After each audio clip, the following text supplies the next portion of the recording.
Your name is Catherine Pollard Griggs. Yes. You are the wife of Colonel George Griggs. Yes. 11 years of marriage. Yes. It's true that your husband is and has been the head of special operations under Admiral Kelso, NATO. Yes. And it's true that you were the head of the hospitality committee. Yes. You were the member of the executive board of NATO's Wives Club. Absolutely. And also that your husband's background includes NATO Defense College in Rome. Yes. Princeton class of 1959. Yes. His intelligence career, his spy career began in Vietnam. Yes. And it's also true that it continues unto this day. Absolutely, under General Wilhelm. And that your husband was the liaison between the White House and President Jamal of Beirut, Lebanon, at the time of the bombing of the Marine barracks in Lebanon. Yes.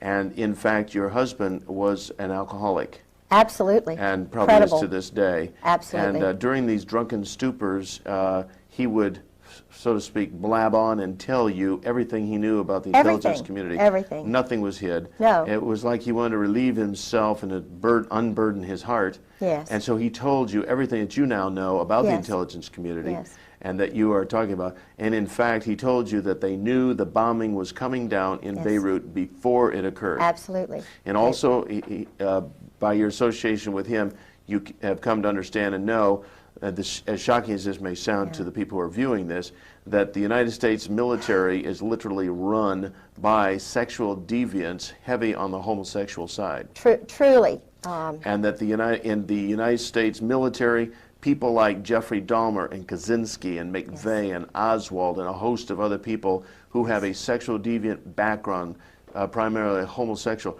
these individuals are actually sought out by people within the military, The Army. for the Army, for advancement into intelligence type Yes, work, yes. because they are so easy to control. Yes. And they actually become mind slaves, and that the U.S. Yes. military, Yes. literally, as outrageous as it sounds, is a mind control operation. Yes. Totally now. Totally now.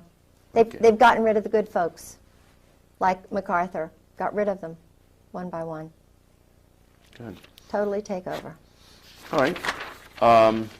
Let's talk about the individual who told you that we've never actually been an enemy of the Soviet Union, that somehow that's all just been a scam. Who was that individual? My husband. When the first 3 years we were married, he was drinking 3 or 4 straight gins, vodkas a night, a bottle of wine, and a beer machine beside his desk.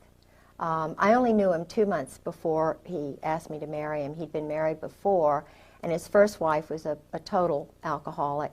Now, someone would ask, why would you marry a man after knowing him only 2 months? I'm a strong Protestant Christian, and I have a lot of predestination. I'm a Scottish grandmother, and I was working as assistant director of the Chamber of Commerce. I had a brand new, relatively new Saab, my first car. It was an 83 Saab. I bought it secondhand from somebody who's 84. And my husband was driving an 83 Saab. Mine was a turbo, his was not. He rented part of my house. It was, I had a young doctor and his wife and 2 children who were renting the house. They were leaving before the end of the lease time, and they put the ad in the paper and told me about all these people, and I said, no, no, no, no. And I was, had been engaged to someone else. You know, I was just renting my house out. And they said that there was this man who had a dog and a mother-in-law and a son, and was a widower and a Marine colonel. Well, and had a dog, and I said, no, absolutely not. So the point that I'm trying to make is that he was someone I was not really, I didn't cotton to. He sort of acted like a robot. He was very clipped, and I didn't want to like him. But when I heard he was a Princeton graduate, I always thought that was kind of great.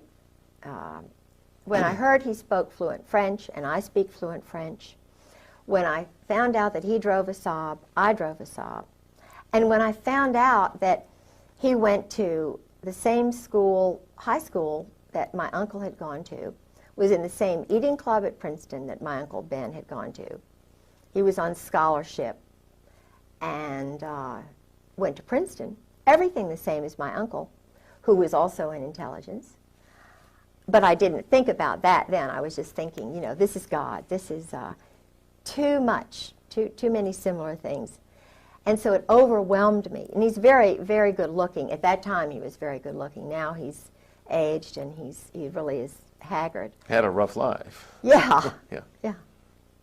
So I was overwhelmed by him. Plus, my job at the chamber was very demanding. I was doing a great job. But he said that he wanted me to retire because he wanted to make general. And the man who could make him general was General Louis Buell, because it was just a matter of having somebody who would make you general, to be general. It wasn't what you did. Mm-hmm. Louis Buell, You needed somebody above Buell to pull you on up. Yeah, Louis just happened to die, and we went to his funeral, and George didn't make it because Louis died. But his first wife had been, I'm sure, battered to death. I was battered, and, you know, but I thought it was just Vietnam and all this kind of thing. And I was trying to get him to stop drinking because I couldn't imagine how the Marine Corps would allow someone to be a total alcoholic who couldn't even carry on a normal conversation dry.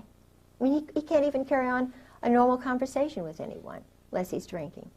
He never smiled unless he had a glass in his hand. He drank solidly. I have a letter in his own hand that tells, and this is the truth, he drank solidly this amount that I just said for 30 years. His booze bill, and they never entertained, he and his first wife, was $250 a month. And this is from the Naval store. Now think about that. Mm-hmm. He was totally snockered, just his whole brain, and yet he's working. He is head of running half the world's Marine Corps under General Al Gray. A man who is mentally incapacitated. Totally. Unless he's inebriated, and then when he's drunk, I mean, he's in a different, altered state of mind. He can't discern anything. He can follow orders. Oh, and that's all he does. And he told me when, I mean, one of our many conversations, he was trying to, he thought I was, you know, because my family were all naval officers and I was out in the world with the chamber, you know, that I just sort of went along with this kind of stuff. And, yeah, I mean, it was just incredible to me that... How many wives of high-up military people are there, like yourself, that are speaking out? None. I mean, they're all 30-year Marine wives. They're Stepford wives. They are petrified. I have had conversations before I went public, before I went to live with Sarah McClendon, who saved my life. And Sarah McClendon is the senior White House correspondent. Is she that little old lady we see on TV asking the president those pointed, jabbing questions all the time? The little red-headed, feisty Texan who broke the Billy Saul Estes thing. She doesn't go along with the clone group of reporters who are all, most of them, intelligence officers. I think she was in intelligence because she was in the Army during World War II. And she's just a remarkable mind, and I lived with her for 5-6 months. And what's interesting is she called my home. After I had called her, seen her on C-SPAN, she couldn't get through to my house. I was living there by myself. Every time she called my home, this is 1996, from March until she finally got hold of me, she had to go to another phone in Maryland to get me on the phone. Every time she called me from her house, she was told, this is a military base, and the Griggses don't live here anymore. Now, that was my phone number long before I met George Griggs. It's my granddaddy's farm, the house that I own. So your phone was being diverted. Absolutely diverted. It's electronic warfare. It's part of their deception. They have many levels, but it's all under a big operation. They have an operation now to totally ruin me. His first wife was murdered. Now, you know, some of the things you talk about here, this big operation, you've come to understand about the largeness of it, the intricacies of it, through a diary that you have. Is that right? Could you hold that diary up so we can get a look at that? And the thing that I found, this is the actual diary. Just hold it up kind of like chest high. Okay. There you go. And these are the actual handwritten notes of your husband. Absolutely. And they reveal an awful lot. In fact, does the military or those in the intelligence community, do they realize you have a copy of this? They do now. You know. I had a phone conversation with General Jim Joy. How long ago was this? It was in February of '96. I tried to ask the colonels. They knew I was on the move, trying to find information. And my husband had mentioned General Jim Joy. Yeah, it's hitting the microphone right there. Just oh, go ahead. Sorry. That's all right. All right. And I called General. I had to call a General Miller in Jacksonville, who was in my husband's address book, and told him I was looking for Christmas card list, and you know I needed General Joy's telephone number because one of the colonels whom I trusted, Colonel Ken Millis, lied to me. Captain Phil Holwager lied to me. And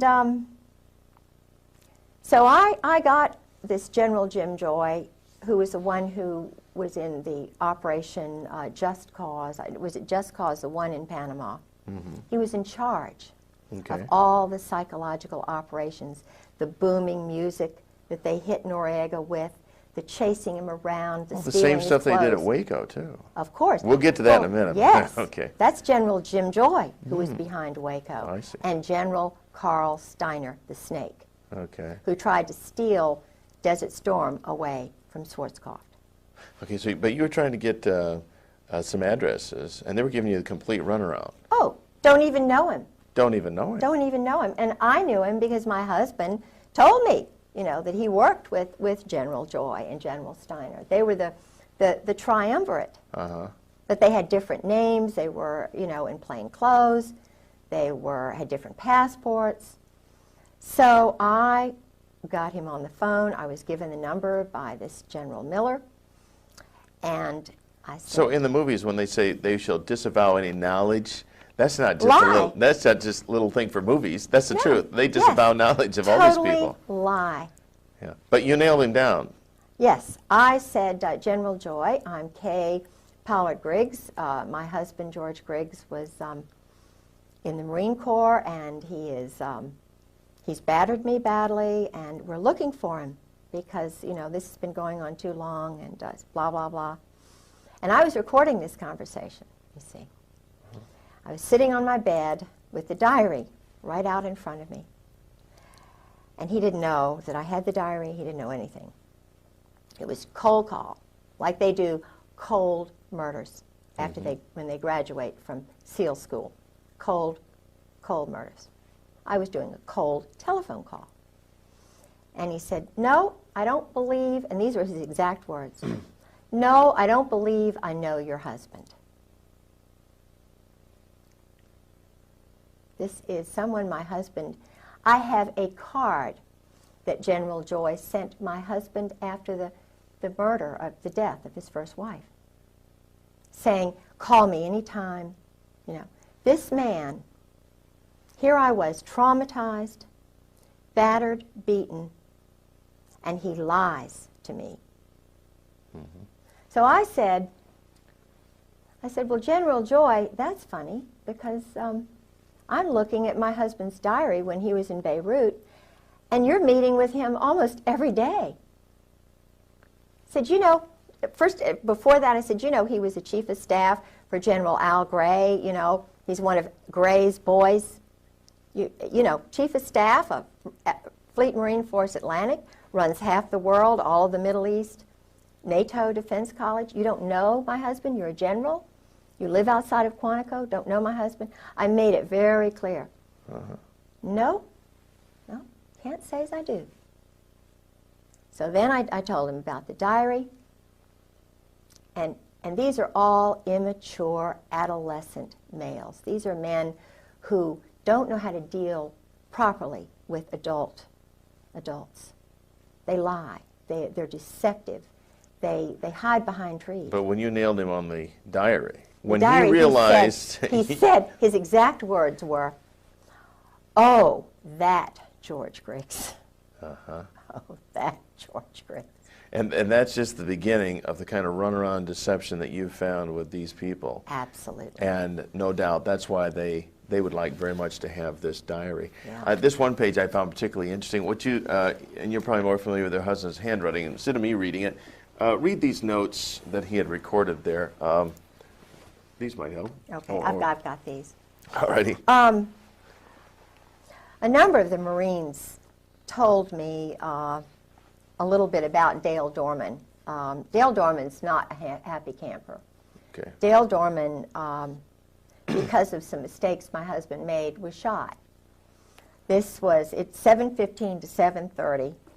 Dorman exited Riviera. That was a place, sort of a hiding place or whatever. Gray and tan Mercedes. Up to 5 shots were fired. He raised his left arm. One round penetrated his arm. One struck his chest. Walked back into Riviera to the desk and called Post 1. Security vehicle went to pick him up. Returned to Durafound, 15 to 18 meters away, and treated. Medvac called 7:50. Medvac wheels down at 08:10 in a H-Bird helicopter. Riviera Hotel, approximately 1/9 of a mile west of the embassy. Dorman has been there since arrival, except briefly during a period of siege. He was not wearing protection. Saw 3 men in the vehicle. One leaned out back with a shortened rifle or automatic weapon. Sentry at B1 saw and heard nothing. It's just one page of the diary. Sentry saw and heard nothing. Right. In other words, the sentry don't talk. Doesn't talk. Right. Yeah.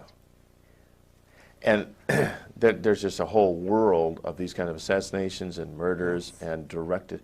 In fact, at one point, your husband actually just discussed people being eliminated. Yeah. Like you're shooting ducks. Yeah.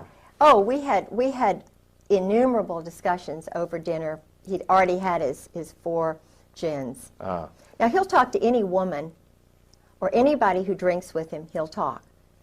This man, what is he doing in security? You know what I'm saying? Mm-hmm. When he was at NATO, I'll get right back to that, but when he was at NATO and he was the head of special operations.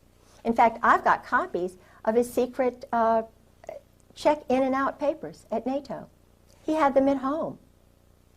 I hope I still have those. But anyway, the point is, I could get in and out of the NATO headquarters just walking in, and there were all these shady-looking garbage men, and George would leave his office door wide open at lunchtime.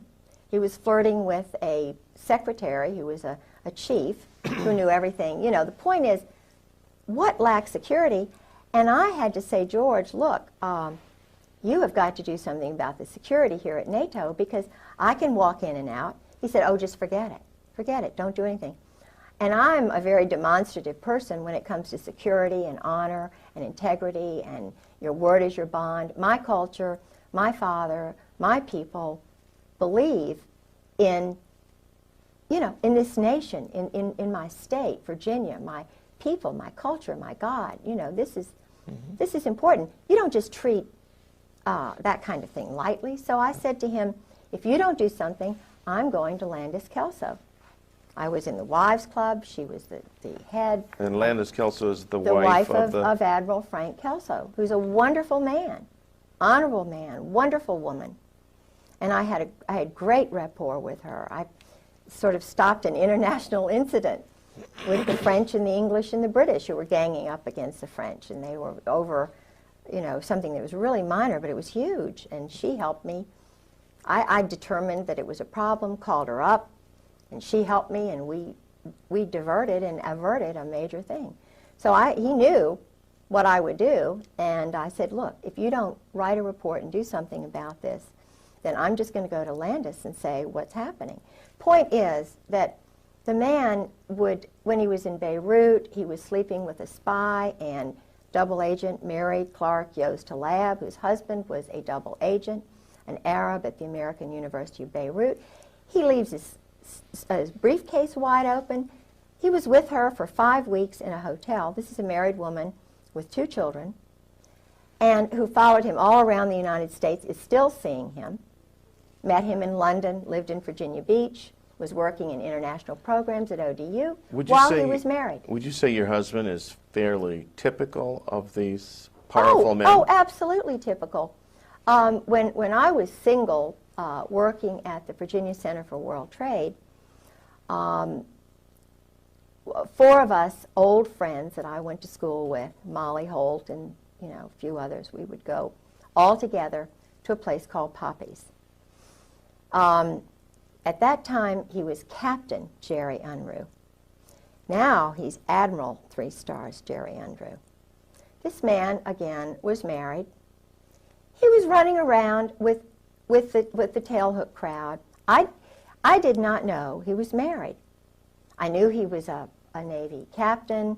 I was told by him that he would be taking command of the carrier Saratoga.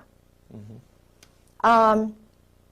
He followed me everywhere, even went up to Wintergreen. Now, he sent me pictures, private, separate pictures of the Israeli guys waving to him. He was a tailhook pilot, the airplanes, the jets. And he was a Mustang, but totally immoral. Totally, and knew that he would never get caught. In fact, he was in tailhook. They had a big party down at the beach, and they were doing, I didn't go by that time because I learned that he was married. And the point is that he and this whole group, I've found out about Al Gray, General Al Gray. Yeah. Mm-hmm. Yeah. And that, what is this this consistent thread of the sexual degeneracy and the homosexuality and just the raw, base nature that seems to be so prevalent? Have you ever determined what it is? Why? Well, it's a way to handle them, to control them. Years ago, you thought of people like General Eisenhower as an upright man. I don't know. Well, I know some things about him. How far back can we go to where you find people that are decent and moral and upright? Right. Where you had real people who defended the Constitution, who had a feeling. Robert E. Lee was. There were nationalists and America first. You got to go back a good ways, probably. Absolutely. You see, growing up in Norfolk, Virginia, my whole family have been naval officers and also working. In other words, they would enter the service during a time of war, of need, and then they go back to being fathers and being husbands. I had a wonderful father, wonderful grandparents, wonderful family who put their family first. Well, they put their God first, Christ, and then their wives and their sons and their children. This is the way America was built. Now, these generals in the Marine Corps and Army, they don't look at it that way, according to my husband. They are ordered, my husband being chief of staff, told his men it was like this. It's the Marine Corps first, the brotherhood, the Cherry Marine, the bonding that goes on. Mm-hmm. The Marine Corps comes before God, before Jesus Christ, before the country, and then it's whatever the religion they have. I don't know, because my husband is not a Christian. He's an existentialist. And most of these guys are. Certainly Al Gray is. Krulak. I think his wife goes to church. But their God is this brotherhood. The brotherhood. And it's very German. It's very... Does it have Masonic leanings? Oh, absolutely Masonic leanings. In fact, the admiral who was the last admiral whose car my husband bought, he was very impressed with this Norwegian admiral. They're all Masons now. Mm-hmm.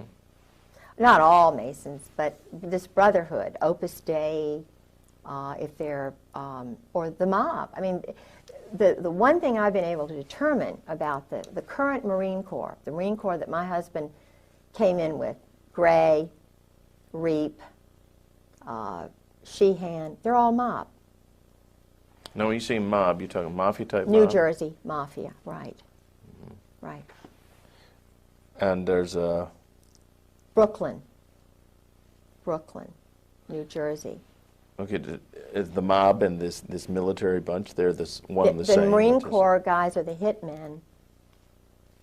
And they are mercenaries. They'll work for anybody. You think the Marine Corps is under the Navy? No way. They can just as easily be under an Army colonel. And if the Army colonel meets a Marine Corps colonel, the Army colonel is superior. They'll switch hats just like that. My husband said it's just, no big a deal. I'll go work for the State Department. I don't really. The Marine Corps is just it's like a smoke and mirrors thing. And they're run out of New Orleans. 4th Marine, Oswald. I mean, they are not on his level. He said, we've never been an enemy of the Soviet Union. They work with these communists. The man who started this whole intelligence operation, the OSS, he was recruiting known communists who were involved in the Spanish subverting Spain. There's no more. They're not Americans. They're not Christians. They're German existentialists. Now, what are they doing running our nation? It's kind of, they have more affinity for the state of Israel right now than they do our nation. They don't care about American citizens. The judges now in the courts are military officers following chain of command orders. They're not independent judges. So all this spills over then into the political areas, like the judgeships. Sure. They're all Marines or Army Senators, officers. congressmen. Sure. Who is John Warner? A Marine. Who is Chuck Robb? A Marine. They control the powerful committees. Dick Davis, Lieutenant Governor of Virginia, a Marine. His wife was, I hate to say it, well, everybody knows, in Norfolk, a prostitute. Martha was a wonderful woman, I'm sure, to him, but they were involved in organized crime. Now, I don't know, I know that our present governor in Virginia is an Army officer. He takes orders. So the question that all of us wives are asking now is, well, who gives the orders? If they're told that we, the wives, are enemies, how are the sons going to grow up? If the mothers who are teaching them truth are lied to, and the husbands are told, ordered by the likes of Al Gray, major homosexual, when he was in the, I shouldn't say this, but it's true, when he was in Marseille, the boys are called Gray's boys. He never married. Okay, the boys referring to everybody under boys, him. Everybody under Al Gray. And he had a separate organization while he was commandant that was a contract organization, getting information on people, having them, if they weren't corrupted, corrupting them, farming people, so that he would have something on them, so that they would use that later to control and manipulate them. It's like what happened to Newt Gingrich. All of these guys, like Newt Gingrich, Bill Clinton, who've gone through the sweats, like Cohen, what happens is they get a little tiny thing to prove their power, how much power they have. They use guys like Michael Isikoff in Newsweek, or their little clones, you know, like Woodward and Bernstein, who are operatives. Okay, they're former military too. Well, oh my goodness. They were, I believe it was Bob Woodward. It's either Woodward or the other one. Bernstein. See, I knew some British intelligence people. And I was told the whole story about how he was running around with Peter Jay's wife, who was the ambassador to Great Britain. And this man was sleeping with Peter Jay's wife. And there was a movie, I think Jack Nicholson was this guy. And this was her story about what she went through while her husband, the columnist, was sleeping with the ambassador's wife to get information on what was going on in Great Britain. Now this is the team that broke Watergate. So what were the motives? Of course, Watergate was horrible. And Nixon had something like 60 military JAGs alone working for him, doing dirty tricks. One of those JAGs was Ernest Frank Reynolds. Changed his name to Ern Reynolds. He came to me. I was farmed. Tim Hunter, an intelligence army operative, came to me with this story about, oh, you know, hard luck, you know, Saudi Arabia, and I was in the army, and I have this friend who can help you out with your legal case. He's a really good guy, you know, Ern Reynolds. And if you meet him, I know he'll do some free legal work for you. So I was staying with Sarah, and I didn't have any money, and but I took the little, you know, the train into Fairfax. He met me in his Volvo station wagon with his jacket on. I didn't know what the big 4 meant on his leather jacket. And he took me to his... And what did it mean? 4th Marine. Oh, okay. Yeah. Operative. Mm-hmm. And he had the most fantastic apartment. See, I'm a big book person, and I love, you know, reading history and everything, and I'm impressed by people who read, who are intelligent, who are wise. You have a master's yourself in? Scottish history, and undergraduate in Virginia history. Okay. I worked on the Dunmore papers. I studied with people like Ian Cowan and Geoffrey Barrow and Tom Devine. These are scholars in Great Britain who are experts on the Reformation, and my interest was Mary Queen of Scots at the Reformation, and also Lord Dunmore, who was the last royal governor of Virginia, and I was working on the Dunmore papers too. I see. So you had an interest in, I mean, this guy's layout impressed you. Yeah. He's a real intellectual. Yeah, and he was divorced, you know, a sad story and everything. Mm-hmm. Worked for the Justice Department. Mm-hmm. Was supposedly a whistleblower. Mm-hmm. Supposedly a Christian. So this guy's really going to help you out? Oh, yeah. Oh, yeah. Boy, did I buy into that. It's like the old story, I'm from the government, I'm here to help you. Oh, yeah. So I caught him sneaking around my house at 2 o'clock one morning. 2 in the morning? Yeah, and of course I'm most gullible in school, you know. So I'm trusting, I'm a Christian, and I always look to the good side of somebody. I see the good little part. It took me about 3 times. The guy had my original documents that had just been in my briefcase under his car seat. He invites me to a cybernetics conference in Champaign, Illinois. I leave Martha Roundtree's apartment, and it's arranged so that all of my things are in his safe little car, and we're going to his parents' house in Roanoke. And of course, you know, you can't take all your things to the cybernetics conference, because I was going home. Mm-hmm. But this is a smooth psychological operations guy.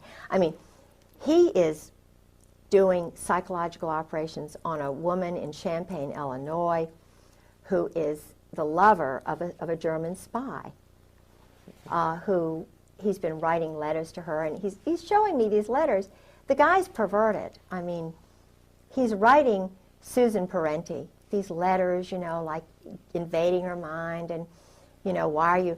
And Susan's written him 2 letters or 3 letters. She's very beautiful, and he's got pictures. But he's sharing these letters with a group of men, 7 men, one of whom is head of intelligence, is head of computers and the intelligence for the Army, Ron Jarmuth. Now, Ron Jarmuth comes right out and says, I'm an anarchist. You know, I mean, his family are New York, old Zionist Jews. He met his wife in, I think, in a kibbutz.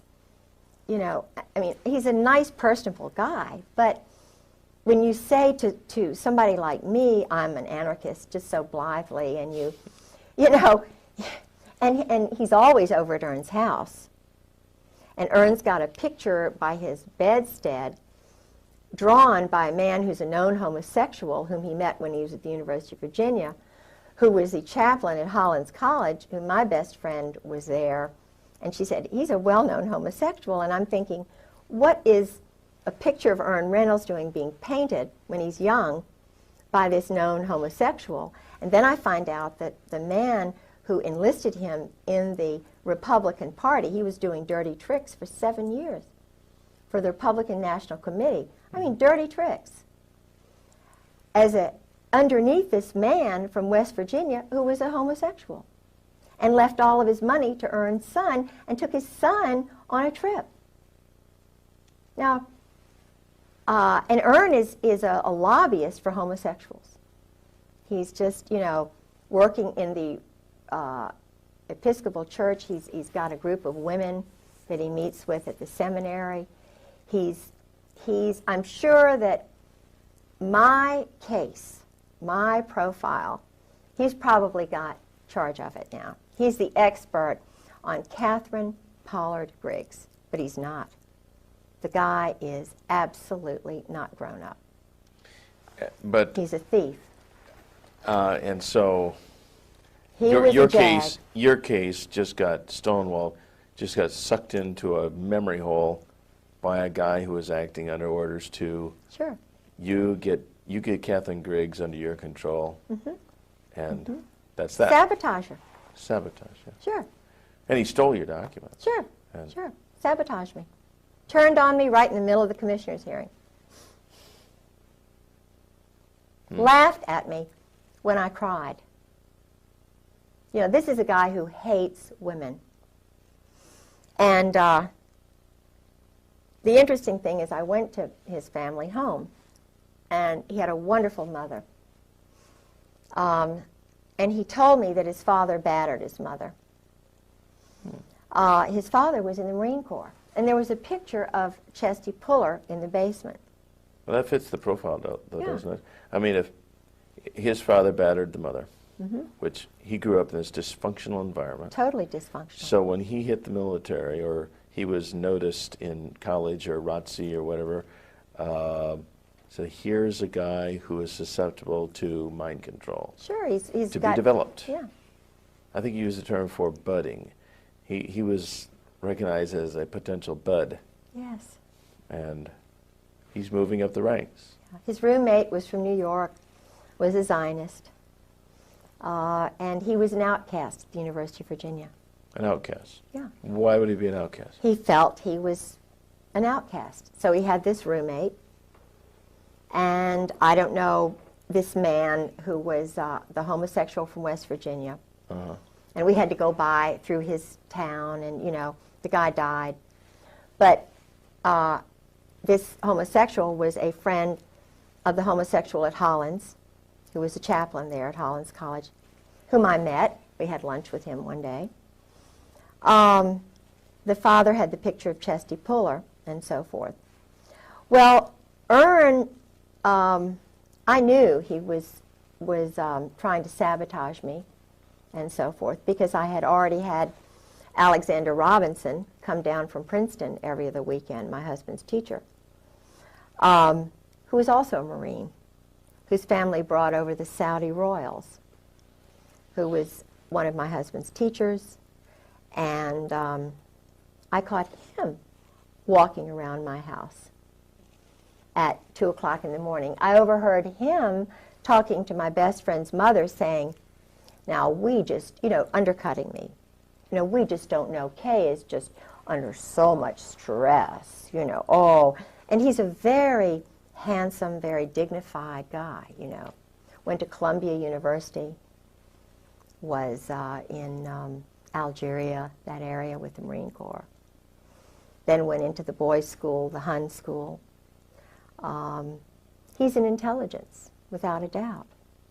His brother-in-law was Bill Eddy, Colonel Bill Eddy, who was I believe it's the brother-in-law. I've got to get, his name is Eddy, and it's Bill Eddy, but he was the translator for the Saudi royals during the Roosevelt administration. And the Roosevelt, the New York crowd, was trying to steal all of those countries away from Great Britain. The Balfour Declaration had sort of come in, and there was a guy named Moose, not the present Moose, who has the Africa desk at the State Department, who's an African American, but this was a guy named Moose who helped the State Department steal Saudi Arabia away from Britain, because Britain was allowing the Saudis to be Saudis, to keep their religion, to keep their culture. Right. They were not trying to kill people right off the bat, So George is part of that OSS crowd. And their stock and trade is just murder, assassination, Absolutely. creating conflicts, phony baloney wars, Yes. conflicts, Yes. for the purpose of making Selling weapons. money, Drugs, drugs. controlling the drug flow. Now let's talk about the drug flow in the United States. Yeah. Based on your conversations with your husband, I met drug lords through him. such as I met the head guy. See, George was telling me everything. First 3 years of marriage, it was just like, you're with me, gal, because he was so used to talking to Mary Halab and Anne Bouchou, yeah. The group partnerships with sex and all this stuff. And I'm a pretty loving woman, and I'm fun. I was then. But you're not into swinging. No, I'm not into and swinging. swapping husbands and No, wives. and George was into swinging. He and Sue and Nancy and Jim Earl. This was, and I heard about that from colonels and one Navy captain. But then your husband also would tell you that this is just life the way it is Oh, yeah. in our crowd. Oh, yeah. This is All it. these generals, admirals, colonels, all these people. Yeah. it's- Men, too. Yeah. Yeah. So, but he was just, I'm trying to remember what we were on, something that was, that I was going to say, and I remember, Well, anyway, I can't remember. Oh, he's talking about the fact that they're into making money, and Yeah, this is the yeah. drug business. Oh, yeah, So Fahim. you met all these drug Yes. lords I met Fahim. as if they were just business partners. Oh, yeah. Well, he told me what they did. He, Fahim was a colonel. He's in the diary, too. But George said what they do is they nurture, they cultivate the sons of prominent families in all, the State Department finds them. They're called rising stars. Yeah. And they turn, that's the word they use, George used, they turn them, they bring them in, they rope them in. If they're alcoholics, give them more booze than anybody. If they want women, they find the women, they turn them, and then let them know if they ever get in any trouble, come on over here, we'll take care of you. Well, Fahim had come on over here. Things were getting hot in Beirut. He was a Catholic. He was very prominent family, and he was going in hiding up in Maine. I remember I had his number, and I talked to his sister. But they just culled a lot of the stuff out of the house. the very first time when George kind of disappeared, and and then I found out about what happened with Sue, his first wife, and all of that. Well, now, did they? Did you come to learn how drugs actually come into the country? Yeah. I saw a news piece one time where a pilot who was in prison alleged that they actually landed on military bases with huge planes loaded with dope. This is how they all brought them in, the Norwegians, the Brits. The drugs, you see, they would come down through Burma, Turkey. They'd come through the Bekaa Valley. The banks were in Beirut. They were in Panama, Mexico, in St. Thomas, after, the laundering of cash. You see, cash, that's why some of the banks in New York, you can very easily find out who the drug lords are. Barry McCaffrey, I saw him 2 weeks ago, and he said something he let it slip out. He's an Army general, He said, we haven't done any more or any less in the last 5 years. Now, in terms of the war on drugs? Yeah, no, they're just holding it. The word he used, I think, was holding it. It was a word that you could tell they'd used in briefings. They were the guys who were doing the drugs are military officers. In fact, doing the drugs meaning controlling them. The flow. Oh yeah. In fact, one of George's best friends, Colonel Ray Moore, I suspect that Ray Moore was from the gang, the ghetto area in California. His wife was a very good friend of mine, Charlotte. She's dead? No, he is. Oh, he is. But when George would sort of disappear. Your husband? Yeah, all of a sudden they would appear and be in the house. Calm me down, take me over, exercise, do all this mystical stuff. And it was really funny because they came back from Mexico, and George just happened to disappear, and they were right there, Well, Ray Moore, all this stuff, I knew about his background, and I started thinking, what's going on in Mexico? Why the heck is Ray going down to Lake Chapala? And he would talk about his day. His day would be going out with the men, playing golf, going to this spa with the men, They were doing deals, going to Guadalajara. And there would be Tom Reap, another former chief of staff for Griggs, going to Mexico. There would be Ken Millis, another temporary chief of staff when George's wife's funeral took place. There was Ken Millis. Now these are guys who are part of we call the Brotherhood, and they're all going down to Mexico. So what's going on in Mexico? Ray's one of these guys who wants to sit in the sun. He doesn't want to go down there to Mexico and do all that stuff, but he did, and he got cancer all of a sudden. And another guy got cancer all of a sudden, right after he got out of the Marine Corps. No, not to diverge from what we're talking about right now, but did your husband ever tell you anything about any disease warfare, like giving people sicknesses Yeah, that's part of. He called it ABC, NBC. It was something like nuclear, biological, chemical. ABC, atomic, biological, chemical, they call it biologicals.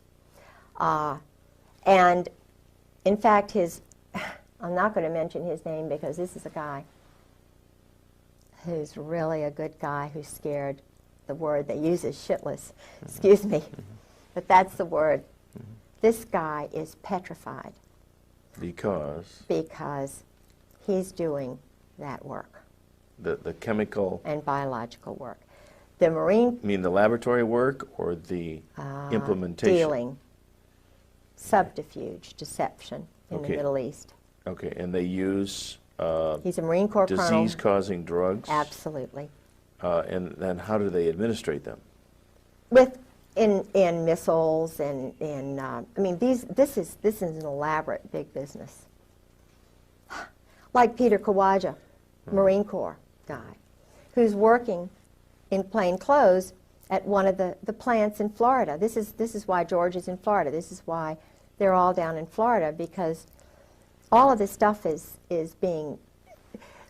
We manufactured the chemicals and biologicals that were in Iraq. Now, if you don't believe me, you don't believe Peter Kawaja, a Marine Corps colonel, he says they killed his wife, I believe him. He worked in one of these factories. It was supposedly a candy factory where they were manufacturing deadly, deadly killer things. The Marine Corps, Al Gray, Krulak, Carl Mundy, he's in the CFR.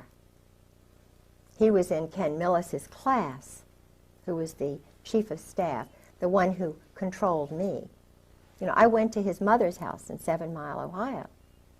Flo, his father was a German Nazi. I'm not saying that, you know, being a German Nazi is bad, but he's part of this group.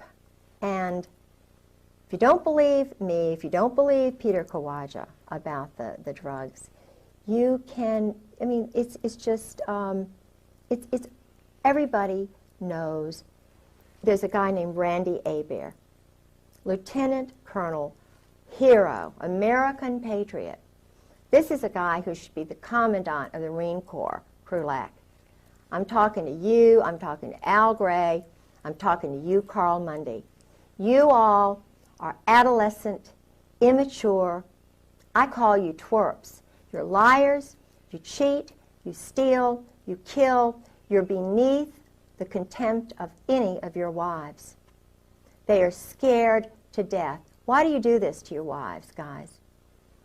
Look at that tape of Randy Hebert. I knew Chesty Puller, and this is a strong, wonderful guy. I knew his wife, Virginia Mack. I knew a real Marine. You can't say that you knew them because you didn't. I did. Randy Hebert sat. He could hardly talk. He was leading a platoon into Iraq. His wife was sitting to his left. His wonderful father was sitting to his right. And he said that his colonel, he's a lieutenant colonel at that time, I believe he was a lieutenant colonel, he said, my colonel ordered me, he said, all of our registers were saying, this is danger, there are chemicals, biologicals everywhere. I was told, and I was, you know, followed orders, and he was having a hard time talking. His wife was, this is a young guy. His wife was having to interpret for him. He was crying.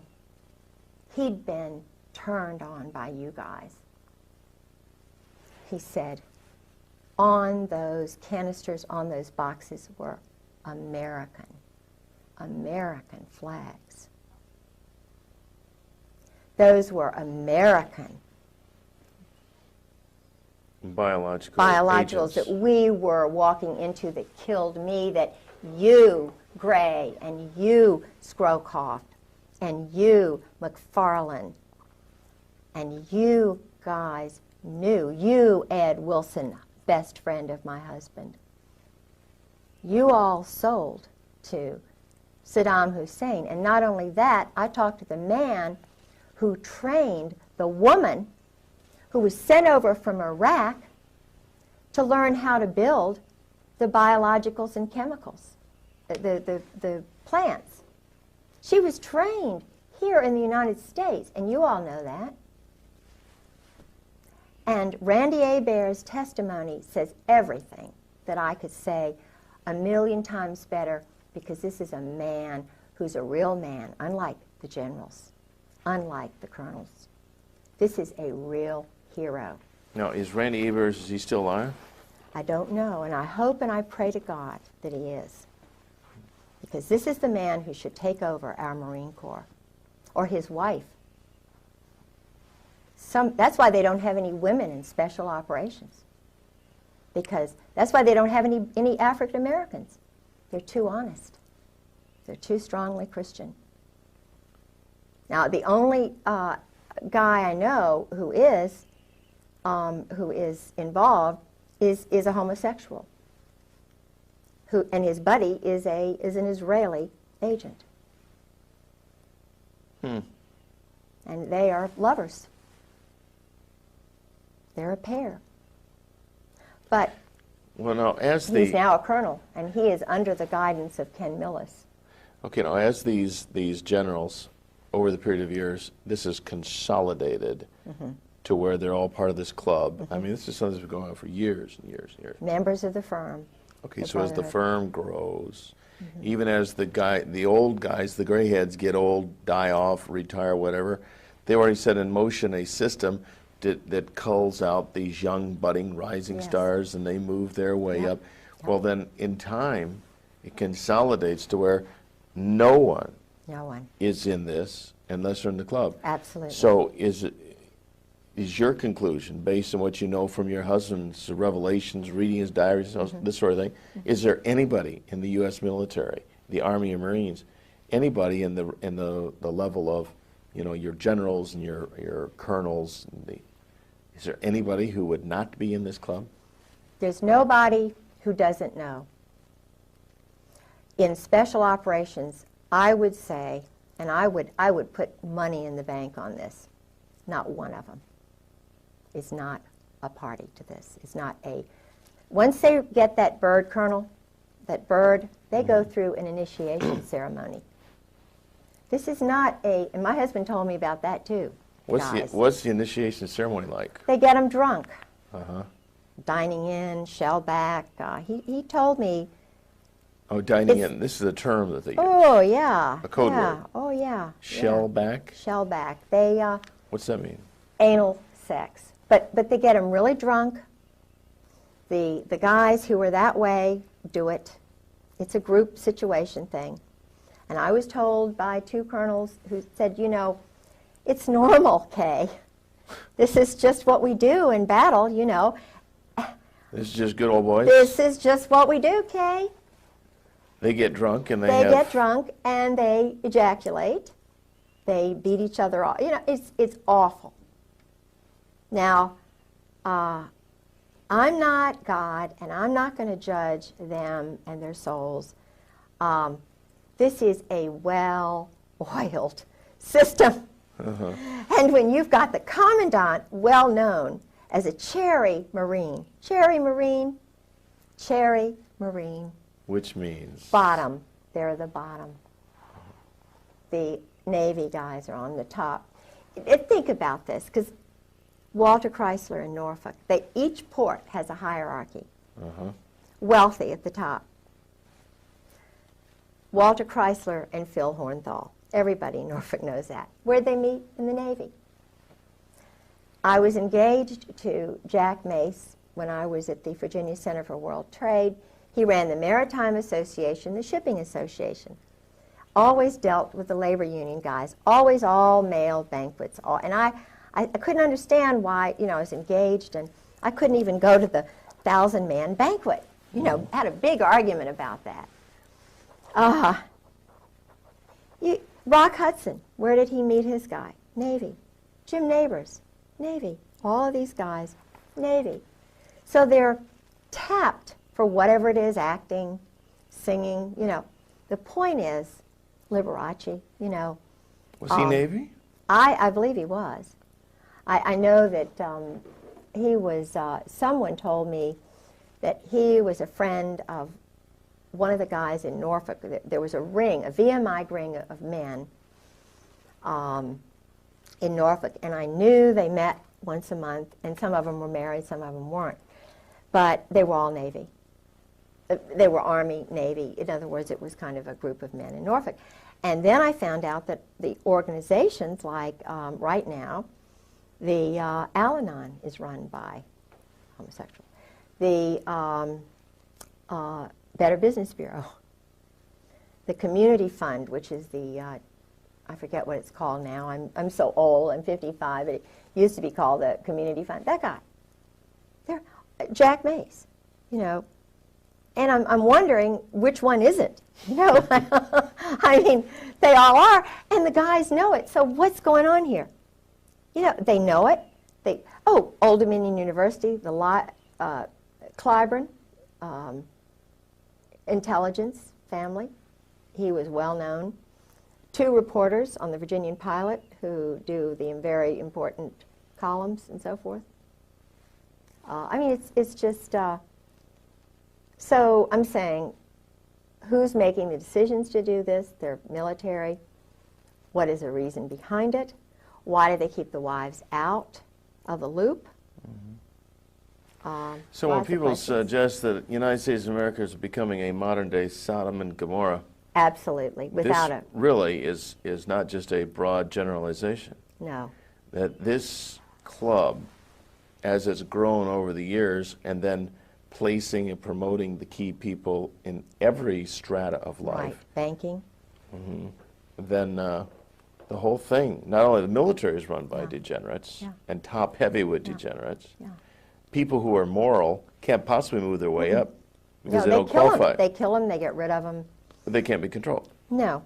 One example, I was the executive secretary for the Virginia Center for World Trade had a board of the most important, supposedly the most important leaders who were picked out by Jerry Weiner. I was a shill for that. I had, done a lot of great things at Old Dominion. They wondered why I did it because they don't understand Christians. And he knew I was a worker, so they hired me to go over to the World Trade Center, the Virginia Port Authority.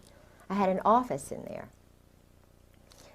And Jerome Weiner, what's interesting is Mary Clark Collab worked for him. Okay. The girl who had my job, who was a normal woman like me, because there were a few who were not so normal, like Bobby Bray. Not the Bobby Bray who ran the Port Authority, but another Bobby Bray. He was very nice, but he was a known homosexual who worked with Weiner.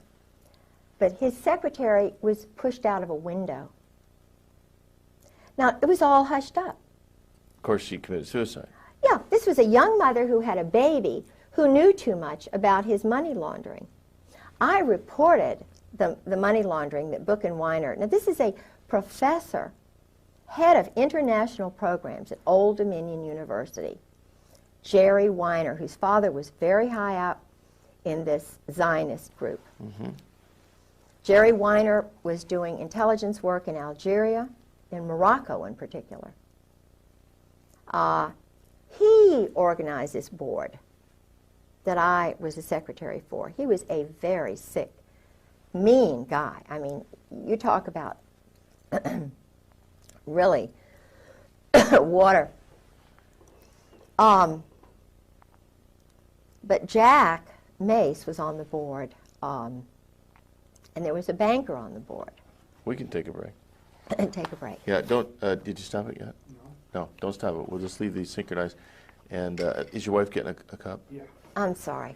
I was thinking I could use a little But drink. Gustavo... Do you need to use the restroom or anything? Yeah, no, I'm fine. I'm thirsty. Yeah, But I got some fresh Gustavo, I love the guy. He was from Columbia. He was in Virginia National Bank, which is now Nations Bank.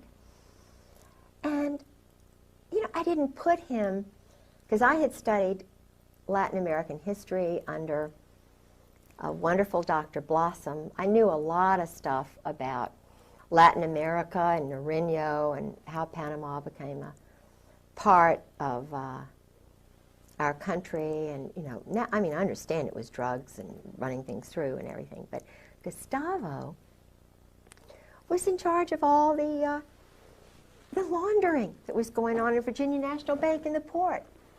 And where did he go after that? He went to Florida.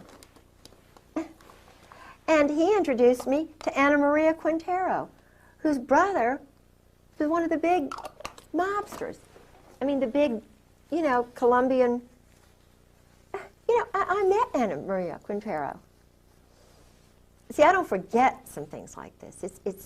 That's why they don't like me, because I imprint on wonderful foreign people. I want to know them. I want to send Christmas cards, and And it's not very good to have somebody like a little magnet. I'm sort of like a Monica, you know, she's seeking out sex with important guys. I'm wanting to meet people like that from different cultures because I want to learn about them, because that's what Christ said. You go out and you minister to the people who are foreigners. You don't just spend your time necessarily with the home people. You need your home people as a base. But you need to go out and find out truth and spread goodness everywhere. Truth is goodness. Truth is light. And that's what Christ is all about. You're not afraid to learn truth. You're not. Thank you. You know, all these cathedrals and things that were built in his honor.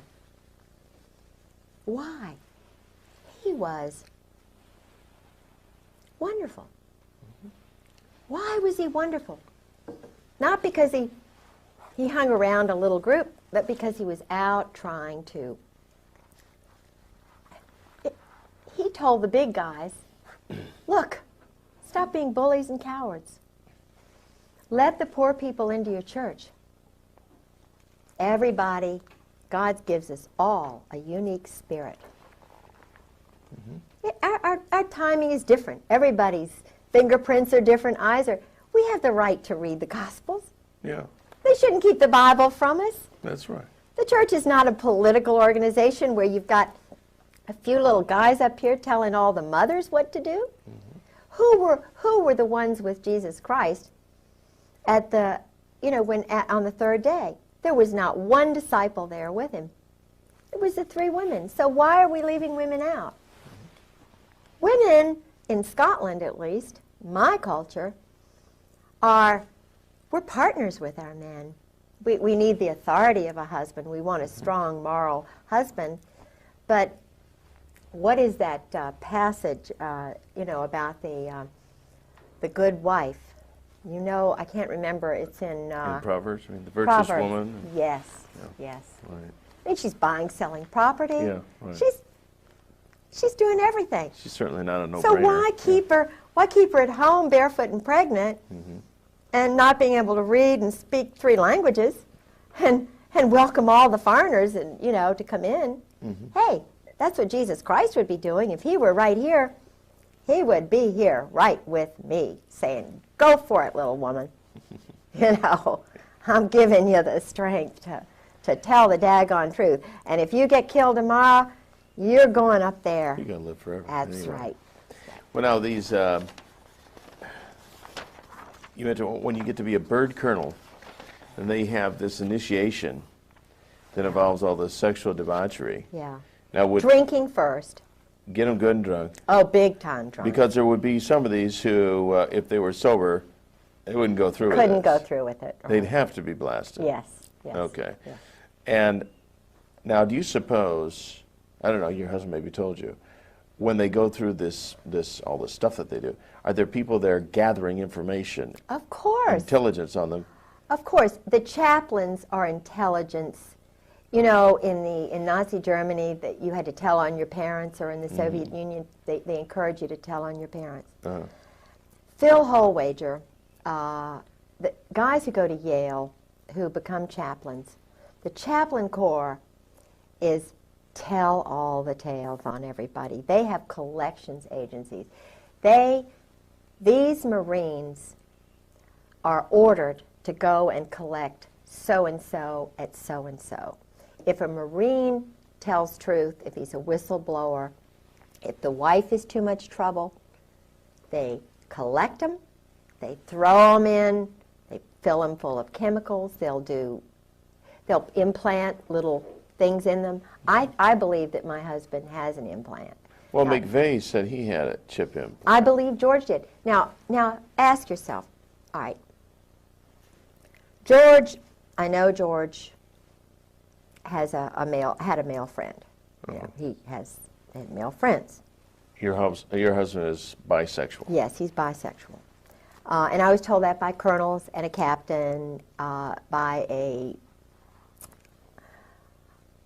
psychiatrist.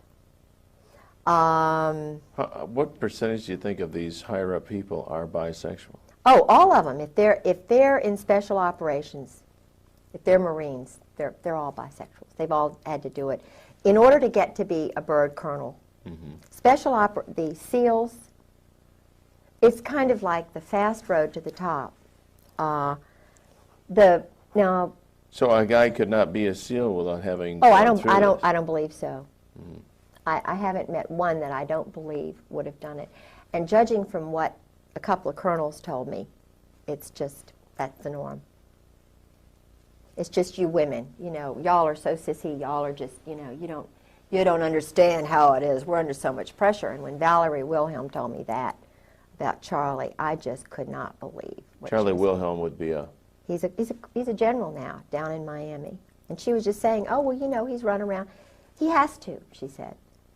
He's under so much pressure. And I just, and she was saying that, of course, I had met Charlie in Norway, and Charlie is sort of someone my husband just idolizes. And and Michael O'Boyle is another one. Michael is my husband's special friend. And when my husband retired, we went to Al Gray's office. This was a traumatic thing for me. It was a really weird day. We drove up with his son Douglas and my son Garland. We went to the commandant's office. They had, you know, something to nibble on and eat, and, you know, just a little something. And his wife Jan came over from 8th and I Street, the commandant's house, with her dogs.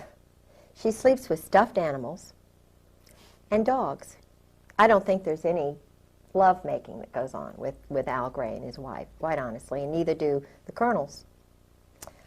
She is a wonderful, sweet person, scared to death. She worked for his intelligence organization, and then she supposedly took care of his mother. And then they married, you know, because he would not have made it. Everybody knew he was a homosexual, not a bisexual. This is a homosexual commandant. I talked to people who actually, one woman who went to one of the parties, she was French, and she married a naval officer. And it was when George and I were first married, and I told George about what she said about General Gray. She said, you cannot believe this man is totally debauched. This man does these group sex orgies outside of Marseille, France. He's just horrible. You know.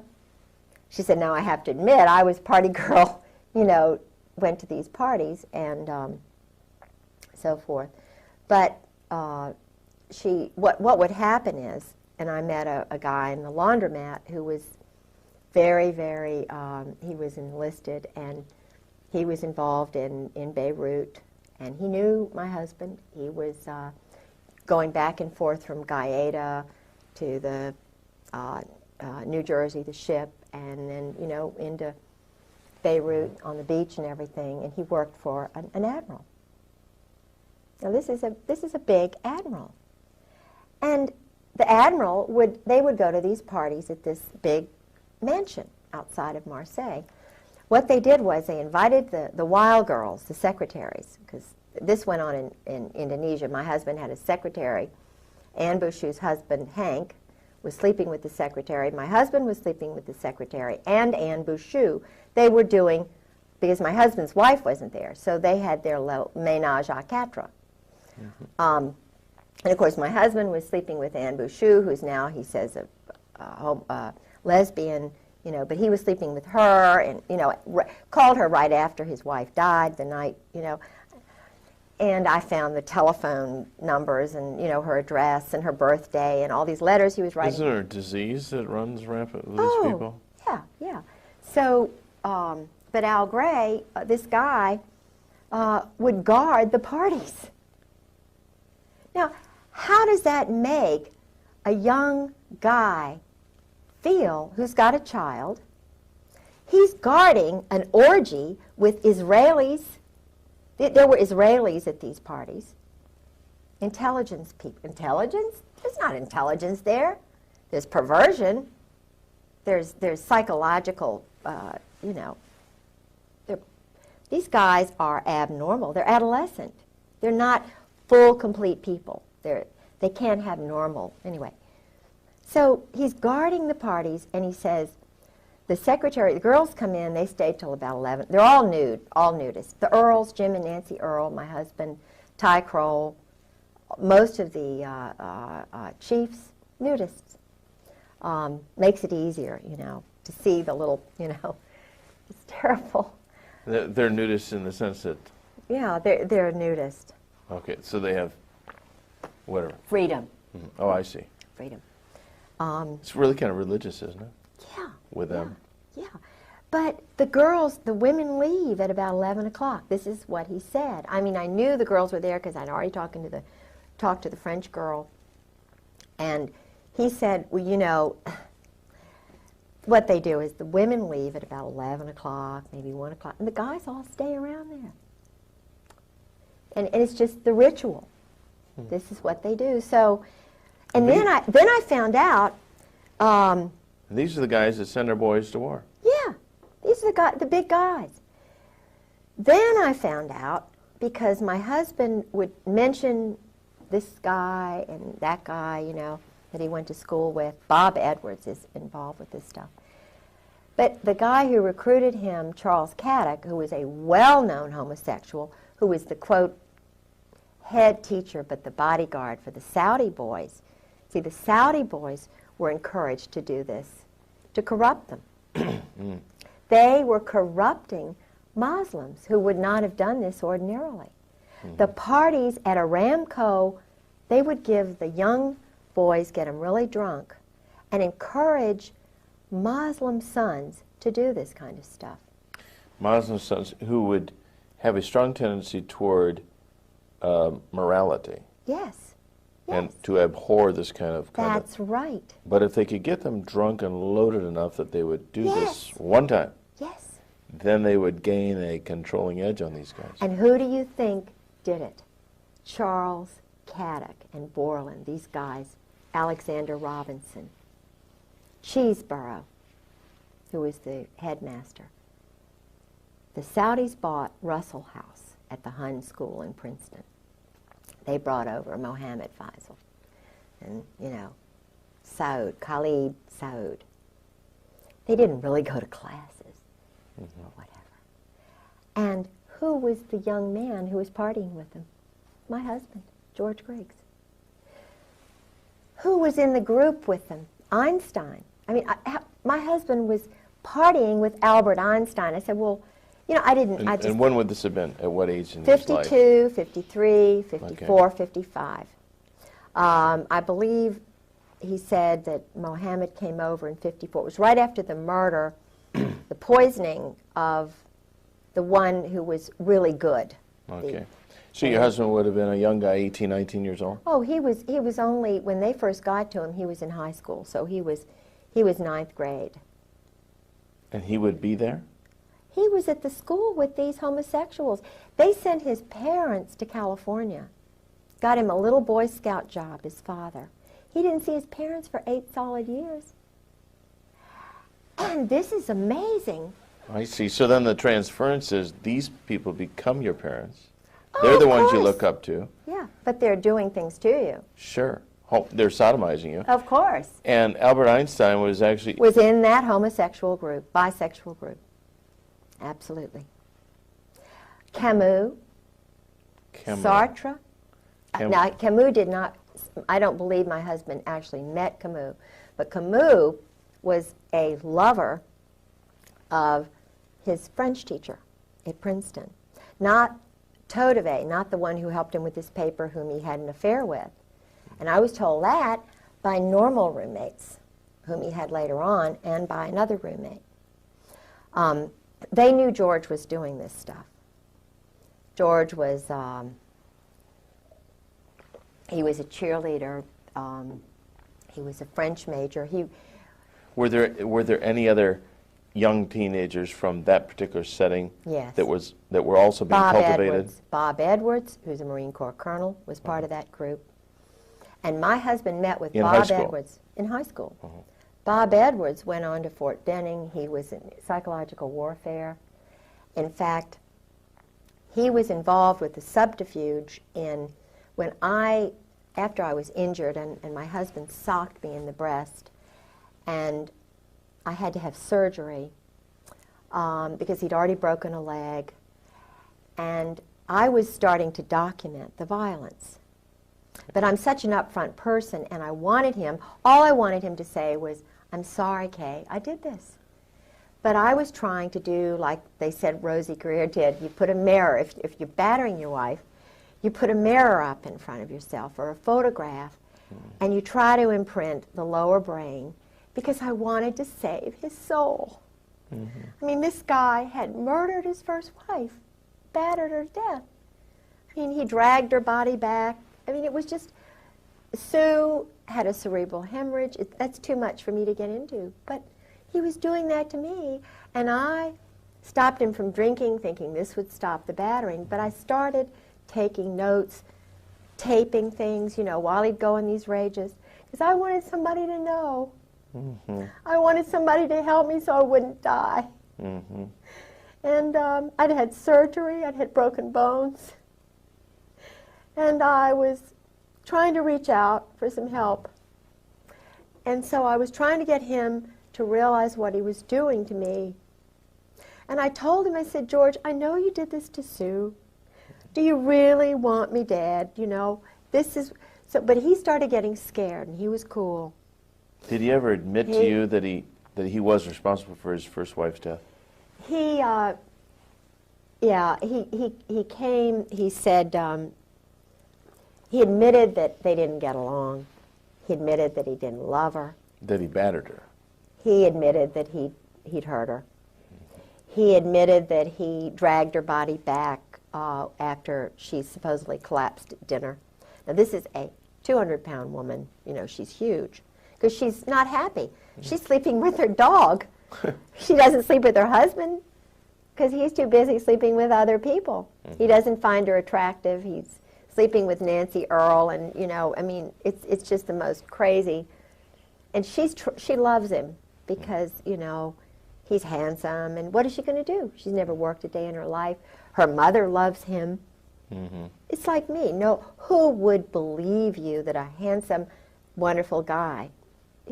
Oh, but George is so nice. So, and this is what the wives go through. They know that it'll be hard. So, the guys just, what George did was, he had clout in the State Department, and they knew that I just loved showing people around. So he would plan something that I just had to do. I would be hooked, like a hook in a fish. And he had some dignitaries who came over from, where did they come from? They were parliamentarians from, I think these were from one of the Latin American countries, Panama. And of course we had to go to Richmond. So I had to stay overnight with them, and George didn't want to go with me.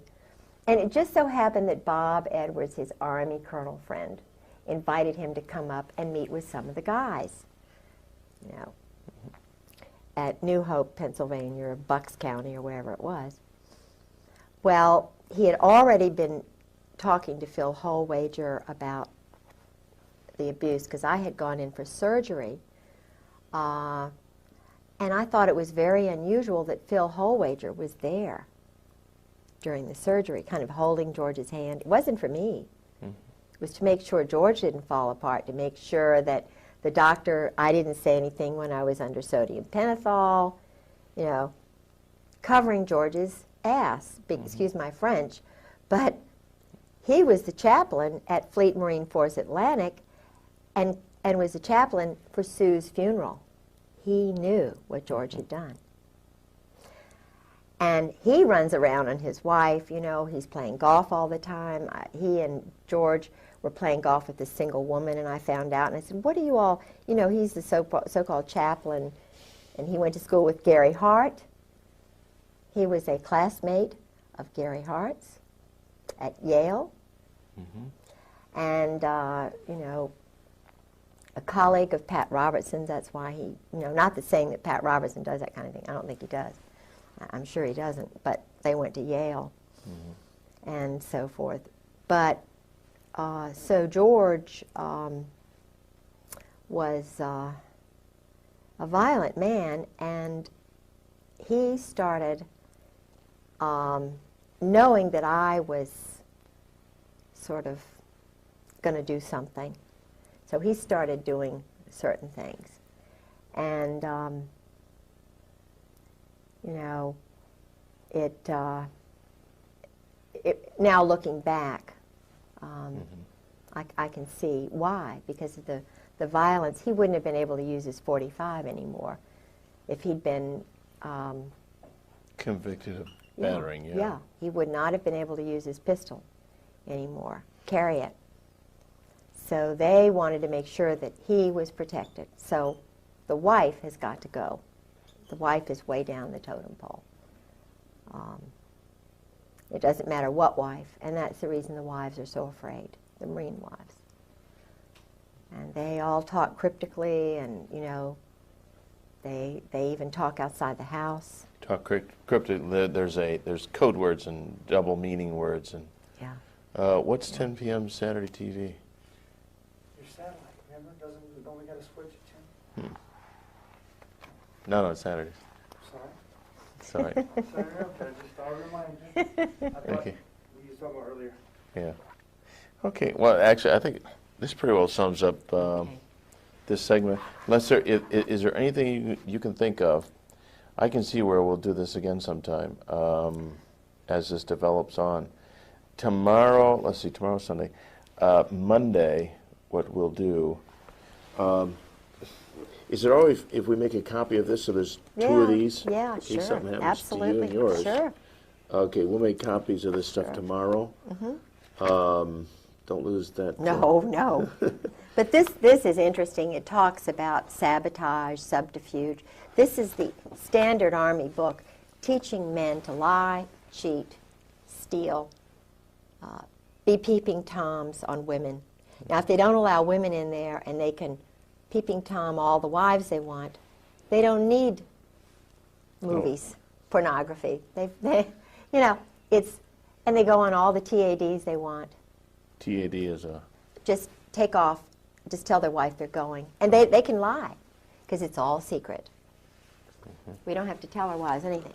And it's intelligence. It's work. Oh, it's intelligence. Yeah, sure, it's intelligence. That's interesting. But this is really, I mean, you know, this is full of, and this is just a mild SEAL commando T-shirt. Can you hold it up to the camera? Yeah. For me to look. That's a T-shirt that a SEAL would wear. Yeah. Oh, yeah. Leave it up for a minute. I played Nancy Drew, Miss Marple, and I infiltrated, if that's the word you could use, the SEAL reunion this year. They spent a lot of money showing off, you know, jumping out of helicopters, and, you know, probably $100,000 was spent. I don't know how much, but I mean, the military was providing the funds for this little game on the beach at Fort Story. Yeah. And then there was, each one of the teams has T-shirts, which all sexual. Yeah. You know, all about, I mean, think about every the weapon. The driving motivation is sexual. of all this stuff is go for it. Yeah. So I went to the party. I took my life in my hands. I called a couple of friends and said, if I don't come back, I'm at the SEAL party, and I'm going to pretend that I'm a SEAL wife, and I'm gonna go to this drunken party. And of course, I have an eagle on my car.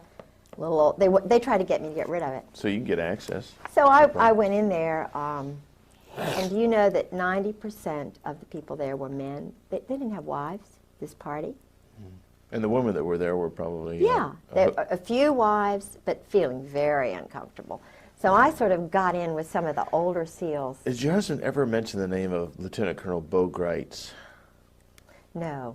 but I know who he is. But he has a lot of Army friends, not that he doesn't know Bogarts. I'm sure that Bogarts is well known to some of these guys. I believe he's Army. Could be. I'm sure he's not a Marine. I know he's not a Marine. I don't believe he's a Marine. Okay. But he's a guerrilla. He's a commando. Yeah, but his name didn't come up as anything in intelligence. No, my husband was way above Bogarts' level. My husband mentioned people like McFarlane and Crow. Crow was his tennis buddy, I think, you know. Haig. Alexander Haig. Kissinger. The Victor Krulak. See, Gray is the control guy. Gray and Joy.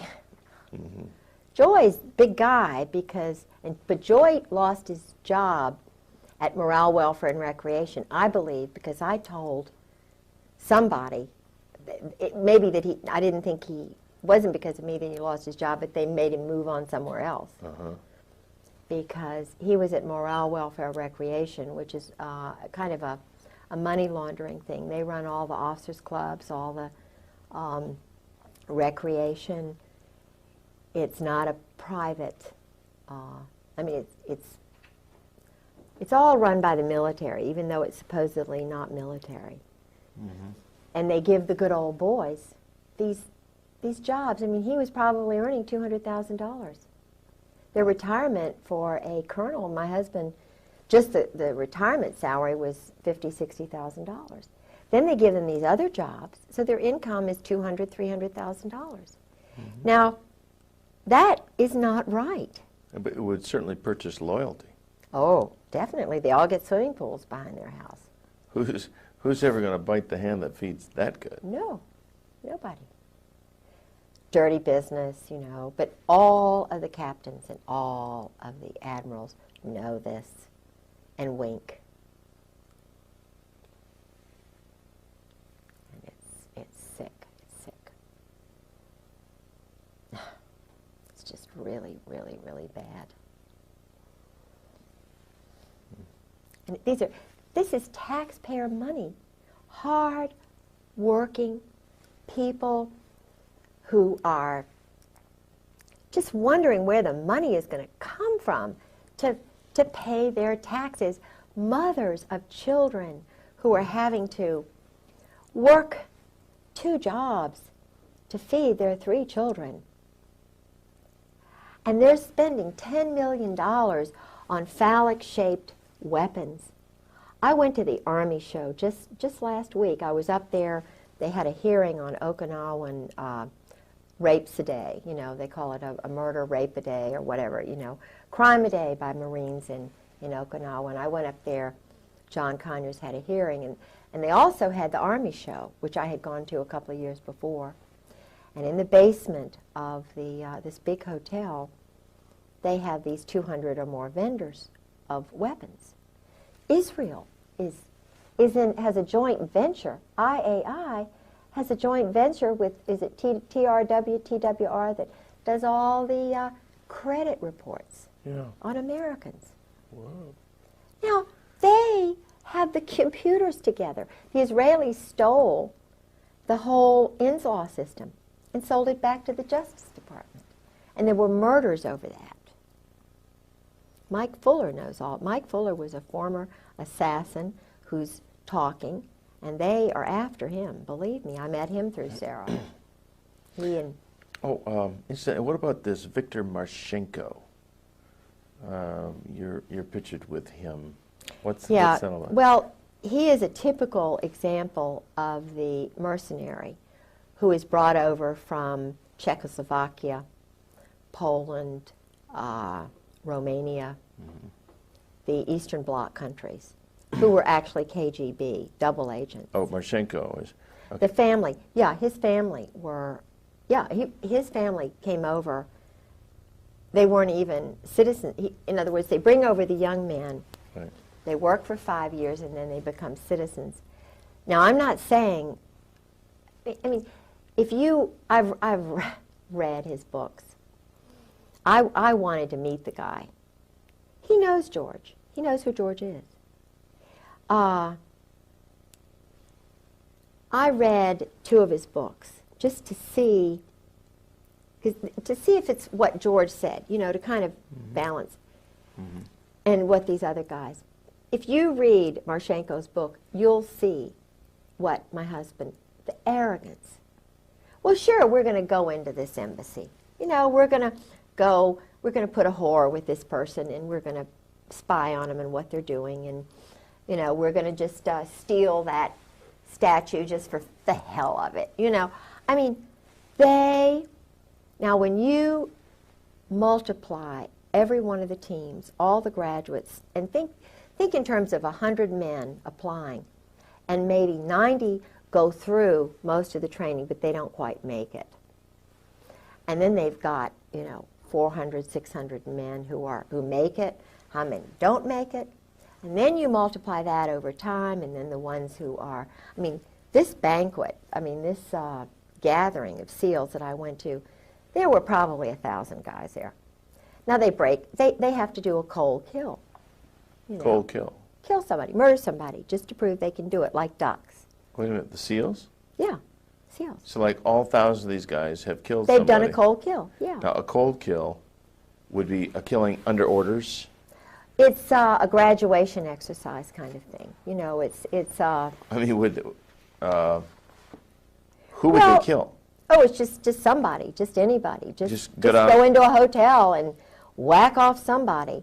You know, I was told that for graduation exercises, the greatest thing they could do was to break into a general or an admiral's wife's house and steal some things, you know, personal items.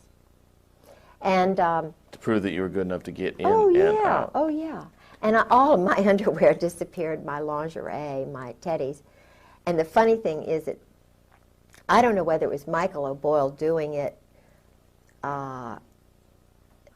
because he was, from 1991 to 1993, Michael O'Boyle was 3 miles away from my husband.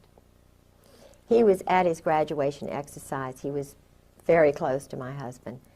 And yet he was just down the road, and I started questioning my husband about, you know, what is this about you and Michael? You know, what's going on? Well, Michael was there, and my husband never told me he was there, and he saw him all the time. And I'm looking back at when my teddies disappeared, but all this time, now Michael he and his first wife had divorced, that's okay, but he had an affair with a woman and a child, a secretary. So he was having an affair with a woman. I mean, Michael is both ways, you know what I mean? But in order to get into the system, he sort of did it with my husband. He was my husband's friend, younger friend. And that started when he was in the 7th Fleet under Krulak and Buell in intelligence on the ship. So, but Michael, there he was at Little Creek, my husband's best friend. He never invited him over, but he saw him. So I don't know if you can guess what that means.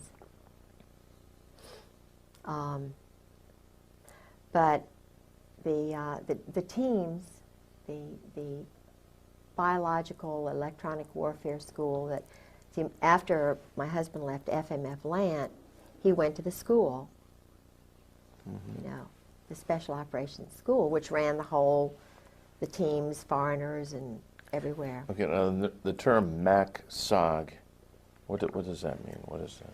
It was a kind of a code word for going out and sending platoons to kill people in Vietnam. SOG is Special Operations Group. Special Operations, S-O-S-S, O-S-S, Secret Service, S-S, Nazi Spetsnaz, the German stormtroopers.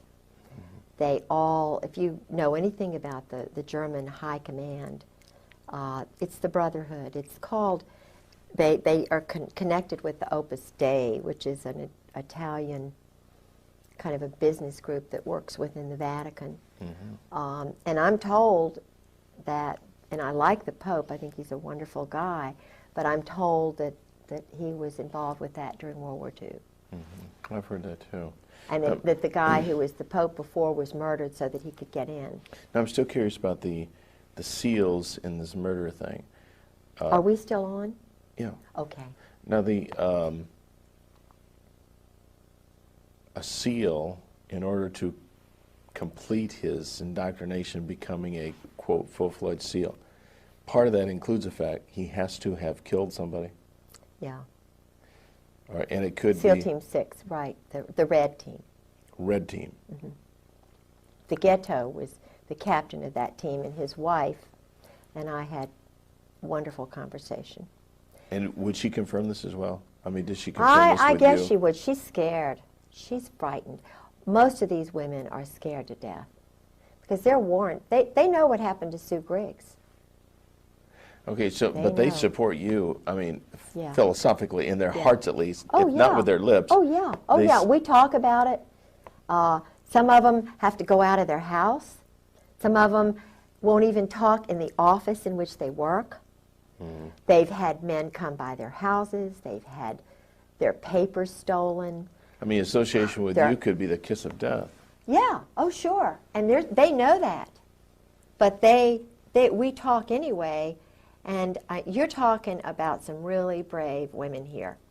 And when I talked to, there are a couple of colonels' wives, and before I went public, you know, they were talking to me, except for Carolyn Millis she turned just like that. She was the one whose house I was in when I told about the go-go dancers in the officers club and me taking the picture and thinking about writing the letter to the wives. And she said, "Oh, you can't do that. You'll ruin George's career." In other words, Carolyn has really bought into the system, and she's very pretty, and she's very influential with the wives group, but she'll turn on you in a second. And it really hurt me because I was, you know, I kind of depended on her and Charlotte Moore. But when I went public, when I started telling people what I knew little bit by little bit just to get my courage, and then when I finally went to visit Sarah McClendon, it was like, you see, I told you. I mean, Sarah McClendon called my house, and they told her it was an army base. I mean, it was a military base, and that the Griggses didn't live there anymore. Ha, ha, ha. See this paper? You know, then I was totally shut off. But until that point, I went in to see Peggy Sheehan. You know, we had tea and food, and he was the head of NATO SACLAN, and his wife, Peggy, said, just, Kay, this is so strange. She said, just leave a note on your refrigerator. Yeah, for George. Just leave a note on your refrigerator.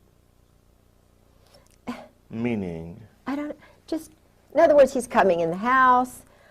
They're coming in the house. It'll get to George. This is SOP, standard operating procedure. You know, just get used to it, used to being battered, used to being... Well, she was a worshiper of the security of the position, the money and everything, and just don't rock the boat because this is the way it is. Yeah, yeah. And we don't want it any differently. No. I mean, they could If desire you it have more. to divorce your husband, then, you know, that's just the way it is. But it's cold calculating, and yet so un-American. So un-American. I mean, I know what Americans like because everybody in my family were, you know, World War II. My brother was a briefer for the SACLAN staff.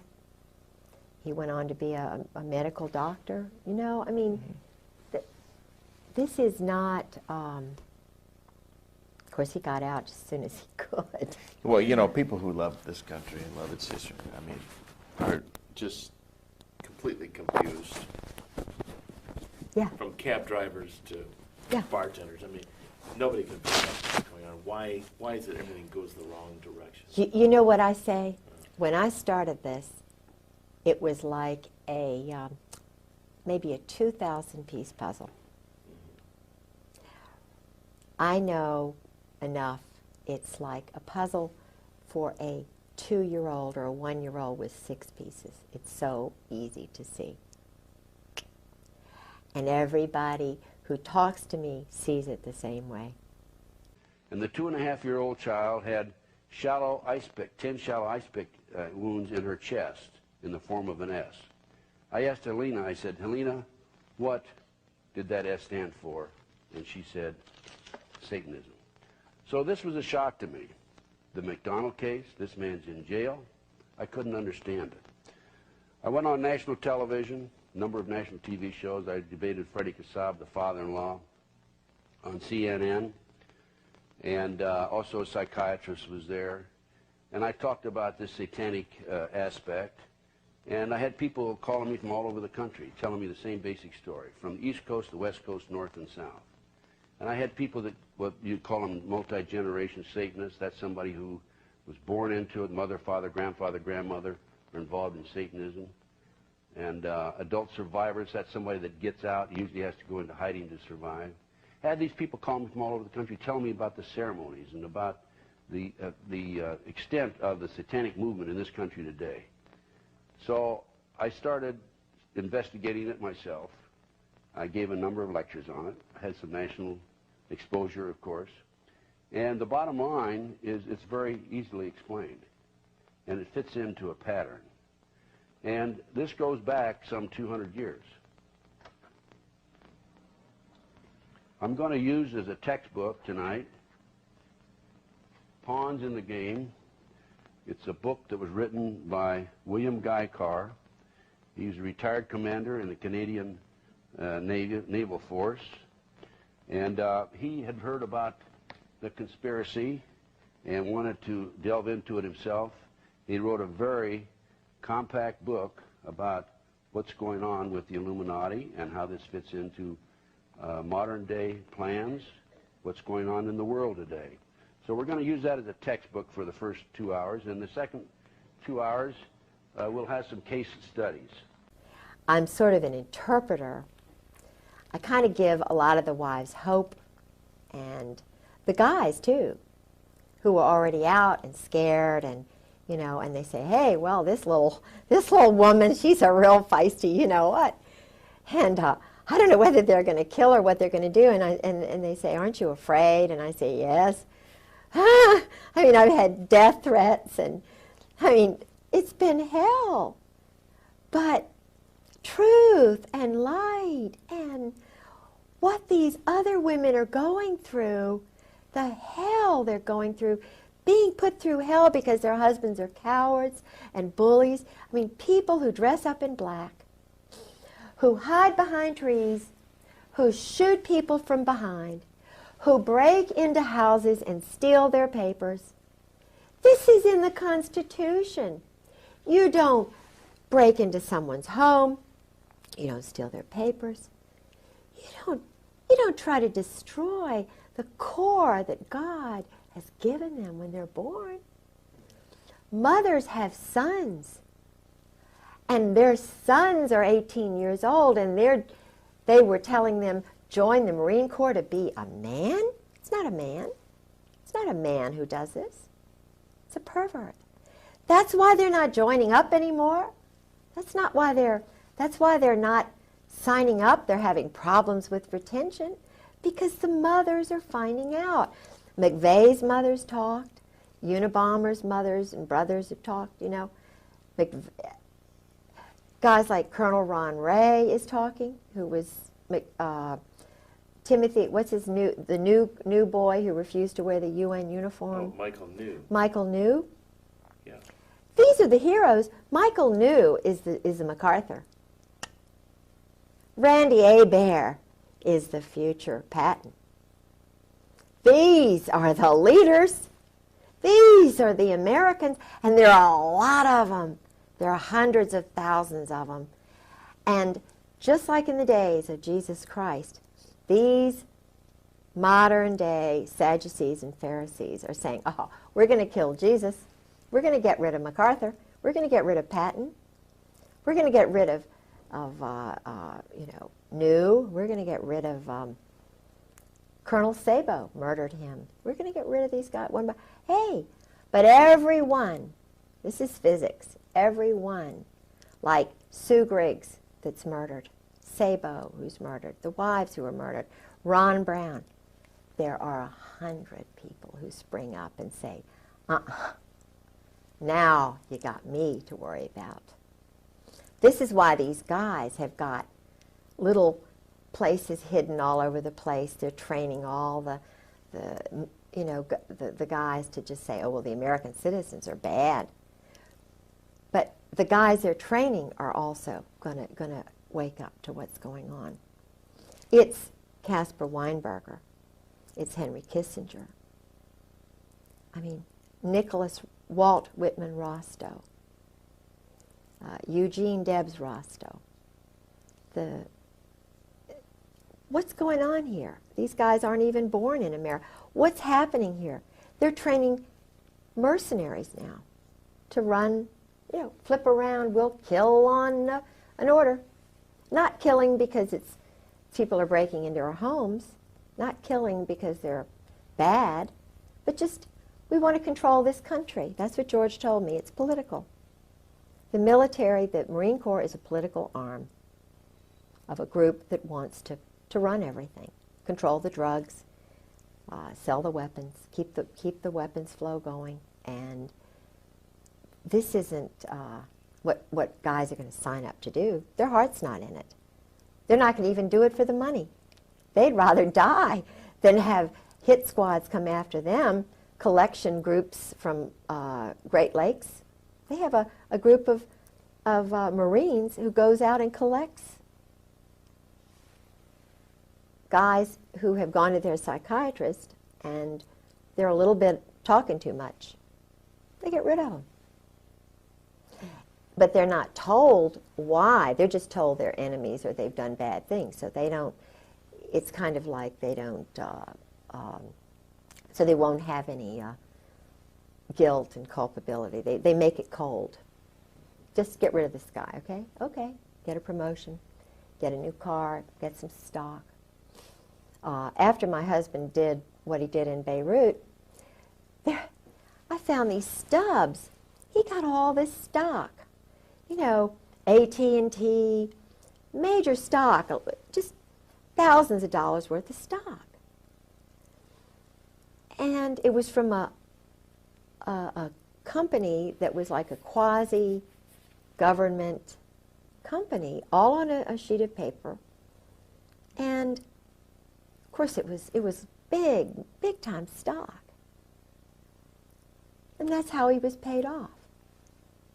Stock. And paid off for? For doing criminal activities, selling weapons, going through Tel Aviv, the bank in Rome, selling the weapons illegally. The Israeli agents are the middlemen. And all the money's going to Israel. It really is the truth. Mm-hmm. The money, not just the money that is given to them free and clear, but all the black budget money that Meyer Lansky's group started back in the 40s has been growing and growing and growing. It's like a pyramid scheme.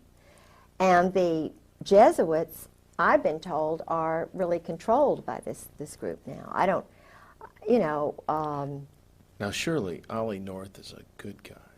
No, I think he was farmed. He was, but see, Ollie was involved in Vietnam with the JAGs, covering up a lot of the stuff that was going on. He was involved with a major case where there was a Marine, George told me about this. See, George was involved with a lot of the cover-ups of Marines who went crazy. Like, remember this, A Few Good Men? Was it A Few Good Men? It was a movie about a Marine colonel. They murdered a guy from, Jack Nicholson played the colonel in this movie. Oh, yeah. You remember? Yeah, he went on trial. Yes. And a George good guy was the chief of prosecuted. staff who tried to cover this up. My husband. The true story. The true story.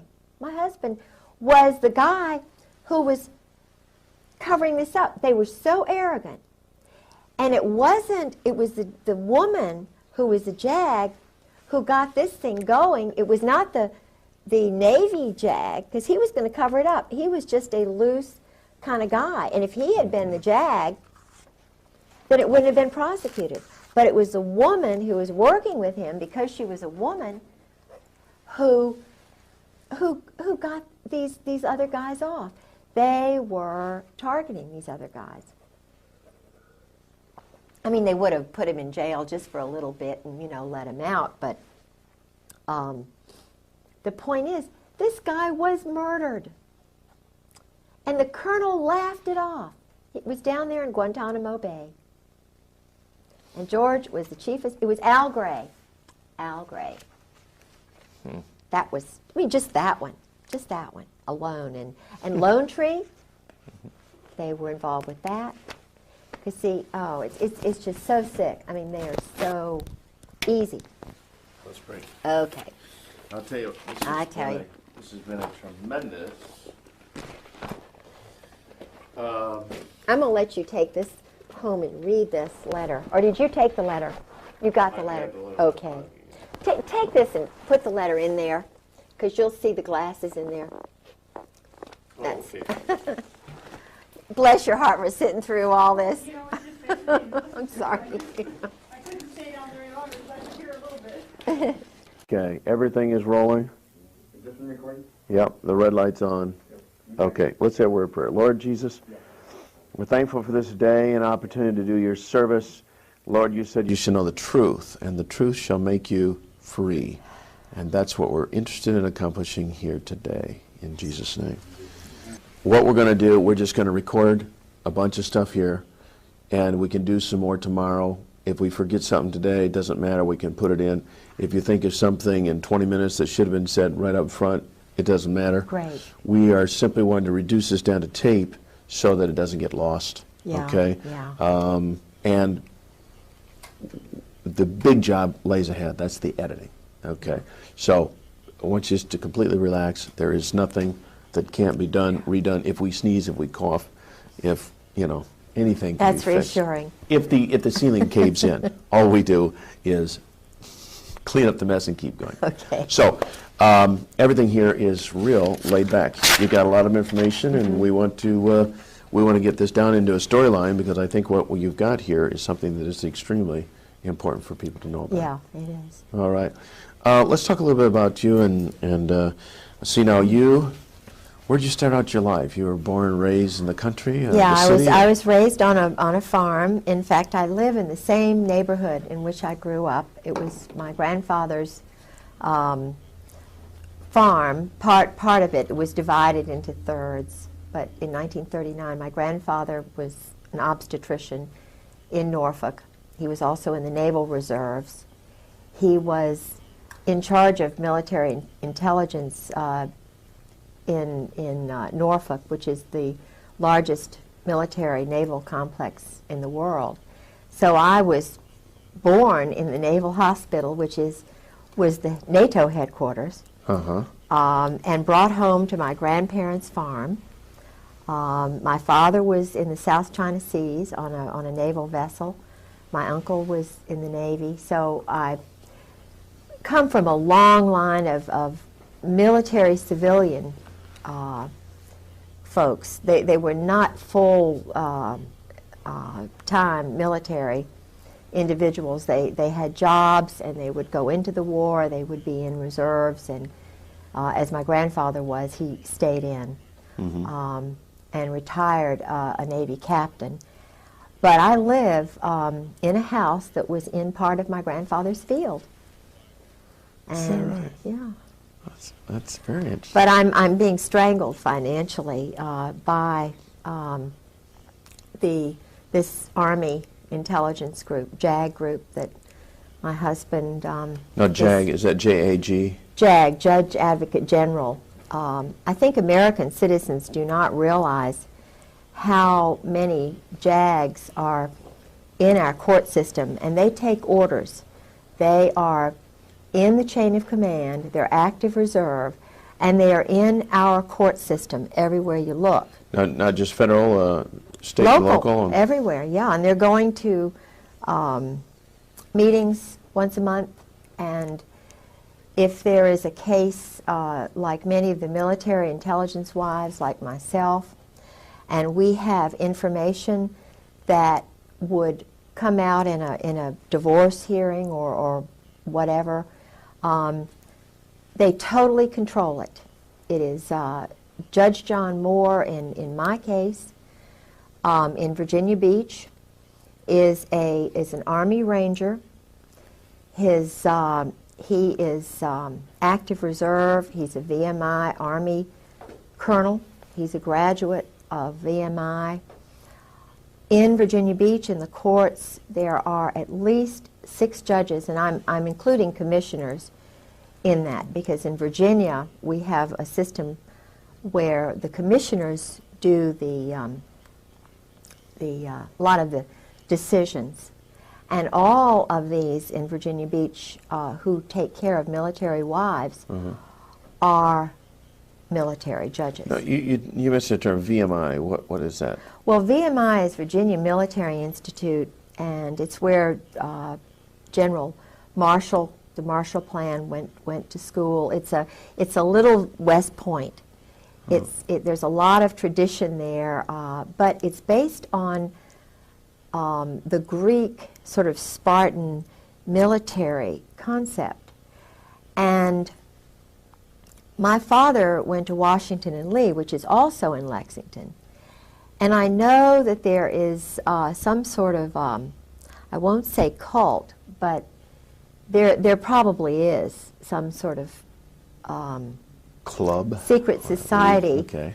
And so it's very, very tight clique. But what I was trying to say is that the judges are military men, and they're not independent. They take orders. They take orders. There's a chain of command, and in my particular case and the other 11 military wives whom I have met so far, there are many, many more, but they've all been handled the same way. Mm-hmm. That's not a normal divorce at all. Yeah, I've heard of these kind of situations before, but it's never been put so concisely and so reasonably that there would be a connection why some people just, no matter what attorney you have, it doesn't matter. Oh, no. The divorces and the settlements of assets never go the right way. No, and there's a FISA court, which I know is involved in my case. What kind of court? Foreign Intelligence Surveillance Act. It's a Justice Department secret court that American citizens are not aware of. There have been a couple of articles on it. It's a small group of men, and I think there's a woman on it. I believe there's 7 justices. And in reality, the article that I read, which was given to me by Mike Fuller, and I know he would not mind me using his name, he's a government assassin. He was like my husband, a government assassin who did... When you say assassin, you're talking like character assassination or kill people? No, killing people. Okay. He's a mercenary, government mercenary. Okay. He was in Afghanistan and in Rhodesia, South Africa. And I met him and his wife through Sarah McClendon. He's a real wonderful patriot who is speaking out about what the NATO community and the Army and Marine Corps are doing. And Sarah McClendon, she's an old warhorse, isn't she? Sarah saved my life, literally. Really? Yeah. I had been having break-ins starting the night of March the 4th, after I was calling everywhere to see if I could find my husband. He would, you know, disappear at times. And I found my husband's diary, which I have here, which they have been not anxious to have get out. Uh-huh. No, they meaning? General Sheehan, General Krulak, Marine Corps colonels, generals, Al Gray, Cook, and especially General Joy. Joy. General Jim Joy Uh-huh. and General Carl Steiner they're evil men. And they are in this diary meeting with my husband almost every day in Beirut. They trained the men in black who killed those people in Waco. It was General Joy and General Steiner. Steiner's army, dirty tricks, special operations. And this is what my husband does for a living, is train mercenaries, young boys from countries like Romania, Cuba, Dominican Republic, Haiti, all these countries. They're training them to be murderers. And the taxpayers' dollars are paying for this. Okay, now they train them just through the normal channels of the military? These kids join the Army or the Marine Corps, and then they select these kids based on some criteria to train them? They psychologically profile them. The profile, which is similar to my husband's and Lee Harvey Oswald's and McVeigh's and some of the others who were all part of this program. Jeffrey Dahmer was profiled and hidden. You know, what most Americans do not know is that all of these men were Jeffrey Army. Dahmer, he has a military background? Of course. They're all Army. Oh, okay. They were all picked out because they're perverted or twisted. Oh. Yeah. Sexually perverted. Sexually perverted and therefore, you know.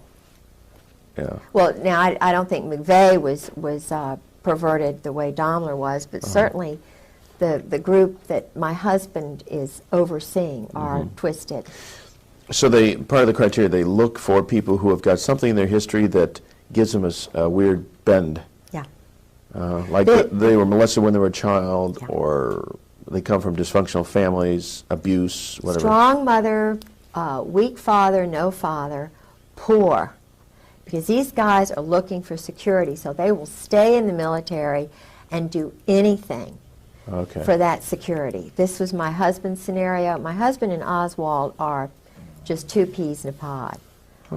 Exactly the same personality, the same type, in the same elite group, I might add, which was doing work with communists and Russians, with Czechoslovakians and with Romanians.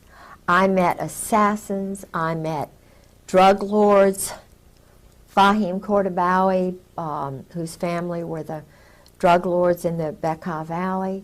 I mean, he knows the elite of the elite of the elite, and that's why I was warned twice not to talk. And you were warned... I was told that I would be killed. I was told that Your husband warned you about this, or? Oh, my husband warned me early on in it, but he knew that he loved me in the beginning. I'm sure he really did. But he's a robot, my husband, except when he's drinking. And I think that's why he drank, because the first 3 years of marriage, he was telling me everything.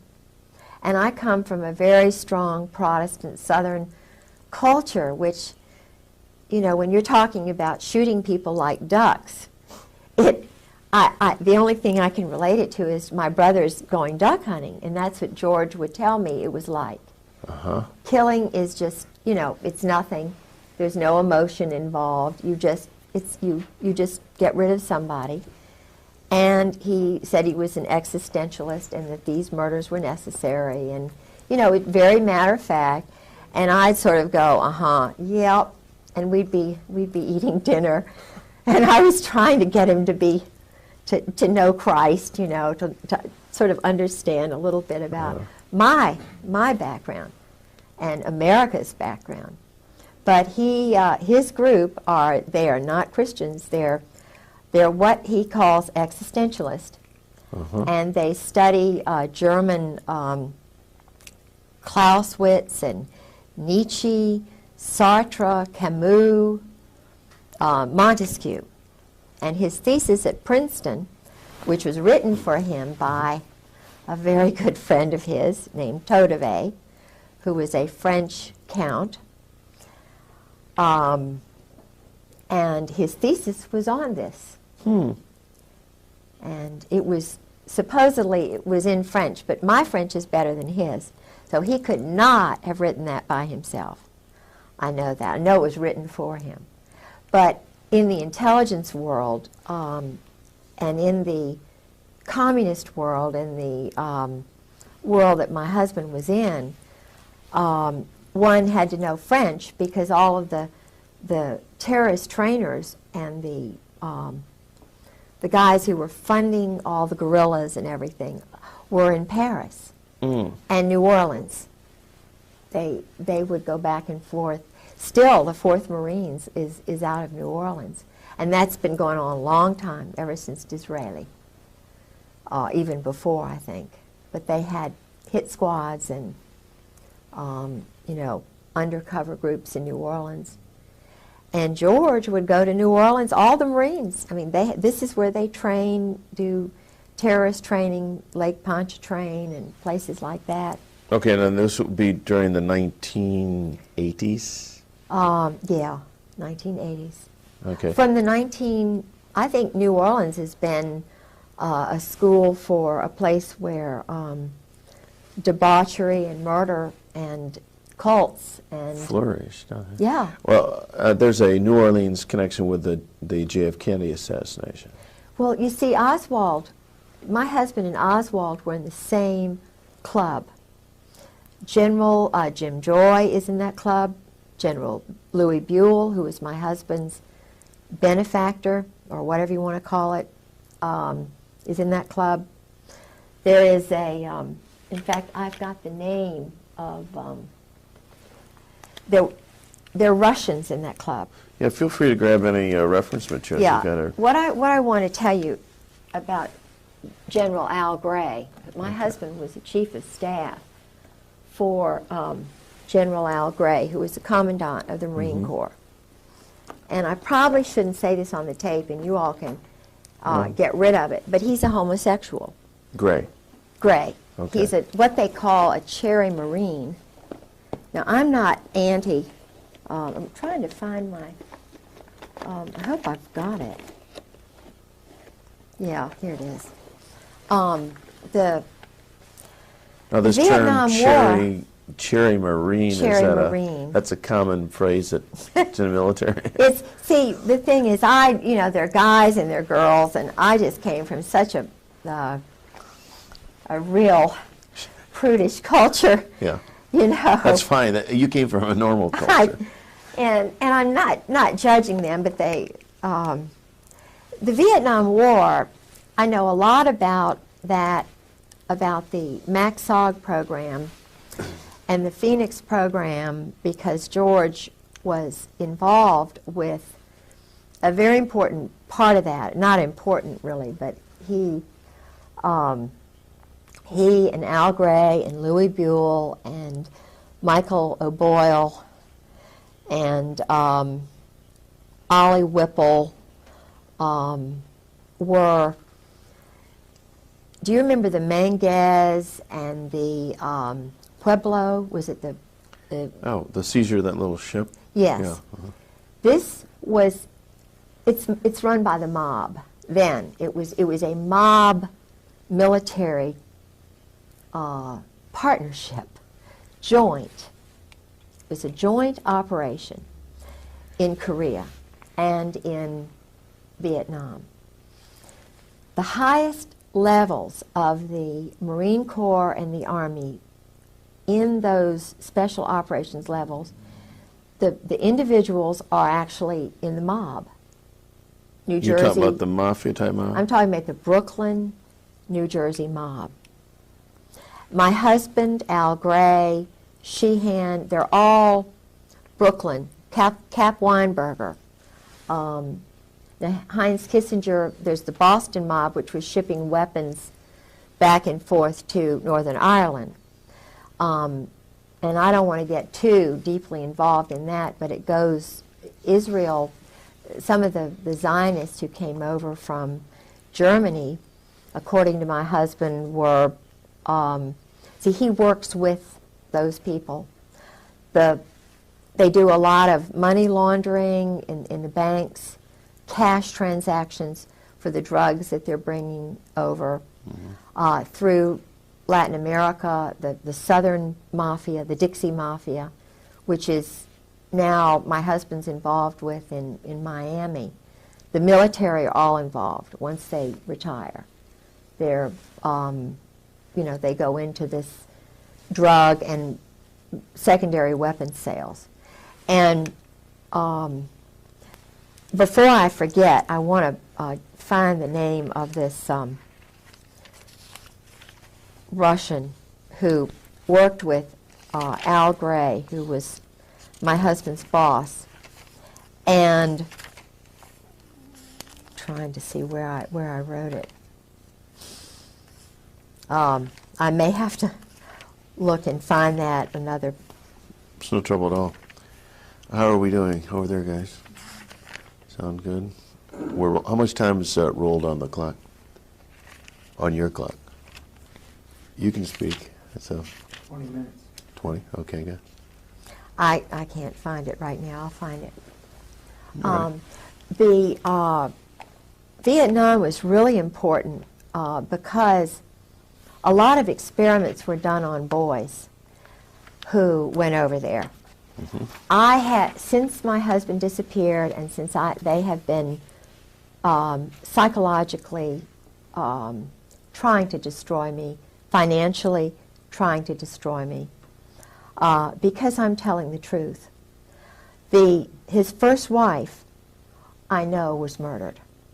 Okay. She was, according to a psychiatrist whose name I probably won't give because he's an honorable man. I was given permission before I went public with Sarah McClendon at the press club anonymously, but they knew who I was on the 3rd of July, 1996, was when I came out with a small group of people. But before that time, they were trying to handle me, to try and get me to be quiet. They tried threatening me and so forth. And I'm trying to remember where I was, what I was going to, the point I was going to make. I can't remember now what I was going to, it was something important. Oh, yeah, General Jim Joy. Yeah. I called General Jim Joy on the phone. I was trying to find where my husband was because I didn't know whether I'd have any money to, food to eat or what. He just walked away, and I knew that the Marine Corps knew where he was. But I was being handled psychologically. On the 4th of March, my home was broken into.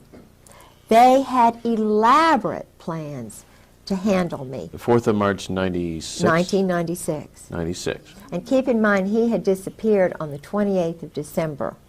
Of 96. Of 96, 95. Okay, So put yourself in my shoes. I have no idea where he is. He's done this before, and each time I was totally traumatized. So I get... What happened during this break-in? Well, they were looking for the diary, which I have here. Okay. I don't have the original copy, but this is the diary. Okay, can you lift it up so Yeah, you can... sure. Yeah, just This is it. It's his Beirut diary. kind of hold those. So Yeah. This is it. Okay. And it's in his handwriting. The Beirut diary tells how the intelligence community, the Army and Marine Corps assassins, snipers, are how they operate in a city during a crisis. My husband was the liaison between the White House and President Jamal. So my husband is a friend of Scrowcroft, McFarland's a Marine. All of these men are personal friends of George's. Colby, I spoke with personally on the phone. 2 weeks later, he was murdered. He went to Princeton. My husband knew him. He knew my husband. He told me, Colby told me that... Now, this is General Colby? No, this is William Colby, who was head of the CIA. Oh, okay, yes. Who was murdered in a... so-called boating I accident. know exactly how that happened because, you see, the SEAL teams, SEAL Team 6, 4, 6, and 8 are on the East Coast, and then the odd numbers are on the West Coast. And some of the people who are affiliated with the SEALs,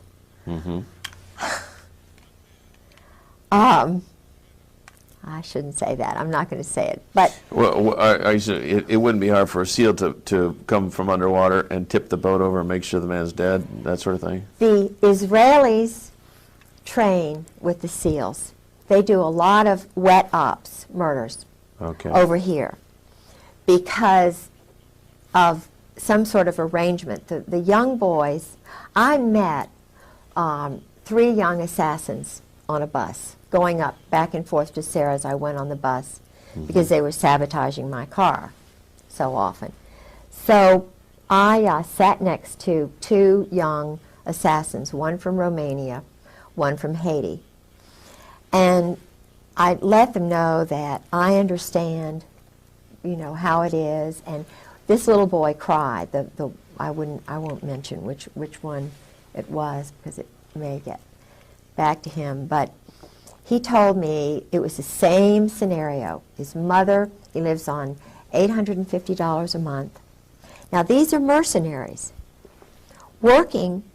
The taxpayers are paying mercenaries.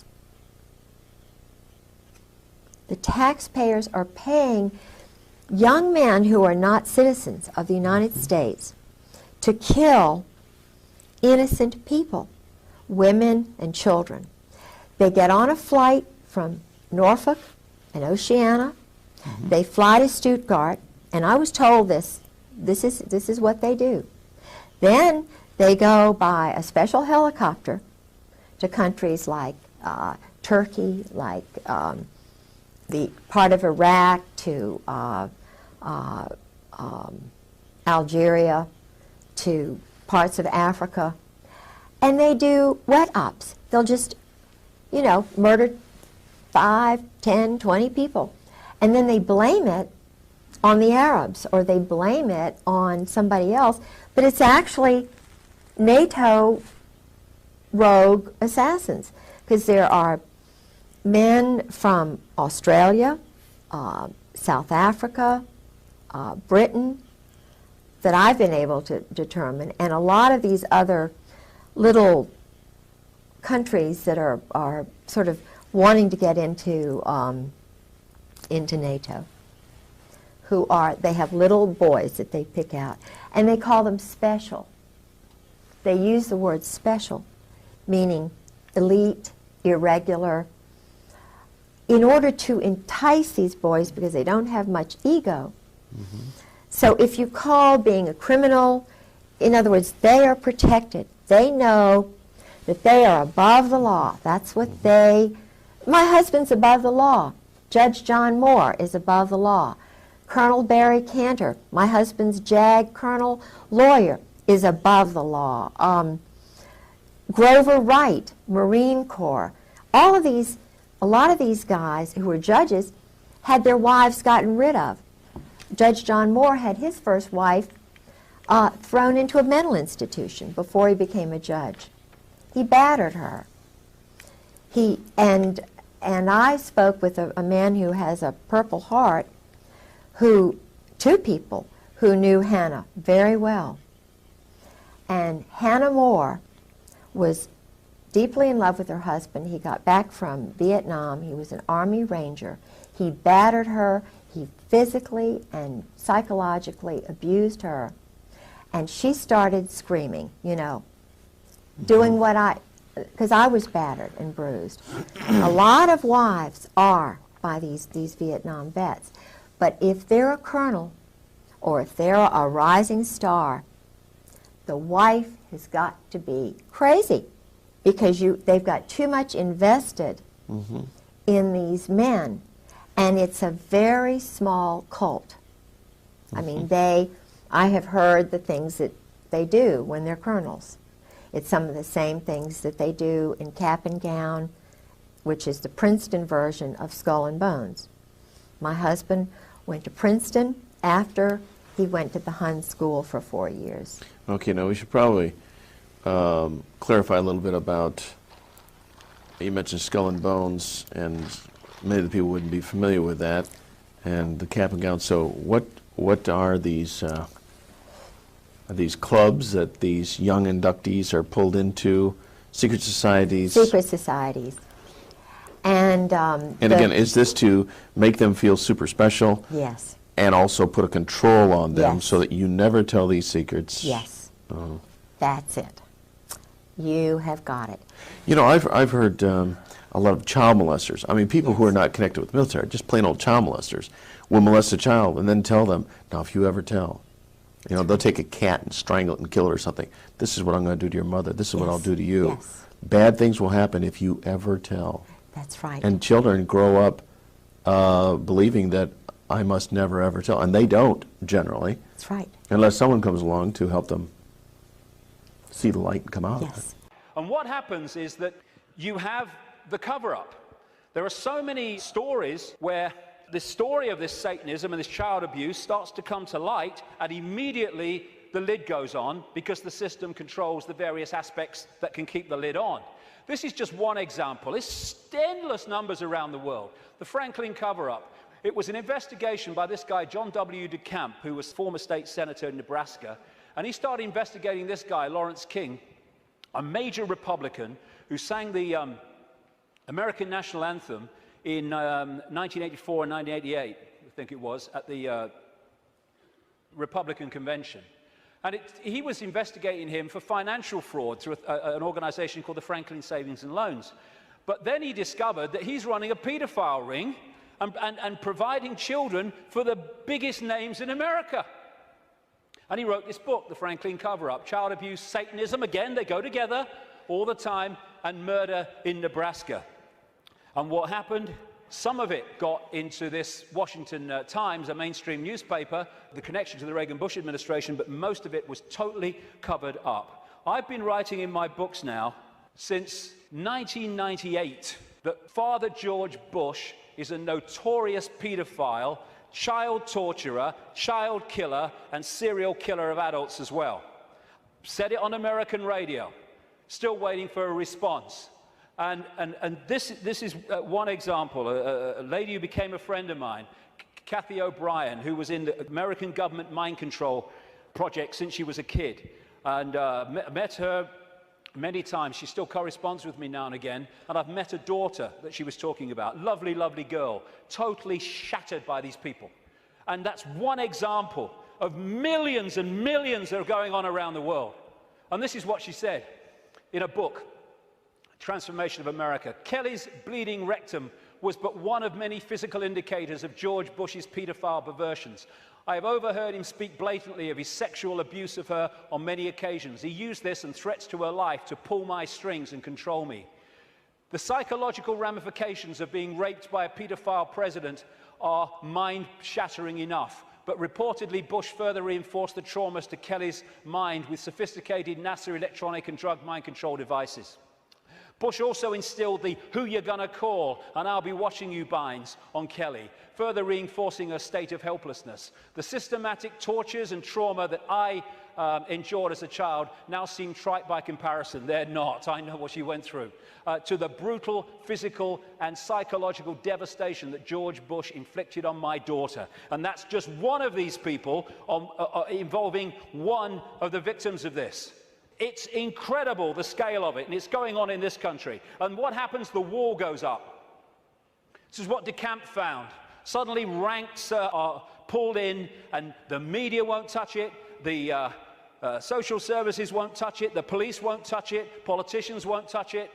It's the blueprint, it's how it works.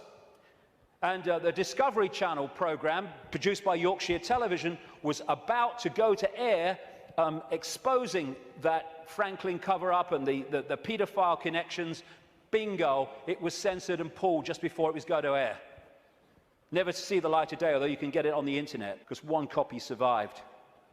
Okay, that tells you a little bit about cults and satanic cults and preschools. By the way, Dr. Roland Summit, psychiatrist at UCLA, has told me that he's also involved in these issues, that he has intelligence information and otherwise, that there are more than 50 preschools around the country where they claim that there's been sexual ritual abuse, and tunnels are located under the schools, more than 50 of them. The McMartin family traveled all over the world because they were experts in putting preschools together, organizing them, showing them how to build the schools and so forth. There were more than 5,500 children went through this McMartin school from the time it was built in 1966 until 1983, when this incident was alleged to have taken place. The cults use these 2-, 3-, and 4-year-old children for several purposes. Number one, they use them for pornographic films. There's a lot of money, $10 billion a year, pornographic business in this country. They use them in their initiation. They consider them initiated into the cult, even though their parents don't know about it. And they use them as part of their ceremonies. In other words, they need children in certain ceremonies.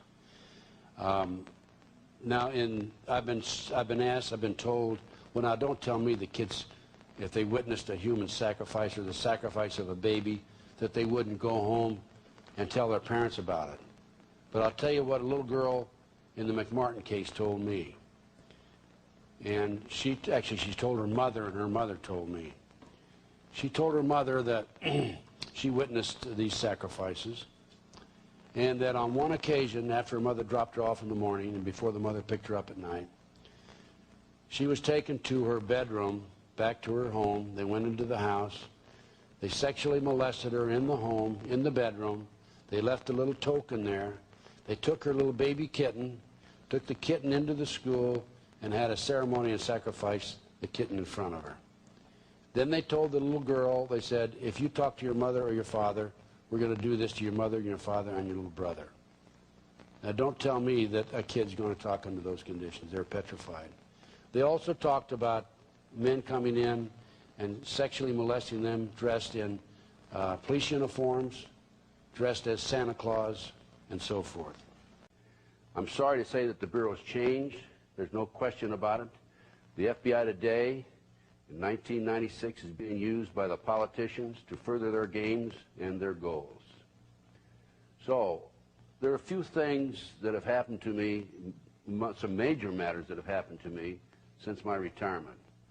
And most recently, I was giving a lecture in Las Vegas, and I sat at the head table next to a gentleman. And this gentleman, in his day, had been in naval intelligence, and he was telling me that on December the 4th, 1941, 3 days before Pearl Harbor, he was in the communications room in Washington, D.C., a naval intelligence officer, and we received, the U.S. government received a communication, an intercept of Japanese message that had been sent, and we had broken the Japanese code, And this message stated that we were going to bomb Pearl Harbor on December the 7th. He was very elated to have received this. He passed it up to his superior. His superior passed it on. After the war was over, he came back to Washington, D.C. and was told he was going to have to testify. They had a congressional hearing on this. He was given a subpoena. His boss called him in and said, even though you have a subpoena, you're not going to testify. And he said, well, I don't understand this. He says, look, you don't understand now, someday you will. You're not going to testify. And he didn't testify.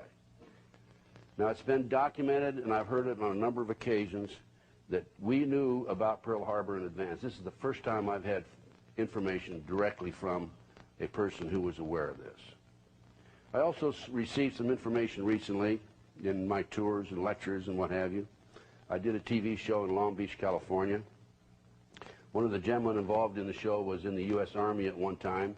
He told me that in the spring of 1973, we had bombed all of the North Vietnamese supply lines. We had mined their harbors. They were cut off. And one of his associates was in the communication room in Saigon. And this is, of course, a classified job. And when he was in this room, he received this message from the North Vietnamese: we surrender unconditionally. He passed it on to his superiors, and all Army personnel were immediately ushered out and replaced by State Department personnel. It was shortly thereafter that Kissinger met with the North Vietnamese officials in Paris, France. Why do these things happen? Why did we not take advantage of the advance notice of Pearl Harbor? And why is it necessary for us to be a subservient to North Vietnam when we obviously have won? I think at the end of this lecture, you may have the answer. In fact, I'm sure you'll have the answer. I think you'll understand much better than you do and have in recent years. And you see, my husband is frightened to death. I believe that his brother was murdered to keep him in, because he had gone through 4 years of this mind control.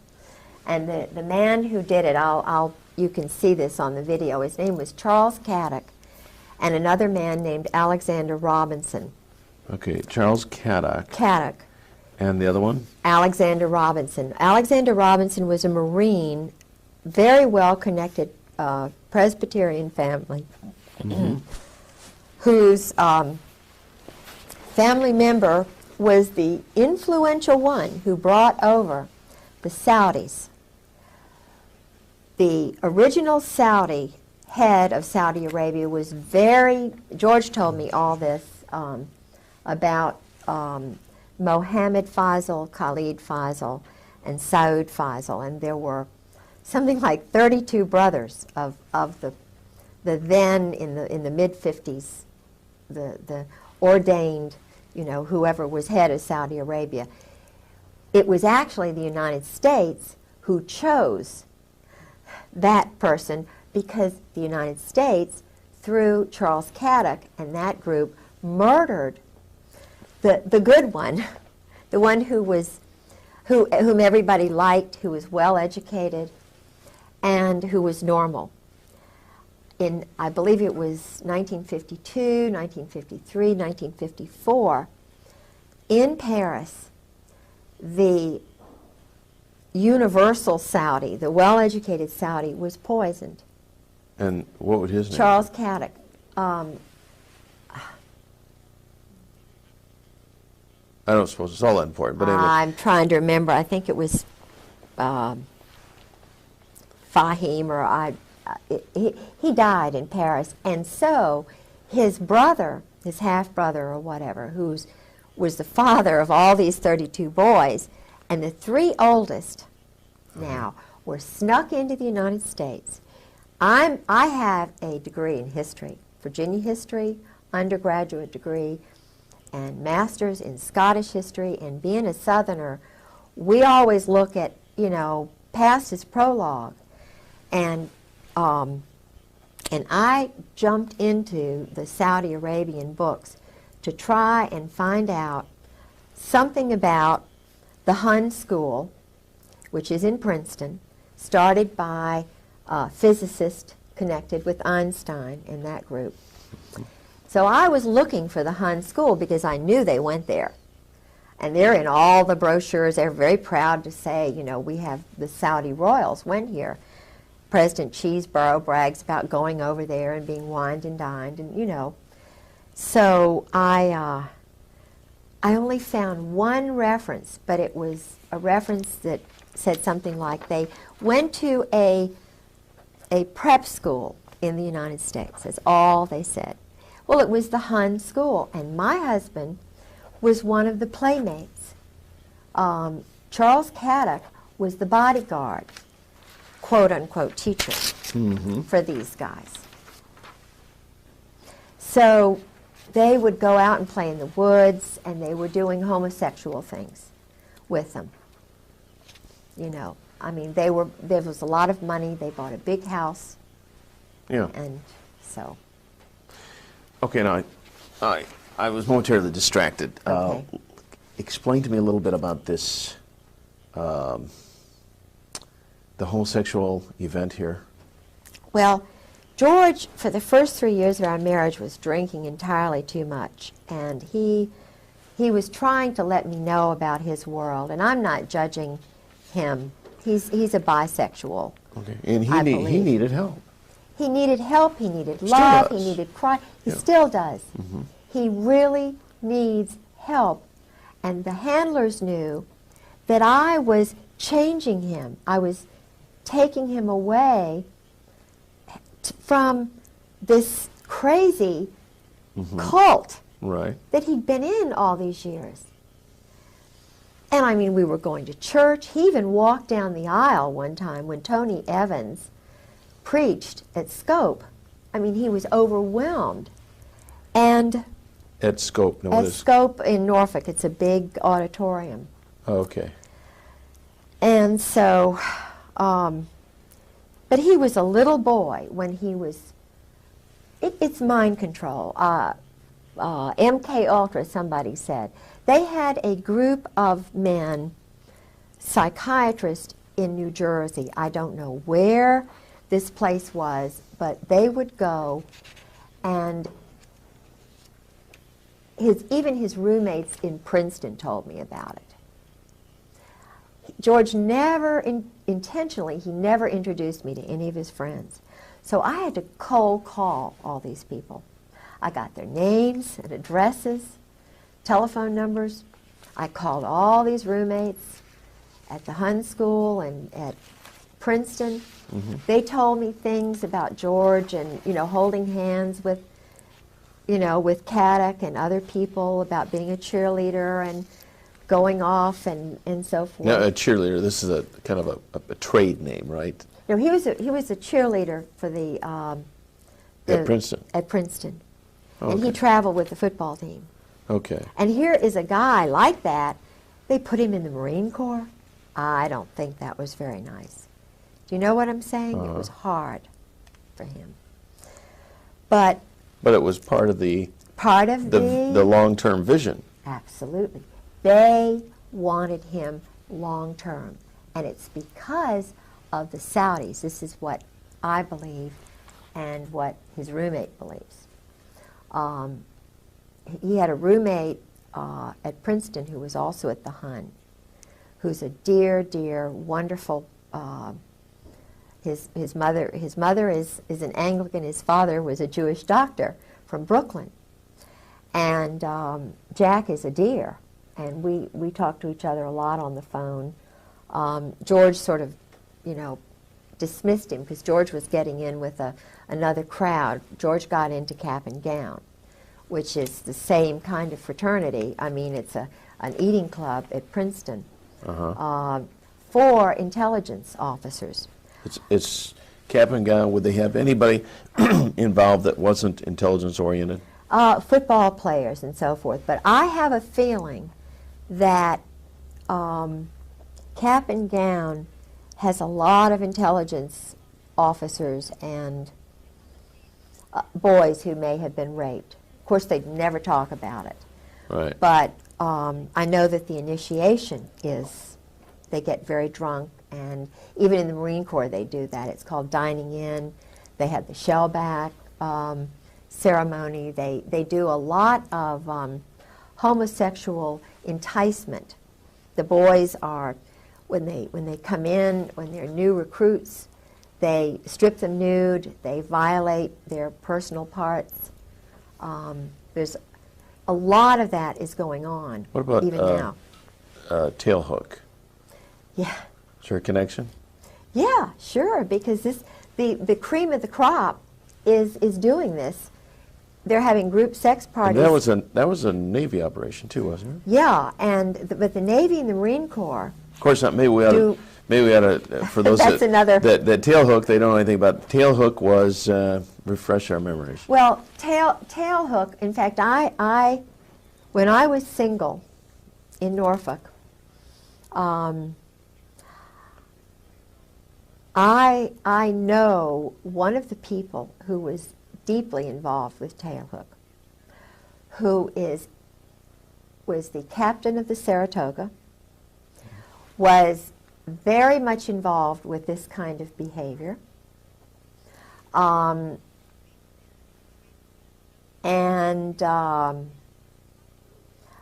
know a lot about the. See, I never thought about group sex.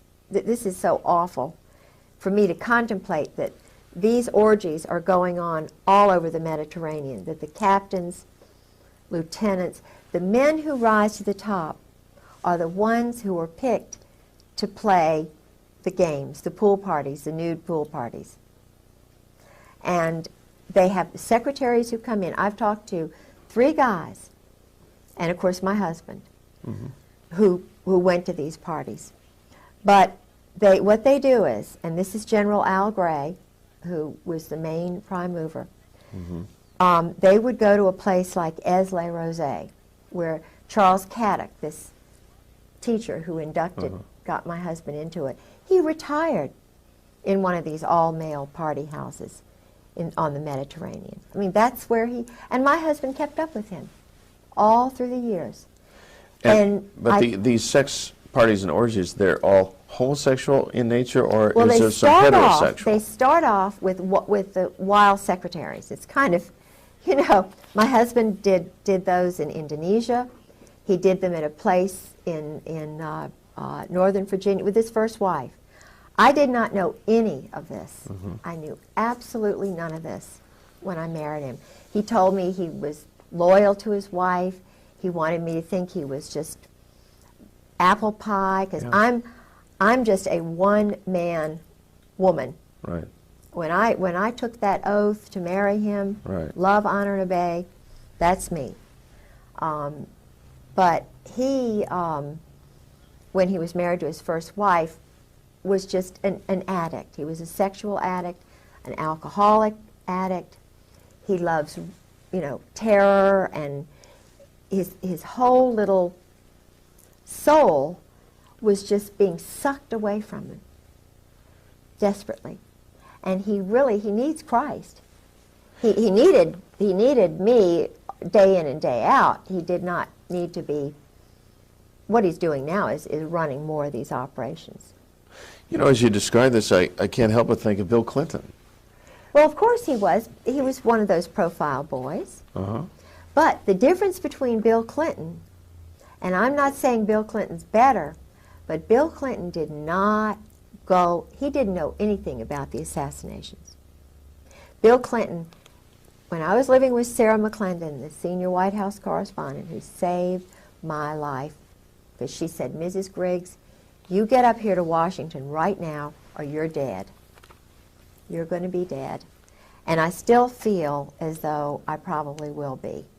I'll certainly be financially ruined. They are still doing psychological operations in my home, sabotaging my car, messing with my telephone, my radio.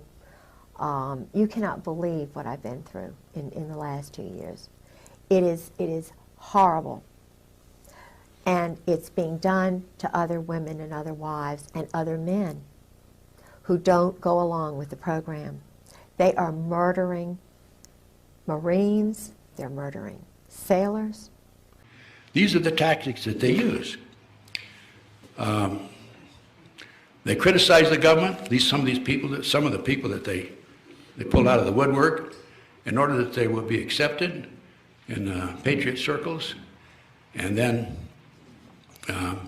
these people criticize people like me. They think they can be accepted, and it discredits me.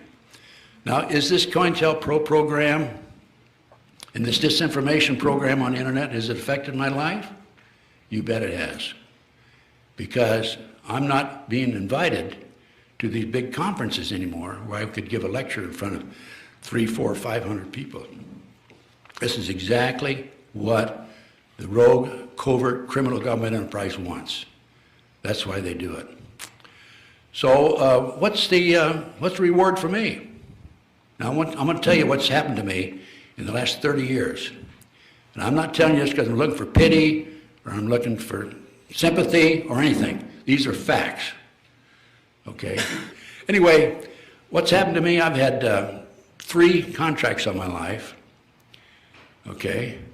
I've had 2 other probable contracts. And I will give you just a little detail about the contracts that were put on me so that you will understand it's not just talk right off the top of my head. I might mention that in 2 of these instances, through divine intervention, I did not go home. I lived in 500 South Kelton in Westwood. This was in the 1980s, or mid-1980s. And I had a door, I lived in a triplex, and my door opened up onto the street. The landlady who lived behind me on the 2nd floor came home one morning, 1:30 in the morning, and here's 2 guys sitting across from my front door in a car. And one of them gets out and walks over to her, "Do you know where Ted Gunnerson lives?" And I told her, "If anybody ever asks about me, you don't know me." And of course she said no, she didn't know. Well, she told me that the next day. And I made some phone calls, and I learned that there was a contract on me. And fortunately, I do have some good sources, and it's kept me alive. But what it really has kept me alive is on that particular night, I didn't go home. I stayed at a friend's house at the last minute. So I say it's through divine intervention that I didn't go home on that particular night. So one of my contacts says, I used to work with, and he gave me his name, who is known as the cocaine king of the West Coast. Let me go talk to him. Let's go talk to him. So there were 4 of us, and we went to talk to the, quote, cocaine king of the West Coast. And we go in, the fellow comes to the door, lets us in. We had an appointment, it was on a Monday. He escorts us into the parlor, and then he takes us from the parlor into another room, and we sit down, and a little dog comes in about this big, and smelled all of us, and sat down at my feet, and went to sleep. And the, quote, cocaine king of the West Coast comes in, looks at the 4 of us. My dog likes you, I like you. And I'm saying, I'm sure happy about that. To myself, of course. So the cocaine of the West Coast tells the other 3 to scat out of the room and sits down with me, and he says, "How many children do you have?" Well, I know what the message meant. You know, if you screw up, your kids' lives are in danger. And I told him. Then he pulls this Artist's Conception out. He had a copy of the Artist's Conception. And he said, "Who gave this to you?" And I said, "If you're going to do harm to him, I'm not going to tell you. I'll take the heat myself." And he was kind of miffed about that. He said, "I didn't say I was going to do anything." So I said, "Okay, promise you won't, and I'll tell you." So I told him the story about the accountant and so on and so forth. And he said, "Okay." He said, "Let me make a phone call. I'll be right back." So he left the room, and he came back. He says, "You're right. You got a hit on you. I can take care of one of them. I can't take care of the other one." I said, "I got 2 hits on me?" "Yeah." So I said, "Well, take care of the one, and I'll see what I can do about the other one." And So he left and came back again. He said, okay, I made a phone call. Don't go home or to your office until Friday. This was Monday. So I lived in a hotel room that whole week with a gun under my pillow, and I didn't move. I paid cash for the room. That was before you had to furnish identification. And it's kind of interesting because every time somebody walked down the hall in the middle of the night, I would wake up. And it was after that that I, by the way, that hit was taken off, thanks to him. He called me later and asked me to do a favor about 6 months later, and I won't need to go into that. But the point of this story is divine intervention. I didn't go home that night. A friend of mine said, stay with me this night, and we'll go from there. And so anyway, I ended up I had some friends drive me to Dallas. I remember I slept in the back of the car, in the back seat of the car, for like 21 hours. That's how long it took to drive to Dallas, because I hadn't had any sleep in a week. And then while I was over there, I'm saying to myself, I got to get rid of this other head. This is all New World Order stuff. This is all Illuminati. Okay, they put hits out on people all the time. Don't bat an eye. So I'm over there, and I get a call from a fellow in Los Angeles. Come over, I want to talk to you. And this particular person had some pretty good contacts, because he knew about my situation. He knew I had 2 hits put on me at the same time. And long story short, this particular person was able to take the second hit off of me. That was just one. On another occasion, 1986, I said to myself, I've had enough cops and robbers in my life. I'm getting out, and I'm going to go in business for myself. Divine intervention, again. The good Lord wasn't going to let me get out of this work that I'm doing. And I invested every dime I had, and I lost it all. And so I had to go back in to private investigation work. Didn't have to, because I had a pretty good retirement check. So this fellow, I was living with my business partner and his wife and kid. My business partner went overseas, went to Argentina, I think it was.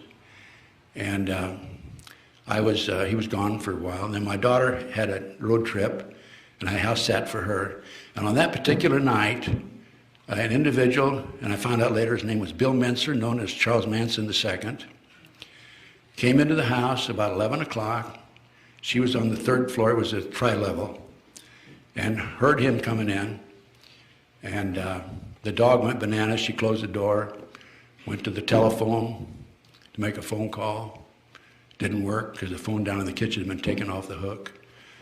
And she sat there and waited it out, got her gun out. He didn't come upstairs.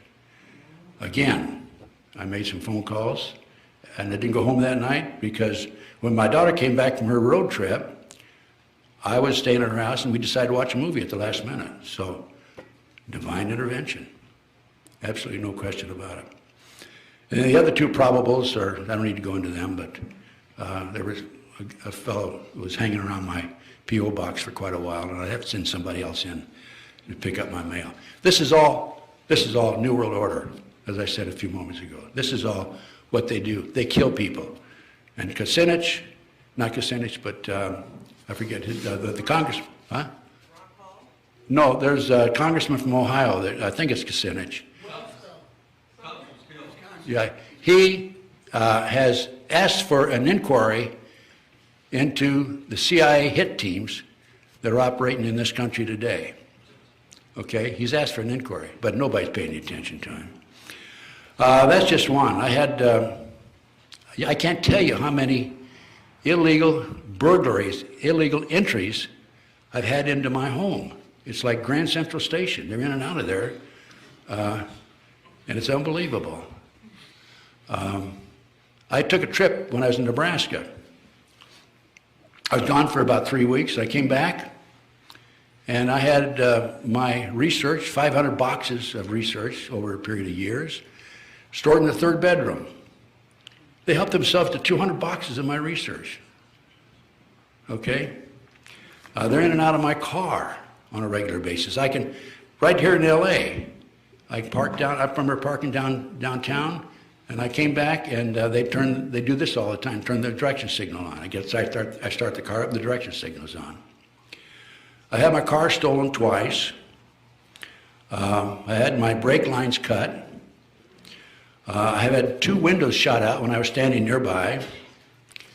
They were intimidating me. They weren't real bullets, fortunately.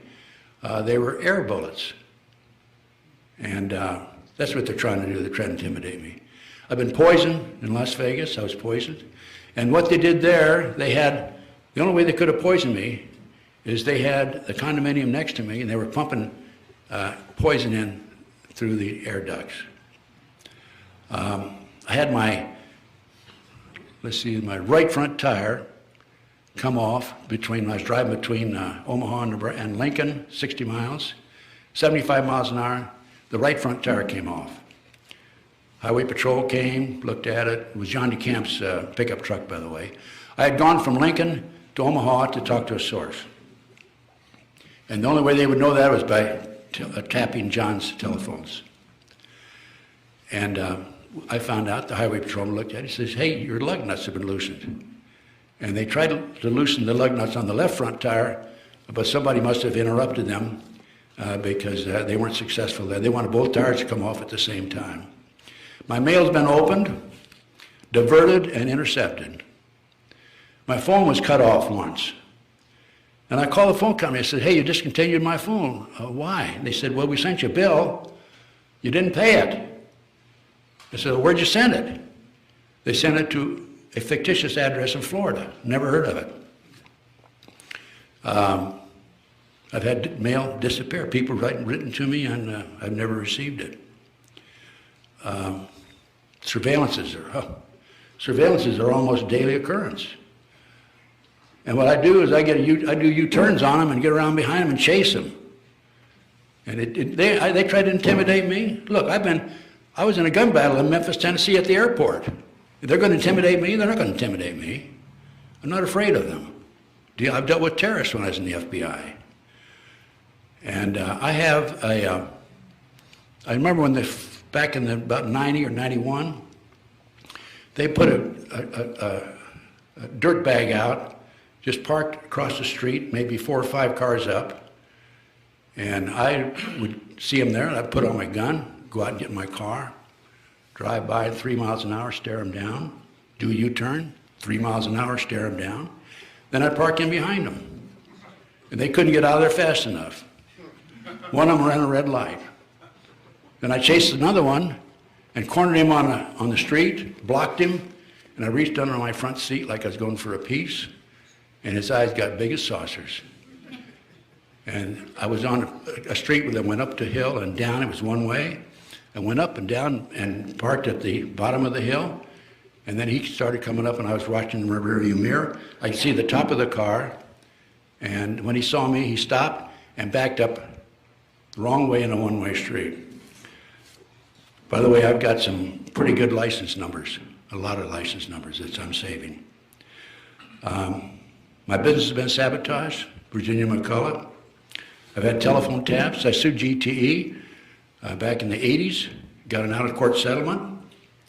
I've had threatening phone calls. I came back from a trip once, and I got up in the morning. I was looking for a file on a desk, and I had a phone call, 827. The voice said, male voice said, did you find your file? Click. They had a hidden camera in my house.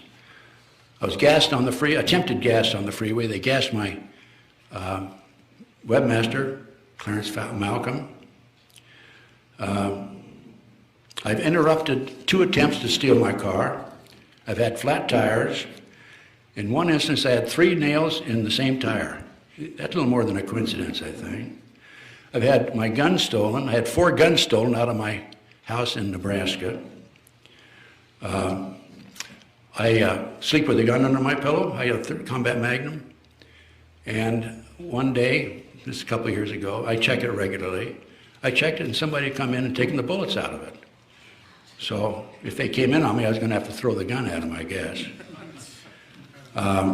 Cameras, they'd taken pictures of me. I've been, my webmaster was hit with uranium-235. I know for a fact I've had a trash cover on me. My computer has been sabotaged. I've been expelled from the Ex-Agent Society. I talked about my plants, the disinformation program, McCullough, Horowitz, and so forth. Those are just the life of a person who dares to take them on. Also, I might mention that in the early 1980s, I had 4 investigations on me, I know, because I applied through the Freedom of Information Act. And one of the reports came, they sent me back. It wasn't anything significant, a couple of pages on a report. And they said, in the interest of, quote, national security, we can't give you the full file. But it's kind of interesting because one of the reports at the end has said that they consider me armed and dangerous. Okay, well, I am armed and dangerous with knowledge, right? Thanks. Thank you, sir. Pam Fawcett. They put a girl on me, Pam Fawcett. DEA and the FBI. I dealt with her on the phone for 6 months. She was in Modesto. Tried to set me up on a drug deal. And she called me one day and said, I need to talk to you. She came down. I met her at the time, I think it was Hughes Market or Ralph's Market across from this place on Ventura Boulevard, the Sportsman's Lodge. And she told me that the whole story about how they had tried to set me up through her and drugs through her. And I said, Pam, why are you coming over to my side now? I had the names of the FBI agent and the DEA agents who dealt with her. She said, and I was trying to help her on the phone. I tried to help her with her 14-year-old kid. He got in trouble down in Florida. And she said, I woke up the other morning and I realized you're the only honest son of a bitch I've talked to in 6 months. Those were her exact words. Pam took a polygraph, passed it, and last time I talked to her, she said there was a hit on her. Oh, here's Kucinich, Dennis Kucinich, that was it. This is in American Free Press, April the 6th, 2009. Dennis calls for probe of U.S. hit team. So, what do we have? Well, we have the NSA and the FBI have teamed up with AT&T and Verizon to spy on U.S. citizens. This is all documented. President Bush reauthorized a secret program more than 30 times to spy on Americans since September 11th, 2001. U.S. government NSA has tapped its entire internet system. FBI can hear everything you say, even when cell phones are off. The code word for this program is Quantico. All payphones at Grand Central Station in New York are tapped. The Bush administration began spying on Americans 7 months prior to 9/11. The President authorized our intelligence agencies to database every citizen in the U.S. 7 months prior to September 11.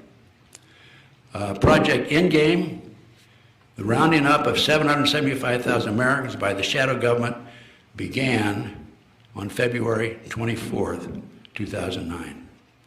2 of my very closest friends, very frankly, have disappeared. I don't know what's happened to them.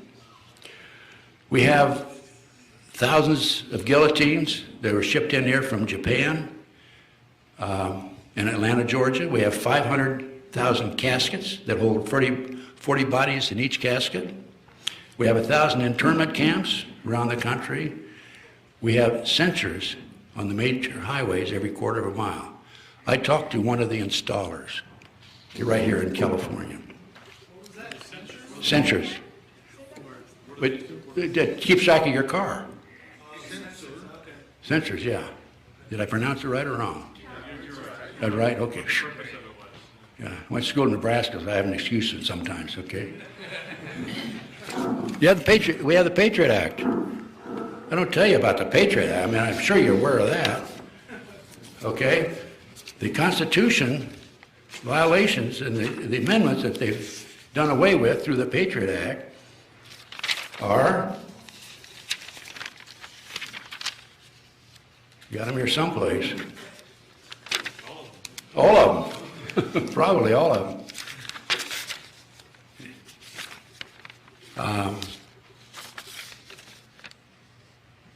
Yeah, here they are. The 6th Amendment, right to a speedy trial. 8th Amendment, no cruel and unusual punishment. 13th Amendment, punishment without conviction. It took 262 Republicans, 77 Democrats to kill the Bill of Rights. This is all part, as I said earlier, of the terrorist movement.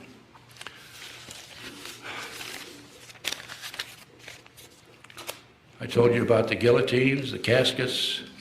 We have U.S. troops in the United States, Holloman Air Force Base, Air Force, German Air Force. A lady came up to me back in the 90s and said that she was from New Mexico. She deliberately dated a German airman from Holloman to find out what they were doing here. He said, when the revolution starts, we're going to strafe the cities. Beatrice, Nebraska, where I lived for a short period. Town of 12,500. They have an on the base there, they have an airport. The airport is the runway is more than a mile long. There's no commercial airplanes come in there, it's all private. They are expanding the length of the airport. Why? So bigger planes can land there, I guess. But there's no commercial planes coming in, over a mile long now. The chemtrails, one of my sources told me that the planes in the north, Midwest, chemtrails are out of the Air National Guard, Lincoln, Nebraska.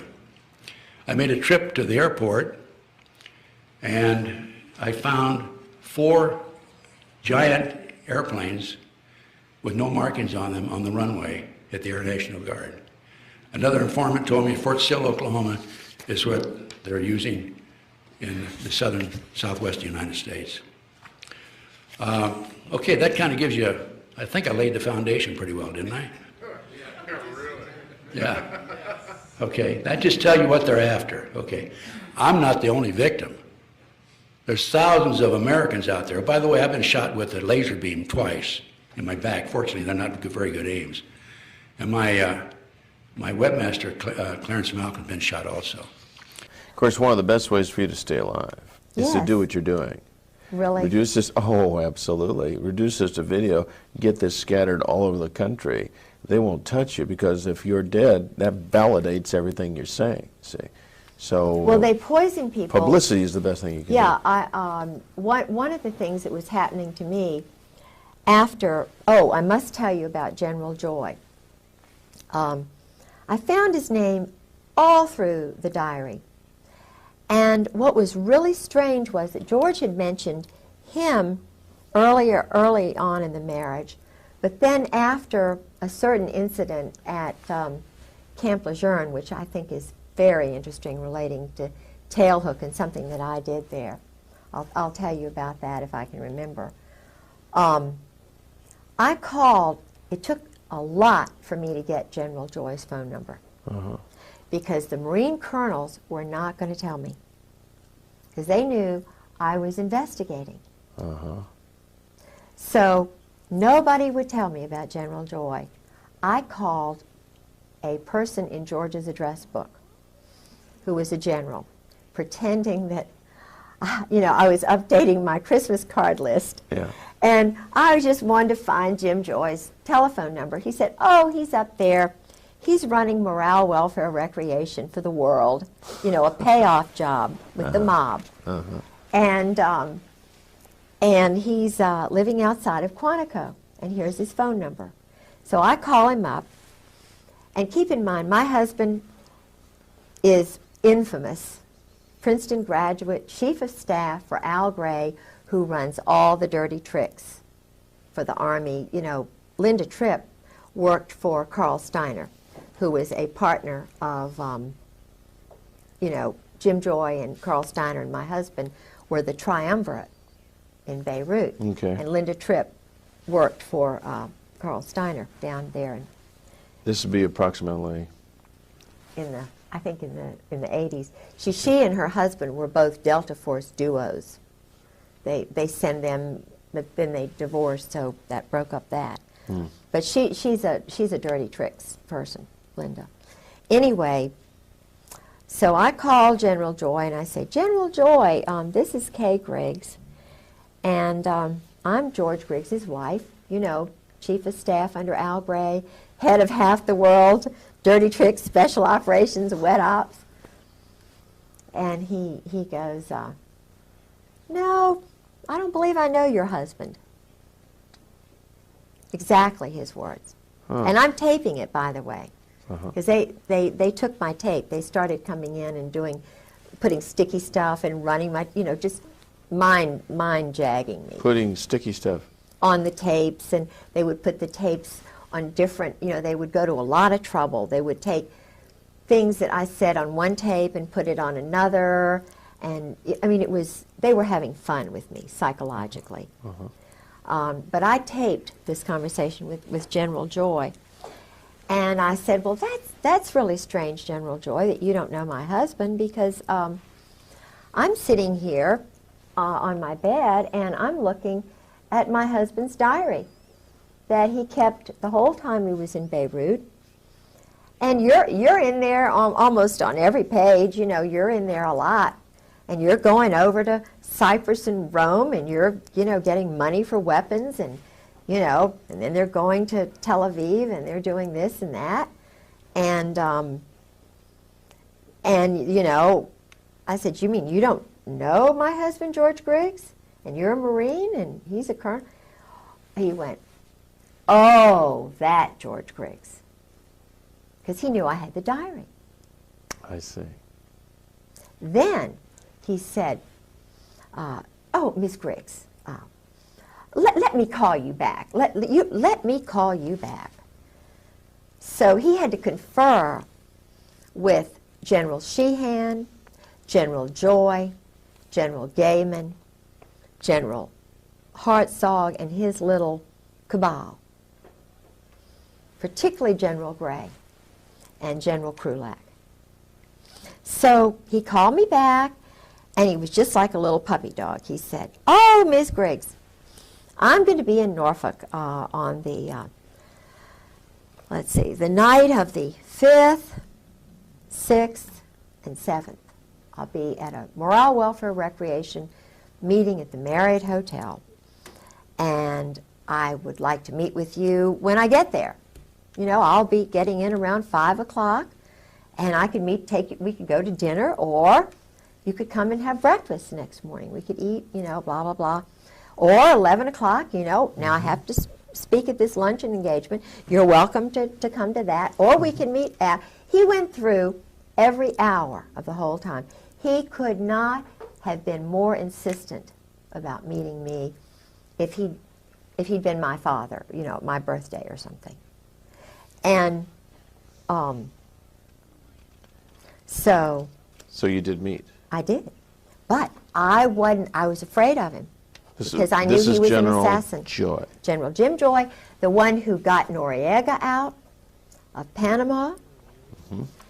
He and Sheehan, the one who was behind the whole operation in Panama.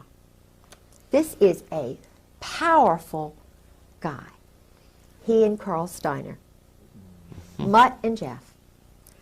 Waco, they trained all the guys in Waco who went and did what they did to David Koresh. They're the ones behind all the black helicopters, and Sheehan, they're the ones, doing all the stuff down there at Kathy McDaniel's down at, in Fort Polk, Fort Hood. That's something new on me. Kathy McDonald, Daniel? Kathy McDaniels had a little talk show. She's a wife of the daughter of the mayor down there at Fort Polk. Okay. The little town outside of Fort Polk. And there were a lot of unusual things happening. And because she was talking about it, they took her radio show off the air. And they tried to, it's a long story, but anyway, so General Joy, I got in contact with the NCIS. That's Fort Polk in Louisiana. Yeah. Uh-huh. Yeah. But I met with the NCIS guy and a Marine that I just met cold call, because I was kind of worried about what would happen to me, meeting him. So may I go to the ladies' room Certainly, mate. Matter of fact, Steve suggested I've that we had to break. sort of go to the late. That's why I've been sort of antsy. Steve suggests we break at 5 after, and I think it's a good idea. Let's break and we'll pick up. Right, we're just a little bit of a recap here. All right, a little bit about your background, about the psychological profile that these guys look for. Let's see, we've discussed the diary. We've discussed Kadak and Alexander Robinson. Robinson. Couldn't read my writing. Thank you. And I have a picture of Caddick. yes, I noted that. We're going to inject that. We'll inject. In fact, we should have a little session here where we just go through pictures at the tail end of this. Yeah. Picture. We discussed tail hook and. You Sarah- know what tail hook means, don't you? Now, what is tail hook? Uh-oh. I got a feeling. Yeah. Is it a homosexual reference? Yeah, sure. Really? Sure. Did you know that, Sure. Steve? Isn't it something? Yeah. And the average person on the street has no idea. No. You know, it's like Watergate. Well, the Watergate Hotel, that makes sense. And tail hook probably is some reference to, you know what I honestly thought it was?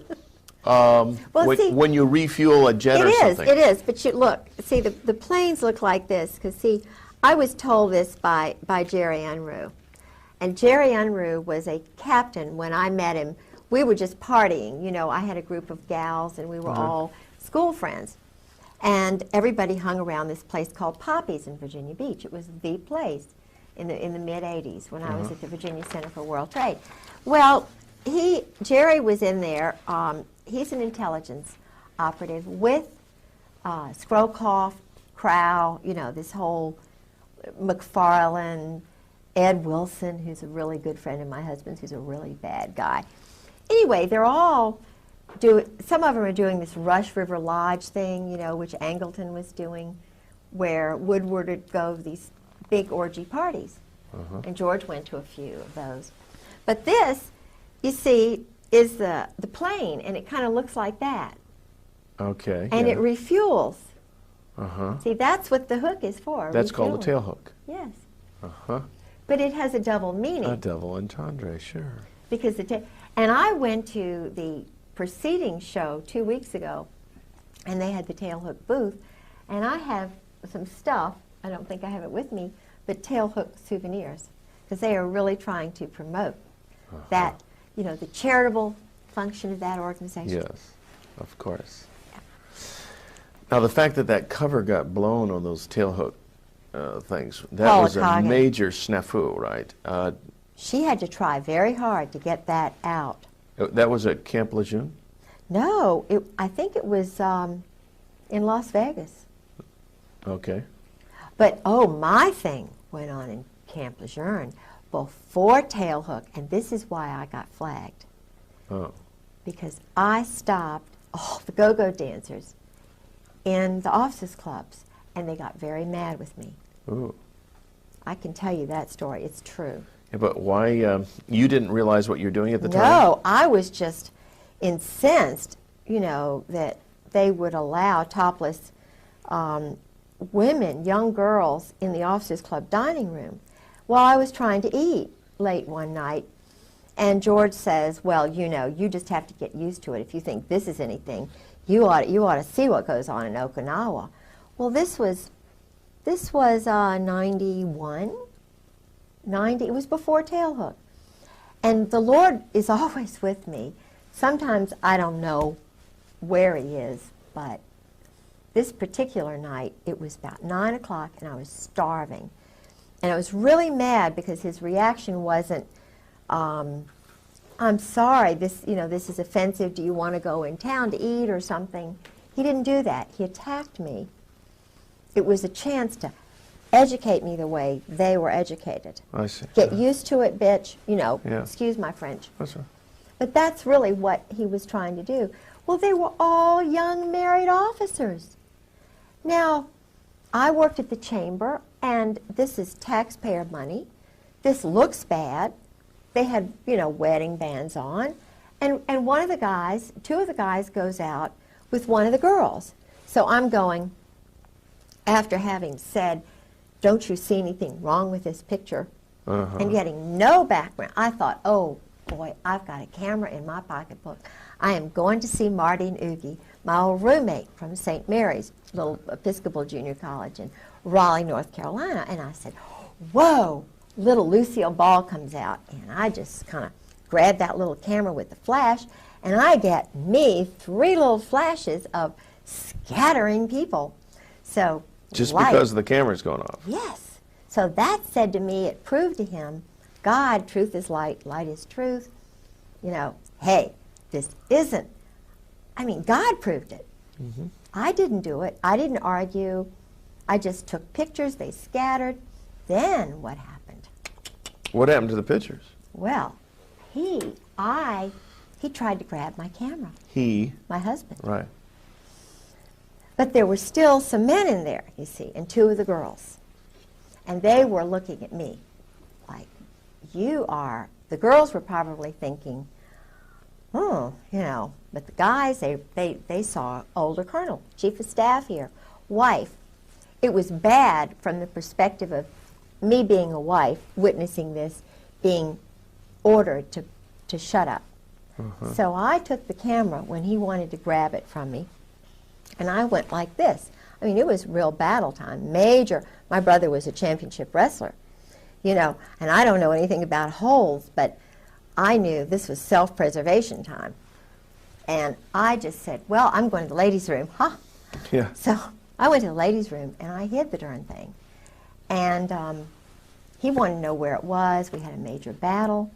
But the end thing that happened was I wrote a nice letter, found out the name of the manager of the club, because I knew protocol. I knew you can't go and just really mess everybody up. And I sent a letter saying, is this normal to have it, to the club manager? But I sent copies of the pictures and the letter to the wife of the general commander of the base and the wife of the commandant. Oh, man. You wanted to get in trouble. With the pictures. No, I mean, Oh, you thought you were going to... helping the wives. Yeah. The wives, at this point, no doubt, are privy to all this stuff, right? Yeah. See, I thought in the real world, this is what you do. Somebody... But what happened was I went home, and the wives were meeting there, and I told them what I had done, and Carol and Milla said, oh, no, you didn't do that, did you? George won't get promoted. You know, he was trying to make general. But Louis Buell had already died. He wouldn't have made general anyway because of Sue. I already found out about that. But I didn't know that at the time. So, but Charlotte Moore, whose family are better educated, and she's kind of the leader of the pack because she's more rational than the rest of the wives. She said, Kay, thank you very much. We appreciate what you did for us. And then all the rest of them kind of, you know, they're like little puppets too.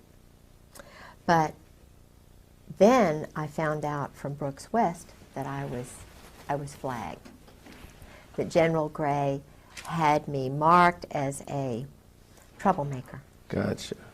So after that, no more stories while he's drinking. You know, it was a very, he was having to balance them and me.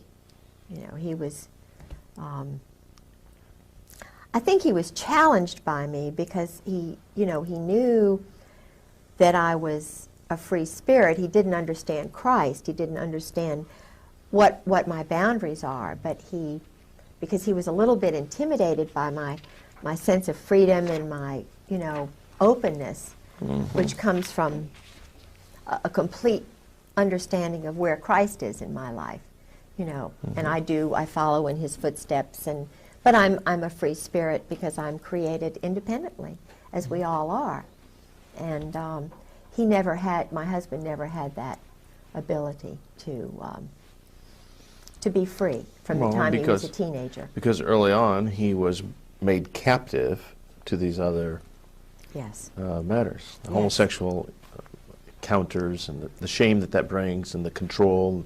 So he was a bent twig That's early it. on. Yeah. And he had, the Saudis were beginning to pile into Russell House at the Hun School in Princeton, which is the school that my husband was in for 4 years on scholarship. He never saw his parents in 8 years. Now think about this. His parents were shipped to California, I believe strategically so that they could control his mind. Okay. He was too poor to fly out there. I think he did go one time when he was ROTC on a flight that took him forever and a day to get out there. But he had an uncle later on who bought a house in Princeton when he was in college. So he had a little bit of nurturing. And this uncle became his father. Okay. And this uncle's 2 sons and the next door neighbor became his wife. He knew he had to marry because of what he had gone through, and it was, I think, so shameful and so hard on him that he married right at graduation day, practically, from Princeton University, where he had 4 years in ROTC. And he was in the Cap and Gown Club, which, as I mentioned before, is an intelligence sort of football kind of scholarship club. But what's interesting is my uncle, who was in intelligence, Ben Delaney, went through exactly the same hoops. I was thinking, you know, when I met my husband, this is, and it probably was God in many ways, but I thought, isn't it amazing that Uncle Ben, who was the football quarterback star for Princeton, the one year they won the whole national thing, he was, he went to the Hun School. His father and mother were both killed or something happened to them. And I think they were a fairly well-to-do, prominent family. He was handsome, wonderful, just a neat man. So he went on scholarship to the Hun. And then, and he went in, it was crew and all these other things. He was in Cap and Gown. He was, he played on the football team. He wasn't a cheerleader. My husband was a cheerleader. But they were in exactly the same pattern. ROTC scholarship. They left ROTC. They were dependent on the government, on the intelligence community, you know, selling weapons to whatever country. I know the country, but in other words, they were doing work for the joint under the table all these years. Okay, and directly under whose instructions to sell these weapons? Do you know that? Yeah. Okay, who would that be? Well, it's the Israeli Zionist group in New York. Mossad? No. Well, what would they yeah, call but everybody thinks Mossad, like they think CIA is just a bogus sort of thing. It's really Army intelligence that does just about everything. They run a lot of the psychological profiling, which is done at Quantico with the FBI. It's all a very small group. Harvard professors connected with, you know, the Tavistock and Dar es Salaam, and there's a sexual perversion group in Vienna and one in Colorado. I think that little girl was part of that experiment, you know, who was John murdered. Benet Ramsey? Yeah, because I had some... Well, you know, that raises an interesting point, because here's a high-profile murder that goes nowhere. No investigation, nobody's pinned. It just goes on and on and on. The parents are involved in that program. But somebody higher High up level. is protecting them. Absolutely. And the same thing that you're describing about the military. Sure. If you're in the clique, you can get away with murder. Yeah, absolutely. Absolutely. Murder, literally murder. And I had a group of visitors. I used to be set up by the State Department, my husband, who had power in the State Department, through both Caspar Weinberger and, well, his whole crowd. I mean, Caspar Weinberger, George Bush, Colby, Casey. My husband was in that clique. He was in the Princeton Marine Corps clique. Rob, Warner, you know. You're talking about Senator Rob. Yeah, they're and all Warner. Marines. Pat Robertson, all 4th Marines. I mean, they're all involved in this. They know, they're running everything. Now, you mentioned Pat Robertson. You're talking about the 700 Club, Pat Robertson. Yeah, there's a power thing there. And it's all male, it's all white, and they know the murders are going on. They're surgical, they're strategic, they're political. But what I was going to tell you is I was used because I was the most gullible in high school. And I'm very, very spiritual, and I love people. So, and I was driven to meet all these people from all over the world for some reason. So they would feed me people because they knew I would react. It's kind of like Monica and Bill. I think they put Monica in there to have something on Bill. That's my own feeling. Sarah McClendon feels the same way. Because... And Linda Tripp was there to guide the situation. Absolutely. Of course. Linda Tripp was Delta Force. Linda Tripp was trained by Carl Steiner, who's in the diary with my husband. Carl Steiner is called a snake, and he tried to trip up Schwarzkopf. I mean, he was trying to take the whole Iraqi thing over because they had been baiting, you know, using the Israeli rogues in Turkey. They were having little zigzag wars. It's all to sell weapons. It's all about weapon sales. It's all about drugs. It's all about funny money. Making money. Of course. And the head, Krulak, who is the Commandant of the Marine Corps, his father, Victor Krulak, worked with this Russian, Czechoslovakian double agent who was worked with Al Gray, who was enlisted at that time, rose right up to the top because they were involved with Butcher and this whole crowd that was trying to pick fights. And they were not, they were Army and Navy together, joint. And George kept saying, George calls them the members of the firm. He calls them the members of the firm. I've heard the brotherhood. They're very close. And it's a small group, and it's very hierarchical. I had Caspar Weinberger's bodyguard farm me when I was at Sarah McClendon's. Now, farm you. Yeah, that's means a term that they use. Where they cultivate? They well, not cultivate, but just want to find out kind of, they're doing profiling on me. Women are hard to profile because we're very easy. We're very easy if you understand women. And I think they need more women in human intelligence because we'd solve a lot of these problems like overpopulation or whatever it is very quickly. Because we're the ones who teach the men how to talk, how to communicate. We think on 20 levels at once. You know, we're very spiritual, we're very practical, all at the same time. And they make mistakes by pegging women as crazy when really they're very anxious to solve problems. They're just very frustrated to see a lot of wacko things going on that don't need to be going on, but the guys don't see it. So with my husband and so forth, I was used. They profiled me. They knew I loved international people because I'd already demonstrated that. And there was a group of sexual psychologists, psychiatrists from Vienna who came over. I have pictures of them.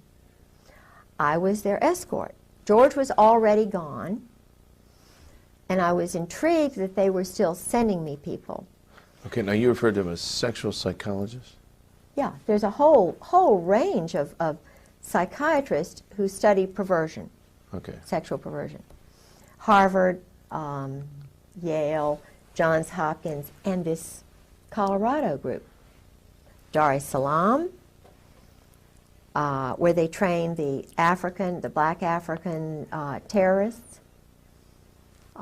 They train them in interrogation.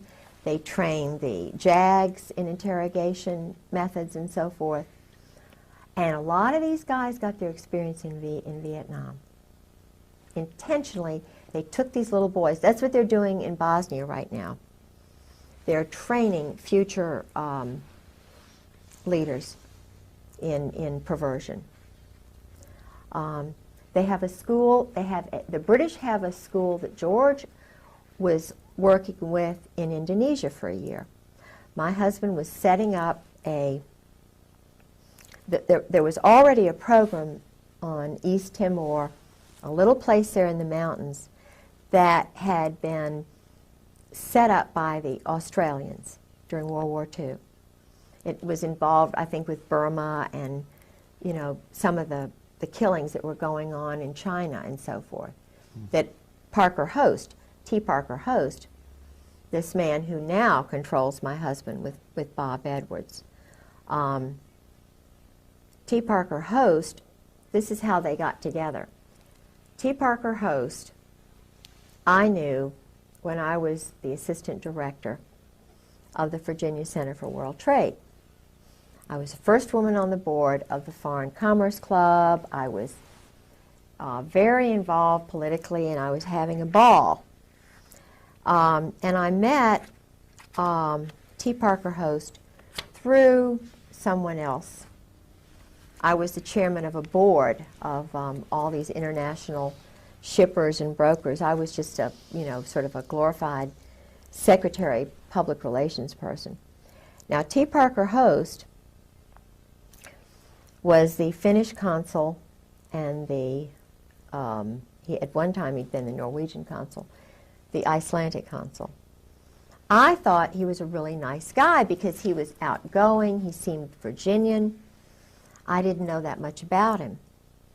But it turns out he has one shipping agency when I meet him in '85. He knows my husband's profession instantly because he brags about being with the mobs. The mob runs the port of Norfolk. I mean, it's terrible to say, the bankers, and then they have I can't say that. You can't say what? No.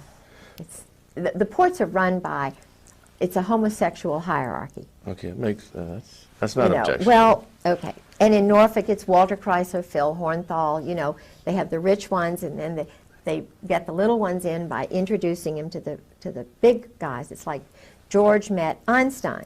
Einstein was in that little ring that the Saudis were in. It was a very elite. No, Camus, you're saying Einstein?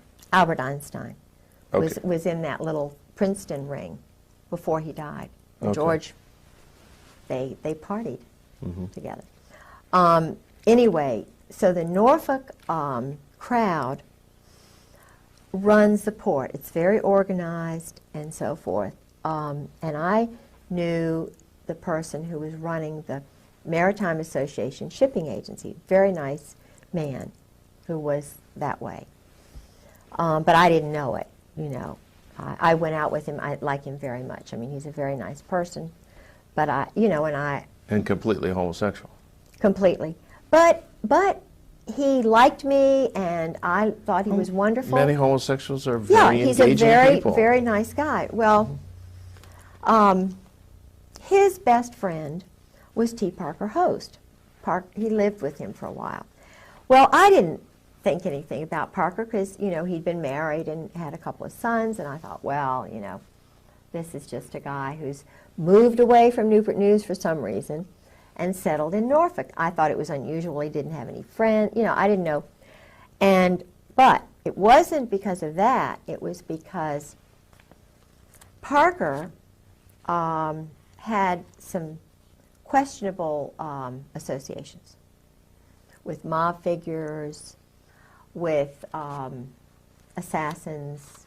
He was in the Burma Special Operations Command. He liked living a dangerous life, and he bragged about it to others. My husband and he gravitated to one another. And I thought it was wonderful because my husband didn't seem to have any friends. So I sort of fixed him up with Parker. Well, Parker's the one who did me in, you know. Parker plotted, and it's a long story, but basically, and this sounds petty, but I wouldn't go out with him. And I'm not saying I did anything that was, it's just that he wasn't my type. Obviously.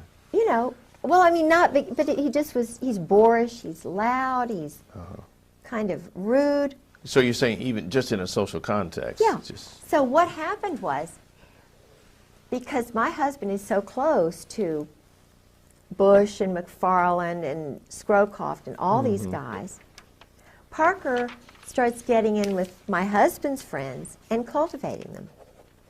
And he goes from having one shipping agency to dotted all over the place. He goes from being a Democrat in petty little Virginia politics and being the Icelandic Finnish consul to having big shipping deals going through Iceland and Finland and Norway. And my husband's setting up deals in Moss, Norway, which I was the president of the Sister City Association. I was being used while they were setting up, you know, shipment places, transshipment places. I mean, I was witnessing all of this, and it all came back to me, just boom, like that. But Parker, it was so interesting. We had a hearing. I had a hearing with my husband. That very day, George Bush was in town. My husband was in town. My home was broken into while I was in court. Very strategically, I was called by a Marine colonel named Jack, who is very involved with the maritime shipping business, and he knew that I know a lot about that. He called me and invited me as a guest of his to attend the George Bush huge banquet with John Warner while my house was being robbed. My car was sabotaged that day. And guess who introduced George Bush? T. Parker Host. Now, he made it to the big time. you know, Alexander Haig is another one. You can help yourself to any coffee or Thank anything you. out there. Yeah, he's a friend. Alexander Haig, he rose from nothing to top dog just overnight. That's because he's in the club.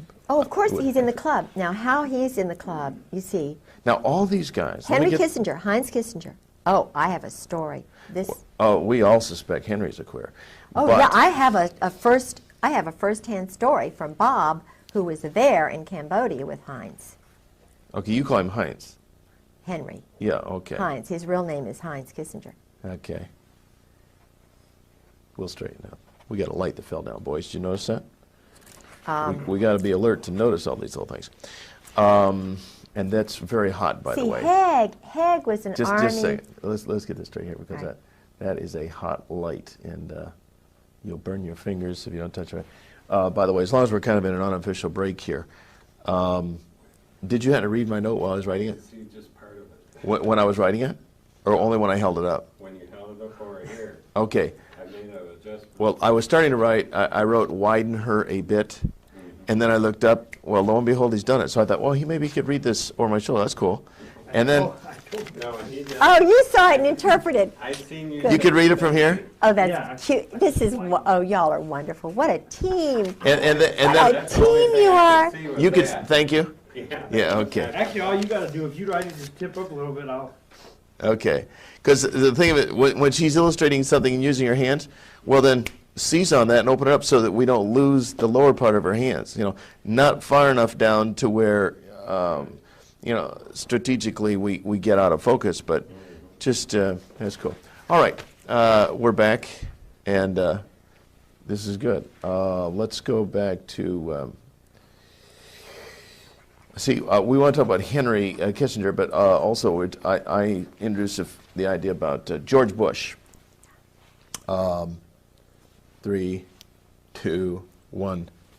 Now, so George Bush, I mean, all these people rise up through the ranks, the same club. Right. No wonder, you know, I saw a little TV clip one time where a reporter was asking George Bush and others about the Order of the Skull and Bones.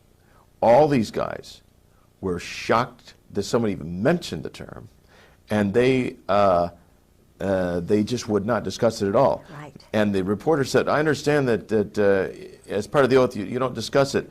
And George just flat out said, it's just not to be discussed. And that was the end of the subject.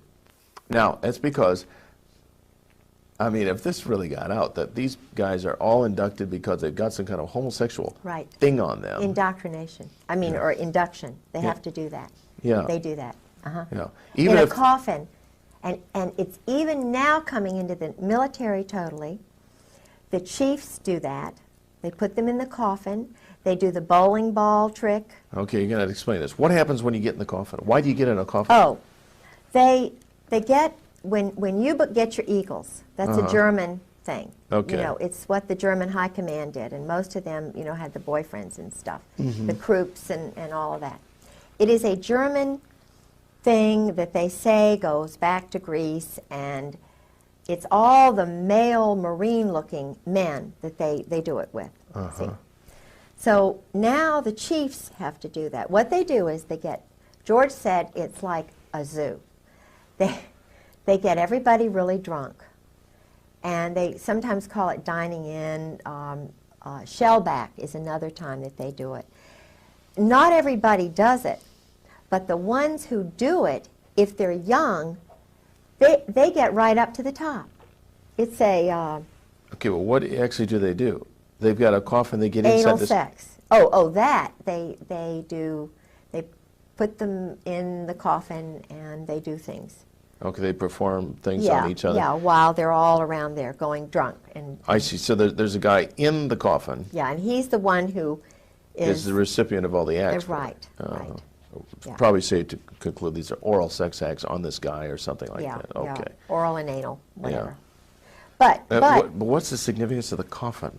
I don't know. I mean, it's the mystique But- about the skull But and bones what's and death. interesting is now the young SEALs, Delta Force, the ones who go from Army to BUDS, the BUDS training SEALs, Buds BUDS is the emerging SEAL group, Oh, I see. They're budding seals. budding SEALs. I see.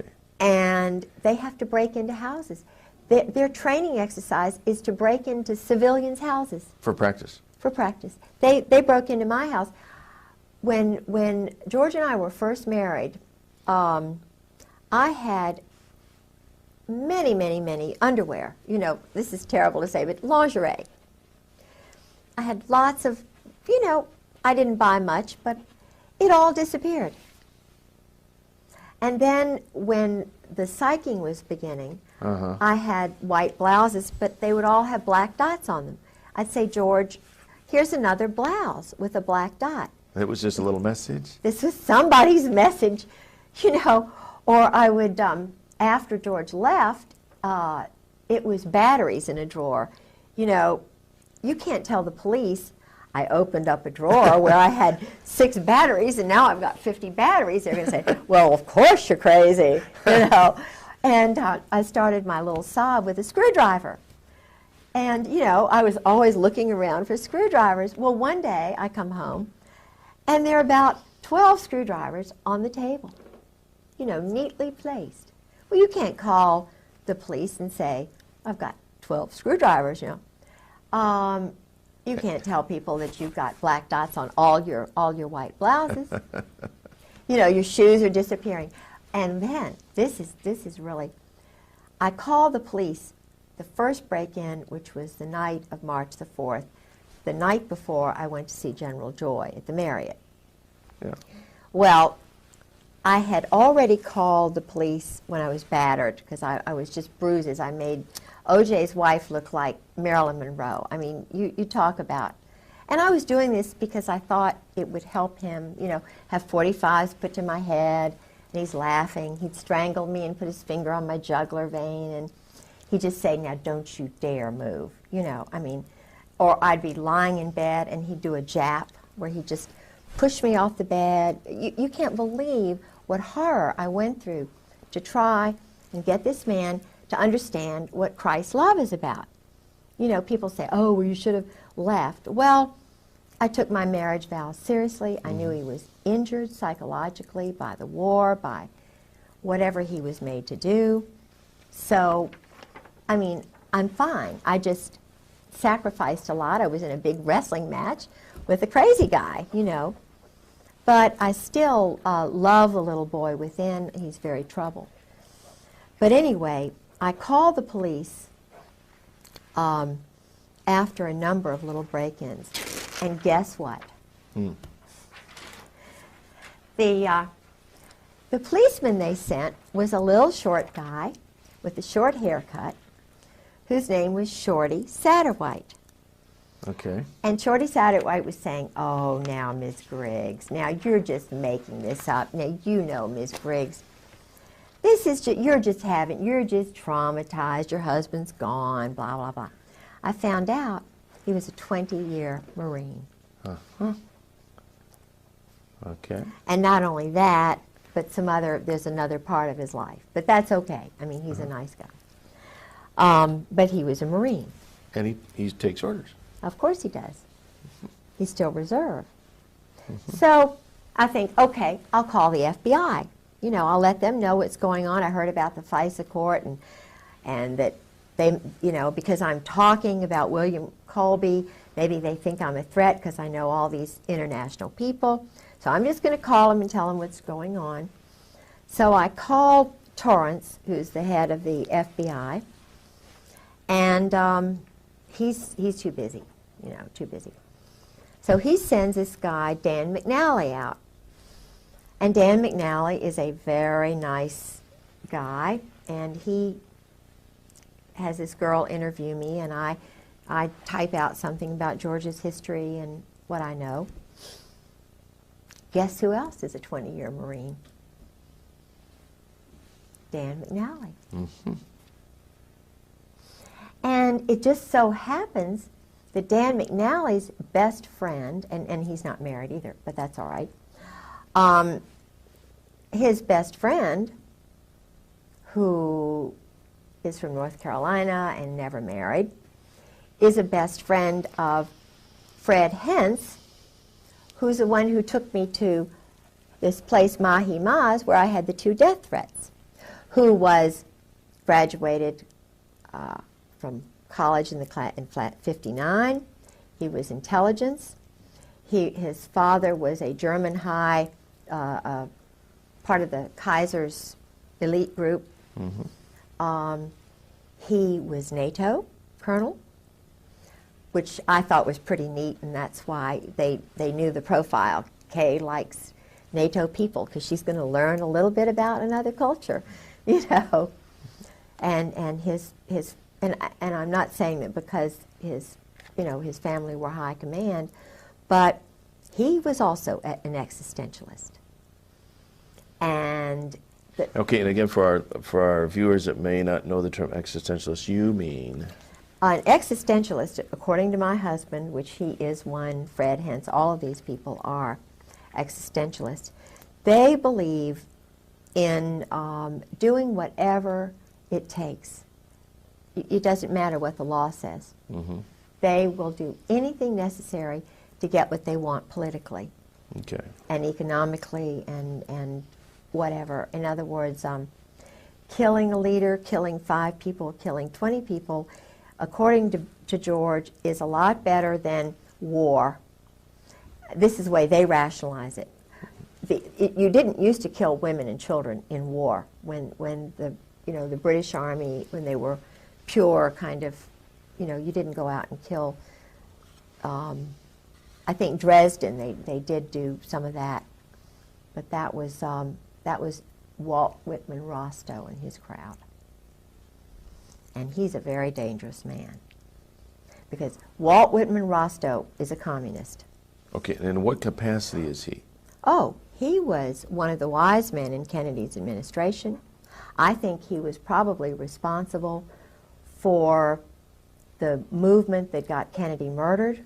I believe it was an Israeli group which did it with some of these rogues. Okay, now when you mentioned wise men, is this an insider term? Wise too? men, yeah. Kennedy's wise men were guys like,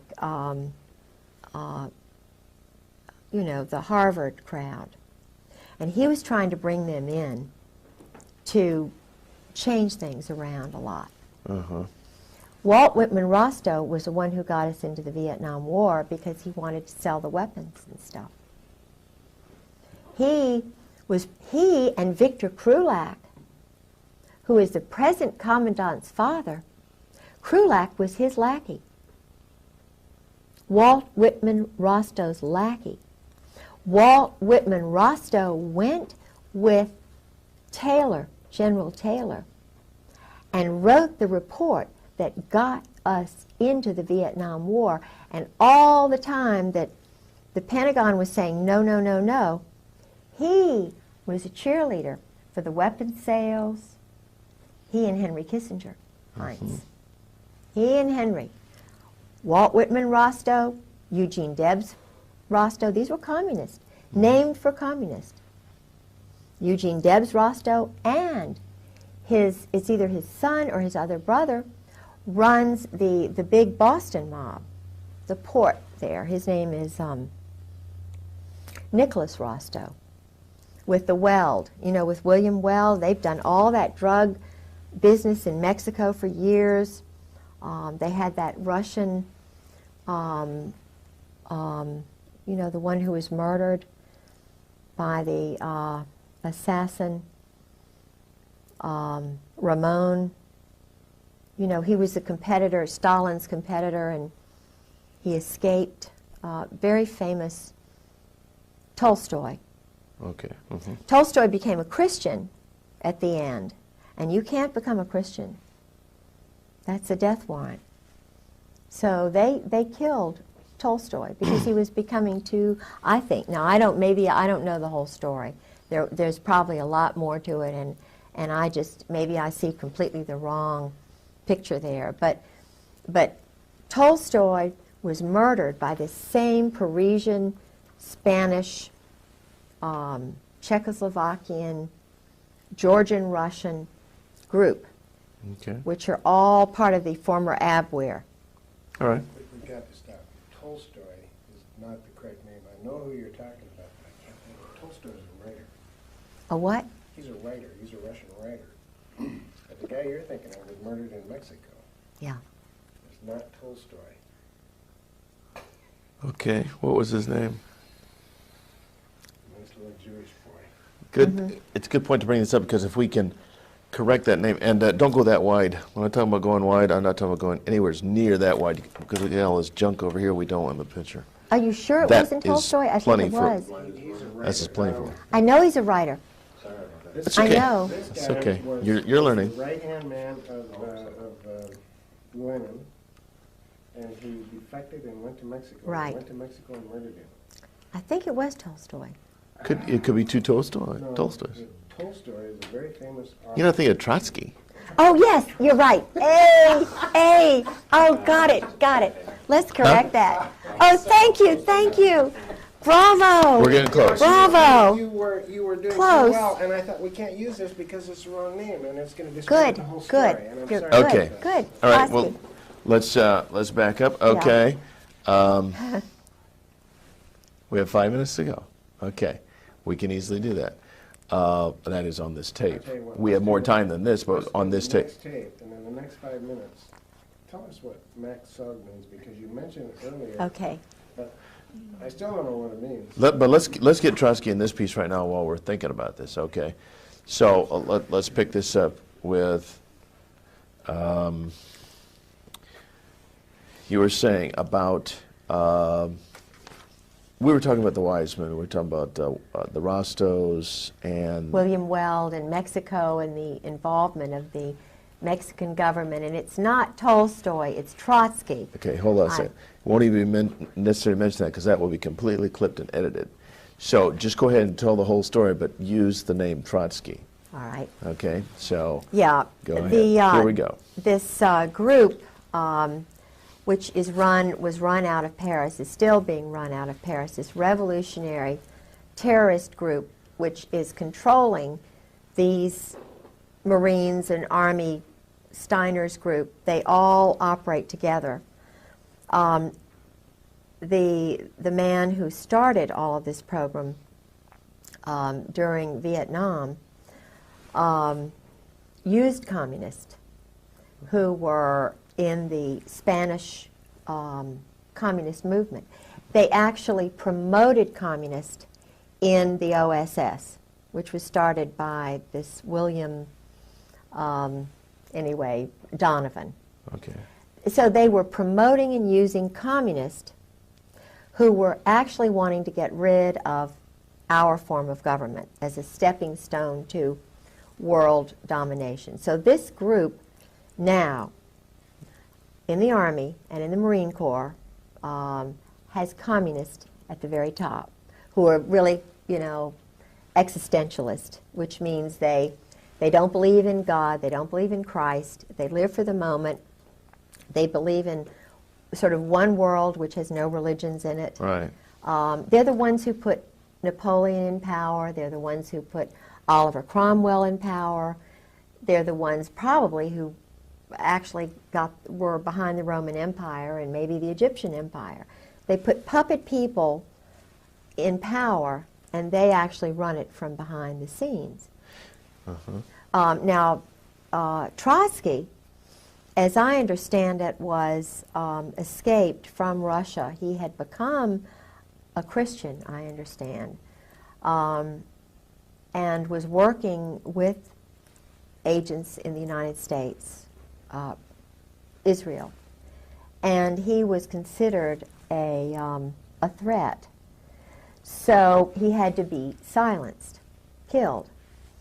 There's an excellent book which I have called The Mind of an Assassin, which is about the background of Trotsky's assassin, a young man named Ramon, who was trained, he was Soviet paid, I think he had experience in Spain. They organized it in Paris, I believe. And of course, up to the present time, there have been assassins operating out of Rome, Milan in particular, Naples, and Paris. And these are all anarchists, all mob related. They use mob funding. And of course, drug money to pay for the weapons, which are brand new weapons. The Bosnia Bazaar, this is the reason we had the war in Bosnia. The war in Bosnia is simply a stage to train assassins, to be a market for brand new weapons, to be a marketplace so that the drug money can be used. And the Army runs the whole show. It's totally run by the Army. The CIA is a bogus thing. It's Training and Doctrine Command. It's NATO. It's SHAPE.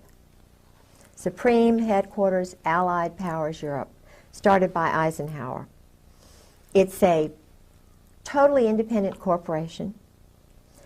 Its main function is to sell weapons and launder money. You're talking about CIA? No, No, I'm talking no. about SHAPE. SHAPE. Okay. CIA is kind of bogus. I mean, That's just there. a trade name for the media Oh, it's to to confuse use. us. It's just to get us off the track.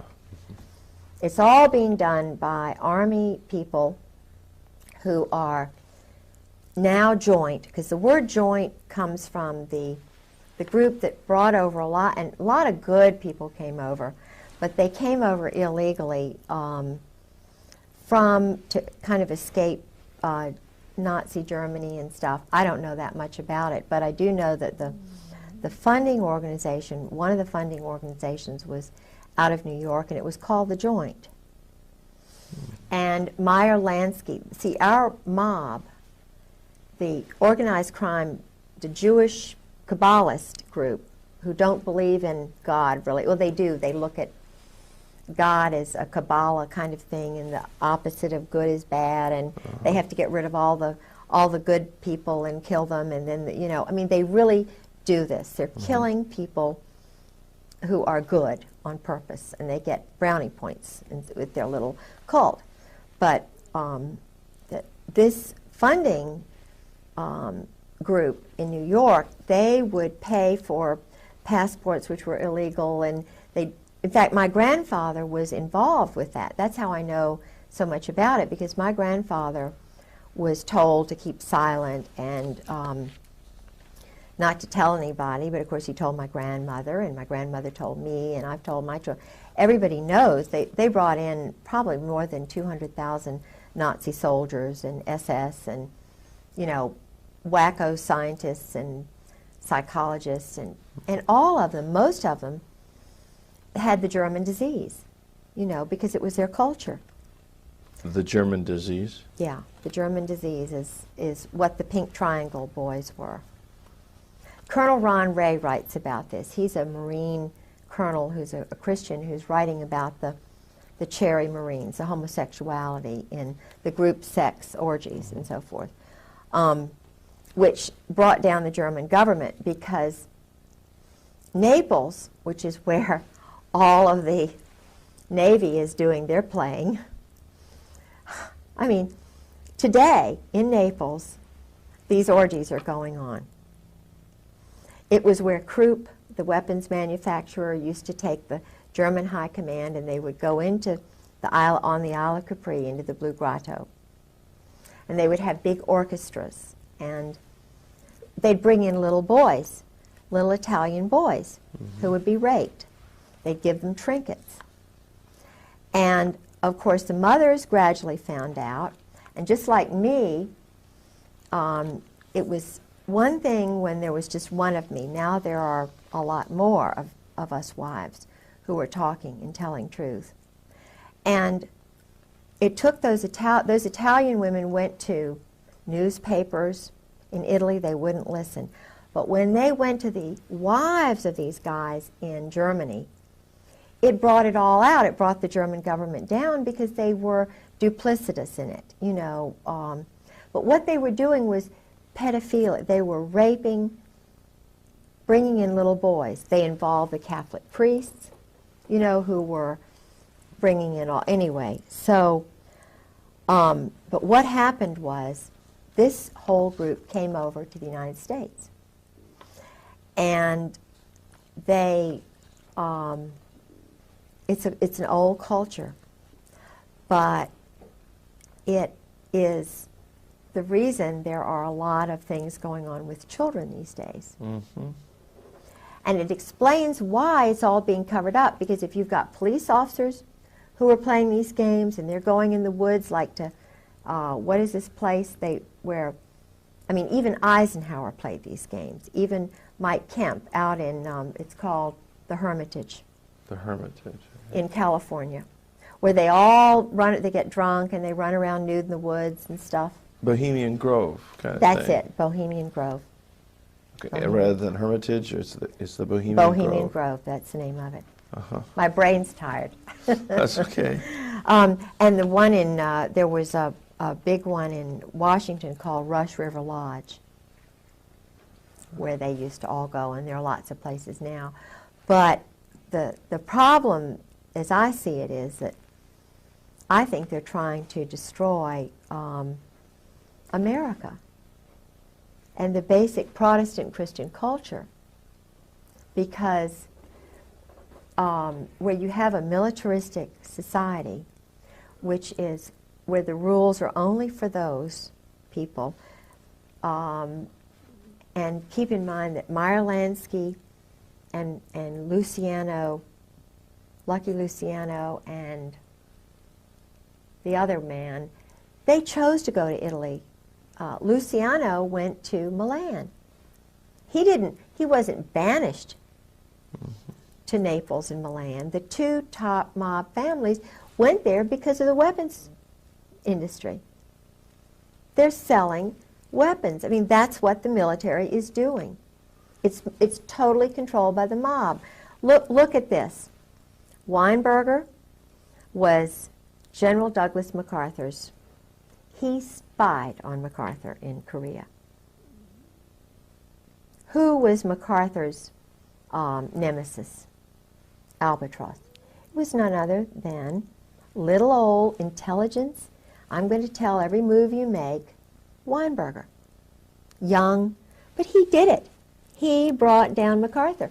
Every move MacArthur was going to make, he broadcast it through the chaplain, or his little intelligence network. And he got brownie points with the group because he brought down the big lion. When you get rid of a big lion like that, you get a big job. You've done good work. And they needed to get rid of MacArthur because he didn't want to keep the wars going. He wanted it over, and you know, it's like General Trefay, who took over after the Vietnam War was over, and he was on C-SPAN in August of '96 with former Ambassador Whitehead and a few of the other the State Department Vietnam people. And General Trefay, he had been holding this in for years. He was on C-SPAN. This man let it all out. He said, I took over at the end of the Vietnam War. I was in control, right? Big general charge. So I say, cut off the shipment of weapons. So I tell the Pentagon, cut off the shipment of weapons. He said, I got a phone call from Henry Kissinger saying the weapons are going to continue at the wartime rate. Sure. Now, that's when all this stuff with China started. It started before then, because already the communist agents, the New York, Brooklyn, New Jersey mob, were already training Mao. Mao was trained in Paris. So was, the one in Cambodia. What's his name? I can't think of his name. The one who was Pol Pot. Yeah. They were homosexually, bless their little hearts, by priests. They were wonderful little boys sent there, turned, which is the word, when they believe their mothers, and then all of a sudden the world's horrible, and then they have these wonderful friends who are going to make them leaders. Yeah. They're turned psychologically, and it's a pattern. And so this is why it's so important to know what they are doing to innocent little boys in the Army and the Marine Corps today. Why?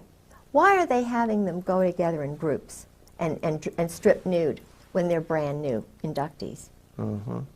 Why do they do certain things in public, in front of the group? And Well, they even do that during the pre-induction physical? Yes. I mean, And they also have the doctor. that's why I didn't want to go in the Army. I knew there was something. Yeah. But they also turn around the other way after doing that. The other way, and they're upside down. And they do this anally. Now, why do they do that in public? Why are the urinals all out in public, without separate stalls? Yeah. If they're not promoting this. And then why is it that the ones who are this way rise up faster than the ones who don't? Because there's someone there noticing Yeah, sure. those Sure. who are Vulnerable. vulnerable. I was going to say rising, but that wouldn't be quite They're appropriate. called rising stars. Rising stars. Rising, that's the word the State Department uses for those who are controlled.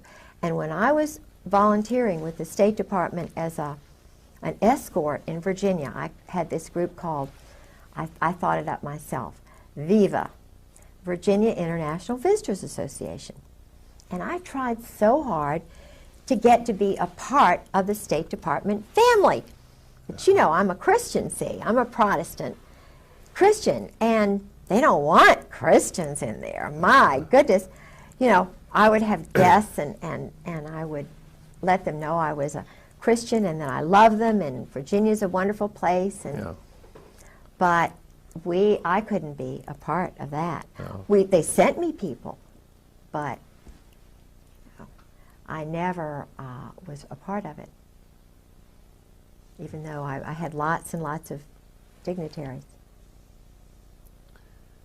Did you ever have any contact with Madeleine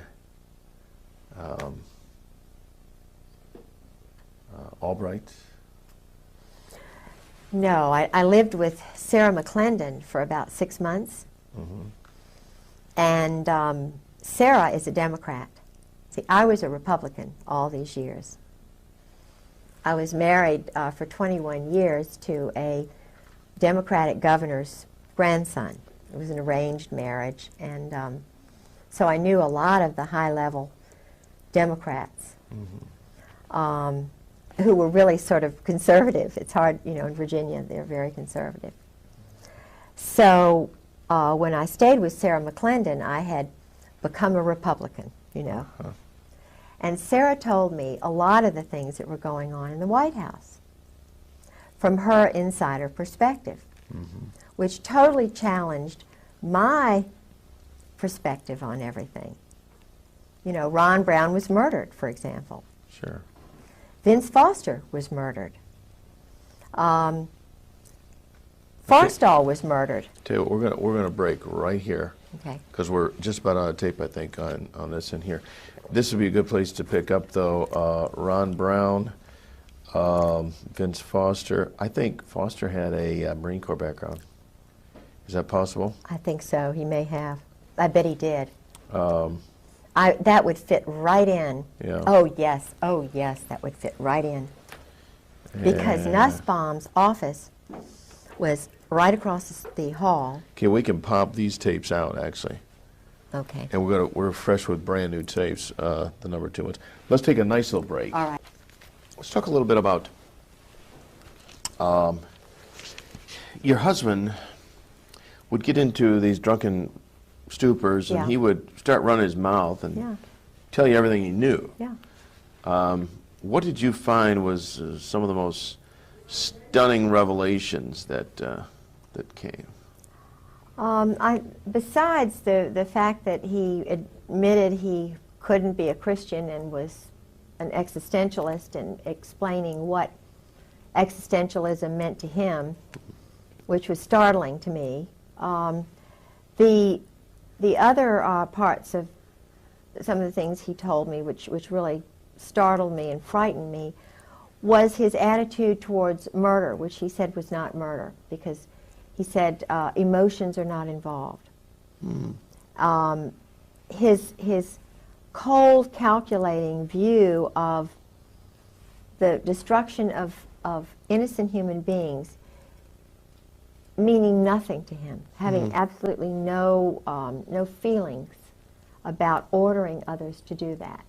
Now, did he ever carry out some of these murders himself, do you think? Oh, of course, yeah. In fact, he told me about Malcolm Kerr's murder. Malcolm Kerr, who's that? Malcolm Kerr was a British double agent who worked in California. He was one of these joint, these intelligence operatives who worked for both sides. Okay. And he had been in California, but he was doing intelligence work in Beirut, undercover. He was the head of the American University of Beirut, AUB, which is in Lebanon. Okay.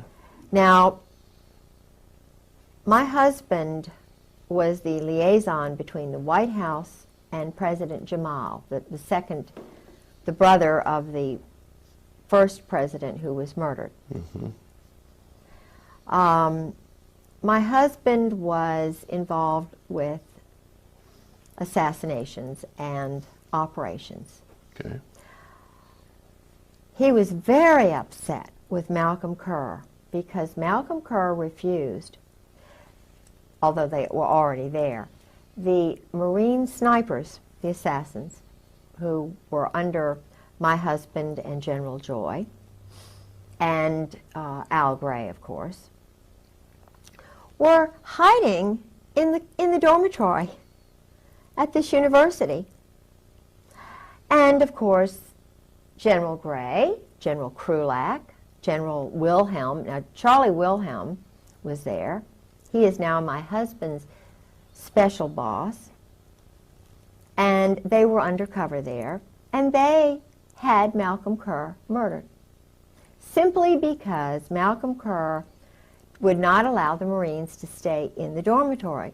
Had I been Malcolm Kerr, I wouldn't have wanted rowdy Marine assassins living in a dormitory with children, essentially, adolescent, young children, having set, you know, with their perversion and some of their behaviors. So he was put away for that very reason, George told me. Then there was Did he Dale give you Dorman. any details about how he was killed? No, he told me that he had to be gotten rid of because of that. He then said that, and oh, this is interesting, Mary Clark Yost Halab is, my husband is handled by her. She is an American double agent who was put on my husband's case because she could handle him. They had an affair, well, of course, while my husband was first married. I found out about it because she called the house after we were married and wanted to talk to him. And I found in his papers a photograph of her and her bio and all kinds of information on her. And her address in his address book, and I want you all to see that in this movie. I have a photograph of her. They had a long-term affair the whole time he was in Beirut, while she was married to an Arab intelligence double agent who was underneath Malcolm Kerr. Okay. And who took over when Malcolm Kerr was murdered by them. So what you have here is a favor essentially done to Yost. She was Yost. She's from Louisiana. Baton Rouge, New Orleans. How did she enter the intelligence picture? Was she recruited from school? She was at, trying to think. I have her bio. Okay. English major, written books on British literature, Phi Beta Kappa. She went to the American University in Beirut. She married an administrator there who became, because of her position, you know, they love the mixed marriages. He was Mixed marriage in the sense of? For the double agents. If an agent marries an agent of from another country. Yeah, they love that. The intelligence community love that. The State Department loves that.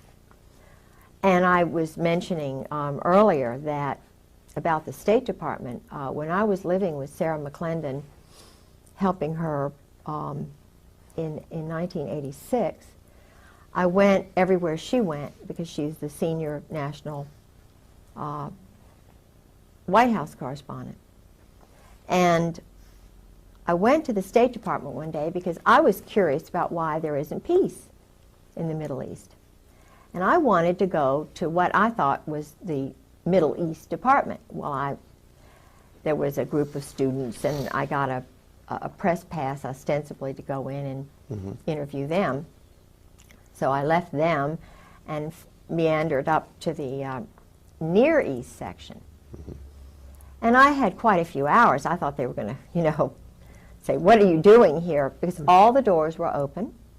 They had these little buttons on each door, you know, that they could have closed and you could have had to have known somebody to get in, which I think is terrible, to have the American people not know and not be allowed into the State Department without a special Sarah McClendon. If I hadn't been living with the senior White House correspondent, I, as a citizen, would not be welcome at the State Department. Now, if they're interested in peace and they're interested in that kind of thing, they're certainly not showing it by the closed door policy. So I went in. There were about 8 or 10 offices. I went in every single one. I was looking to find out who the leaders were. I knew about Aaron David Miller. I knew about David Satterfield, who really wasn't David Satterfield. His family were Zionists who changed their name to David Satterfield, who was a Virginian senator back in the 30s, who had a wonderful name. It's like Jonathan Pollard. He took the name Pollard, which wasn't his name, because of Governor Pollard. I was married to Governor Pollard's grandson for 21 years. They take the names of honorable people, and then they're not honorable. And what was his name previous to Senator? He lived, now Aaron David Miller, I think that is possibly his name. It might have been Mueller. And I'm not saying that just because they changed their name, they're bad. Right. But what I am saying, that there is this idea that go ahead and change it and be somebody else, kind of a snake, you know, changing colors for the moment, not being honorable and truthful. Saying my family is Rosinski. Heck, I'd be Rosinski. You know, I'm the 8th Catherine in a row from Scotland. It's ridiculous. But my daughter's Catherine and my granddaughter's Catherine. We're just, you know, it's a family tradition. Weird, but we're happy with that. David Satterfield, the reason I went there was because in the spring I went to a dinner. It was either a dinner or a luncheon that the World Affairs Council had in Norfolk. And he was speaking. And I'm very interested in peace because as a Christian, I want it. I know it's possible if people are reasonable. And this talk that David Satterfield gave, there were probably 20 mentions of Israel to one of the Palestinians. He was extremely biased, arrogant. The arrogance is what bothers me, because you can't have peace, you can't have justice where there's imbalance. And even that comes from the Greek Furies, you know, the female who holds the justice. Women understand balance and justice. And women know, mothers know, if you show favoritism towards one child, the other child's not going to be normal the rest of its life. So a wise mother is fair and tries to be balanced, as most families do that are balanced. Well, after having heard the bias and so forth, and then seen other people who were involved at the State Department in Norway when I was there, when my husband was doing some weapons deals with Newt Eigum and some of the State Department people under the table when we were supposedly going to Moss for the mayor, and her husband and George were doing some deals. He's sort of a pilot, and you know, there's a lot going on between Norfolk, Virginia Beach, and Norway, and weapons deals and so forth now because of what they set up in the spring of '95. So I went into the State Department Near East section and found there was not one single Palestinian, not one single Muslim, religious, Saudi, you know, Jordanian, not one Christian Protestant, not one Roman Catholic, not one plain old American, whatever, from Corn Pone. Every single person in all of those offices were either Zionist, Israelis, whatever, and they had pictures all over the wall of Israel, Israel, Israel. They had magazines, Israel Today. You know, I was given a copy of one. And there were yarmulkes, you know, and the Israeli writing. In other words, and I asked one of the women after having gone through about, you know, 4 or 5 of these offices, I said, because I was pretending like I really, you know, I was just kind of wanting to know where the Palestinian office was, you know. She said, well, we handle all of that. We handle all of that. And this is the State Department, the Near East, the part that handles Israel, Jordan, okay, all of these. Egypt. Yeah, the Near East section. Yeah. It was just totally dominated by Totally. Israeli. Totally. And at that time, the spokesman, I can't remember his name, he was a Zionist, the spokesman for the whole State Department. Of course, we know that, and I'm not saying that Madeleine Albright is doing a bad job, because I feel as though, being a woman, that she is definitely a lot more balanced than Weinberger when he was there, Eagleberger, Schultz, or any of them. Because I feel as if she's trying to do it, but she's not strong enough. There needs to be a fairness in the State Department, because all the weapons sales under the table are going through the State Department. That's why Ron Brown was murdered. Ron Brown tried for the first time to take away the unfair State Department monopoly on illegal weapons and drug deals. Because the weapons, the drug money is paying for the weapons. The brand new weapons are sold by agents of Israel or this. No, is this a conclusion you've drawn based on your knowledge of this? Yeah, Gorbachev, whatever the guy's name is. Bonifar. Gorbanifar. Gorbanifar, and one of it was either him or my husband worked with him. My husband was the one who was chief of staff under Al Gray when North was moved from the Atlantic Command to the National Security Council. Ollie North. Ollie North. And when you work in the White House, you work under the Army. The Marines have no overlord as such. They are, they can float, they can be truck drivers and still be 4th Marine, but they're run out of New Orleans, just like Oswald was. See, Oswald was homosexually recruited by Clay Shaw, David Ferry, that whole, you know, the New Orleans, Meyer Lansky's guy, Jack Rubenstein, who was Jack Ruby. See, all of the funding for these operations go through the joint, the mob. And Oswald's mother had moved to New York, and he had gotten under this Zionist psychiatrist. I can't remember his name. But he came down to check on him. He was brilliant, but he wasn't motivated. He wasn't told he was special. His dad died or whatever, you know. And his father was a, you know, I believe, a German soldier. But the point is, Oswald was a loner, brilliant, and a perfect candidate. He and my husband's profile are just, in fact, they almost look alike.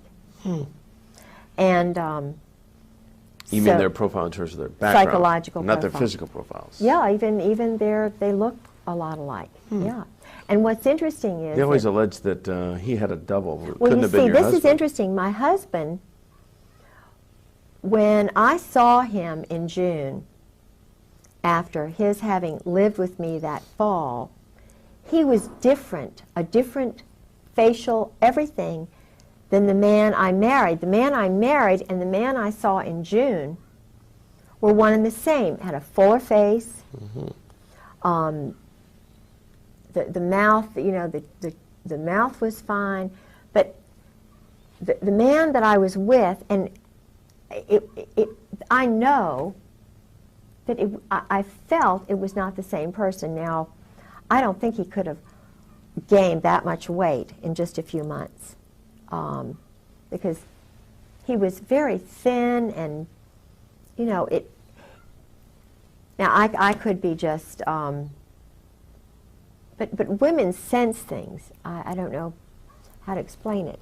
And I talked to a good friend of Marina Oswald's who knows that her husband was a patsy.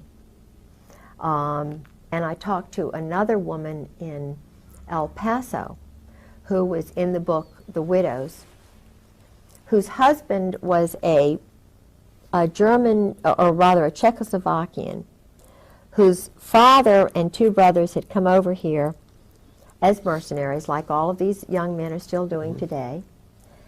And the father sent for the little boy and his sister, leaving the mother back in Czechoslovakia. Evidently she had had an affair or something, but she was banished.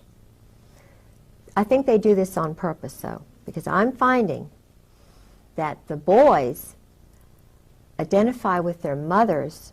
They don't bond so much with the fathers, and they are their mother's keeper in that country. Now, I've talked to an Indian who had this situation, a little boy from Haiti, and a young boy from Romania. Each and every scenario was the same. The mothers were back there. They were given 5 years to become an American citizen. As they were mercenaries, they had to do things that made one of them cry on the bus. And he told me what was done when they did a hit. There was one man who did things that were just horrible, and he said, I want to get out, but I can't. And this is horrible, to put young men who are strict Roman Catholics, you know, they've got that background, and bring them over here and make assassins of them, or, in other words, to turn them in a 5-year period, and for the taxpayers to pay for this. These young men are training with SEALs. They may have a mother who's an American and a father who's French, so they can go both ways. And therefore, they're not under the laws of the United States, so they can go do the actual murders or whatever. And in Oswald's case, if you remember, he didn't have any problem getting into the Soviet Union. Right. And he went into the State Department on a Saturday. The man who saw him was a Zionist. He didn't even meet anybody else. Special, elite. Then he went to this town where there were a lot of, you know, sort of an Zionist intelligence elite group. The Georgian Russians had, because most of the intelligence people for a long time were Zionist in the Soviet Union and in Germany. And I don't know, but I know that they recruited a lot of boys at Eton and places like that, homosexually in England. And then a lot of them went to the Soviet Union after the doctors' plot or something that I think Stalin thought that the Jewish doctors were after him or something. So in 1952, a lot of them had to go away, and they had some sort of a change or whatever. But what's interesting is that a lot of this played into George's, tied into my husband, because he was in the place, the Mecca for the Jewish intelligence, or the Zionist intelligence people in Princeton. All of the movie actors, you know, the movie moguls or whatever, they started out in Princeton. the psychological operations crowd from the Nazi, the whatever, they came to Princeton. And, you know, of course, some of them went to Harvard. And they spread out from there. Oppenheimer and, I mean, you know, it's very interesting. That's where a lot of them were, in Princeton. And he was there, of course, well, I mean, he was born in 37. He lived born in Atlantic City, then they moved to Lawrenceville. But his grandparents lived outside of Princeton. So he had a tie with his grandparents. But then his grandparents wound up moving out to California, so he was really abandoned from the time he was 13. And of course, being under the influence of Charles Caddock, who was the bodyguard for the Saudis, a la teacher. And he controlled the power in the school. The Cheeseborough, Headmaster Cheeseborough, of course, gave Charles Caddock carte blanche. Why? Because the Saudis bought a big mansion called Russell House. Caddock was there with the Saudis all alone, and my husband was there part of the time. They would go on outings using Saudi money. I mean, my husband was taught to fly a plane. He was taught to shoot. They went on these, they would get nude and run in the woods kind of thing. Even at Princeton, his roommates told me that he would go out with these men. And when his first roommate said, because he really likes George, and George is a really handsome, I think, a little older now, but in those days he was very handsome. And his roommate of the first 2 years, and who'd been at the Hun, said that he had a relationship with a French teacher who was a count or whatever from Paris, who was kind of a teacher's aide, who helped him write his paper, and who knew Camus. In other words, there was a group, this young French teacher, who liked my husband a lot and helped him with his thesis, was also a friend of an older French teacher who was a very good friend of Camus. And Camus was coming over to see him when he was married. Camus is? Albert Camus is an existentialist writer who believed in murder and, you know, sabotage. And The end that justifies any means. yeah, and he was also an Arabist. They were, you see, Lawrence of Arabia, this group stuff was started by this small group of Kabbalists who were trying to take over the oil. So what they would do would be to find these sheiks and find whichever one would go along with whatever.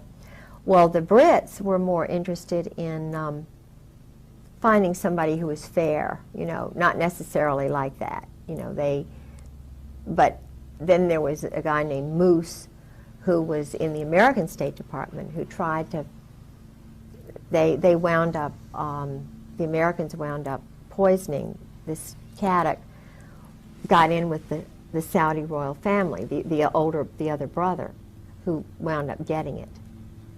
They had a house in Switzerland. The Saudi royals had a big mansions on the Aix-les-Rosés is the place where Charles Caddock died, I understand. And my husband, according to the roommates, one in particular, who said, George never lost track. He always kept up with Charles Caddock. Well, Charles Caddock only died in, what, 1995, 1994. I only heard of him as a teacher in the first 3 years of marriage. But when was he writing Charles Caddock? He was writing him, you know, Charles Caddock and Robinson,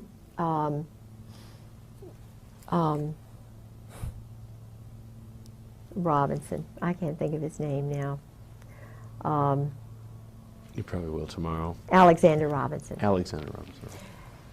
Was a Marine, very handsome, young, went to the Hun School, and was in Saudi Arabia, in these places, came fresh from there to the Hun School. Went to Columbia University as a history major, which is an intelligence school. Columbia is a school where, you know, for example, Nussbaum went, who was across the hall from Vince Foster. I believe Ezra Pound went there, but in other words, Ezra Pound knew too much, so they just put him in St. Elizabeth's Hospital. Right. And it was a wonderful Virginian who got him out. You know, in the movie JFK, there's Yeah. a scene where it shows this homosexual. You've seen the movie JFK? Mm-mm. Oh, okay. Well, I presume Yeah. too much, but there was a scene involving Ferry and who's the other guy in New Orleans? That, David Ferry and Clay Shaw. Clay Shaw. Clay Shaw was OSS. He was also in intelligence, and he was homosexual. Yeah. And They did dress up. they were in that movie, yeah, in complete drag and a real weird course. thing. And I'm sure that struck a lot of people as it's very odd that these people would be homosexual like that. But that, actually, the movie very I'll have to see that. evidently, very frankly, brought that across. Yeah. Yeah. Well, what's interesting to me is this book, The Widows, has 4 spies, double agents, who worked for the United States and Soviet satellites or whatever who were murdered. And they worked for the sort of the Navy and the Army, and one of them was a man who was murdered outside of the Army's intelligence headquarters outside of Washington, and in a Holiday Inn, I think it was. And just before he was murdered, he called his wife back in El Paso and said, "The Army is going to kill me. They're going to kill me." Well, he was murdered, and the Army did kill him. Now, this is a fictional account, or this No, really happened? it actually happened. Oh, I was saying the book, The Widows, is not fiction then. Oh no, it's all. Golitsyn, the spy Golitsyn was in there. There were a couple of others. Paisley, who was murdered almost like this other man. Paisley was murdered like William Colby. Paisley was also hanging around with homosexuals. He went to the Rush River Lodge. That is the one. So did Bob Woodward. Bob Woodward, you know. The reporter? Yeah. Henry Kissinger was a well-known, totally a homosexual, not even both ways. And so his wife is a marriage of Oh, it's just a cover convenience. Yeah, and he convenience. might, you know, maybe he's discovered women in his late age, I don't know. But no, I heard through a very well-grounded German that Henry's best friend's father told Henry to stay away from him, and that's why Henry left. The family were embarrassed, and Henry went to Britain, where they did this, and then changed his name from Heinz to Henry. And I interviewed a man named Bob, who's an Army enlisted person who told me about Henry in Cambodia. So he, up through Cambodia, he was actually raping young men. And of course, that experience destroyed the lives of these 5 young men, according to the source. I mean, he said he was crying, and this man was a perfectly wonderful, functioning, young married man who worked for a newspaper on the Eastern Shore and had 3 young children, went to Vietnam as an enlisted man, was put in Cambodia, which he said it was a lie living there, and then ran into Henry Kissinger, or Henry Kissinger ran into him and did certain things to him, invited him into his tent with some other men. It was horrible, but it was, you know, he said it's wartime and so forth. But he said, you know, I could have taken it mentally if it had been a bunkmate or something. But he said, when it's someone like Henry Kissinger who does it to you, you're ruined. He said, I could never, he said he came back home. Oh, and this is interesting, and I really believe that Bob's right. He said, Kissinger said to him, if you ever tell anybody, if you ever mention a soul, it's the end of you. Don't you ever tell anybody. Well, when he got back, when Bob got back, he went to a special hospital, and they were going to keep him locked up forever. Bob? Bob. A lot of the other boys just, you know, my feeling is that he was flagged the way I was flagged when General Gray and, you know, Wilhelm had me flagged because I broke up the go-go dancing in the officers' club. I was labeled a troublemaker because I thought it was wrong for married men to be going out with topless go-go dancers in the officers' club dining room, and I took pictures of it, and my husband, you know, got really mad and so forth. And these pictures today are still with you, or they're missing? Oh, no. My husband, what happened, I had the pictures. I risked my life because he tried to grab the camera from me. I hid it in the women's bathroom, and he tried to get it from me. We had a terrible fight that night. He wanted the pictures, and I mean, I prevailed. I developed the pictures, wrote a very nice Southern letter, wrote the letter to the club manager saying I didn't think it was proper, had 3 sets, actually 4 sets of the 3 photographs I took made, and I sent a copy of the letter and the photographs to the base commander's wife and to the commandant's wife, and it stopped. But I was flagged, so I know, but this was before Tailhook, and yet instead of being congratulated for helping family values, for standing up for the wives, for showing the Marine Corps the proper place to have nudity and debauchery is not in the dining room of Camp Lejeune. And my husband said, well, this is nothing compared to Okinawa. You just have to get used to it, he told me. Now, I was a colonel's wife. These were young majors, and they were seeing me being talked down to. What do you think it did to them? It demoralized them. The Marine Corps was demoralized. The wives were demoralized, and I did what was right, what Jesus Christ would have done. How can they call themselves Christians and condone, how can Al Gray and Wilhelm and Cook and my husband condone this kind of behavior and flag me as a weirdo? So there's something, and that's where I'm standing. I'm standing on what I know Jesus Christ would have done.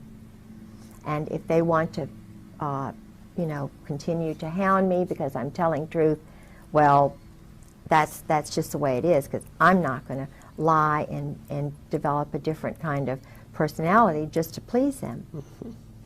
But anyway, that happened. Well, it's certainly honorable. Now, so then the book, The Widows, Yeah. continues with... Yes. Yes, and I contacted this woman. There was a detective who had to be hired. She knew he'd been murdered. The Army covered everything up. She had an independent investigator. And the interesting thing which happened was that she worked in a toy shop. This isn't in the book. She told me this over the phone. This is Mrs.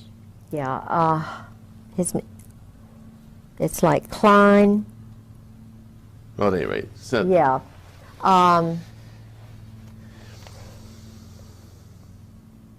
Anyway, he's a I'll think of it in a minute, Okay. hopefully.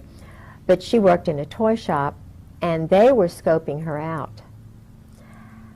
And this was just after the, no, it was before he was murdered. It was before he was murdered, because she said she told her husband about this. George Bush and his wife came into her shop and were looking at her. My. Now, I don't know what that means, but they don't live in El Paso. Why? And he was doing all of the Russian, Mexican, Trotsky kind of work for George Bush. George Bush. No, this guy. This guy was. Yeah, And this is while Weapons George sales. was CIA director? right. I believe he was CIA director then. But the interesting thing to me was that why would he scope the wife? Why would he bring Barbara in? You know, did Barbara know? Was he just using Barbara as a, you know? But she was being observed. Hmm. And it was shortly before he was murdered. And I know that Parker Host, my husband's friend, has dealings with George Bush. So, I don't know. I know there's a lot to do with oil and Aramco and, you know, Texas and all of that. I know it's very complex, but where I draw the line is murder and assassination and corruption and lies and deception and cruelty to innocent women and children and families just because they're not elite. Mm-hmm. Just because, now, Mrs. Bush is in the Colonial Dames. So is my mother. Colonial Dames? What Colonial Dames. It's a, Colonial Dames is a very elite group of women, they think they are, who are descendants of George Washington's aides. is it? Really? And they own George Washington's ancestral home, Solgrave Manor in Great Britain. They run, they have Wilton in Richmond, which is an old house where Lafayette visited. I know there's a connection with Lafayette and the Masons. And I know there's a big Mason contingent in the Warfare Selling Group, because the head admiral in Norway, Igam, no, I think it's, no, not Igam, because he's in charge of the prisons which have the drug lord. He's running the drug lord out of his prison, and he's a friend of George's, Newt Igam. They were talking about this, as though I would know about it, you know.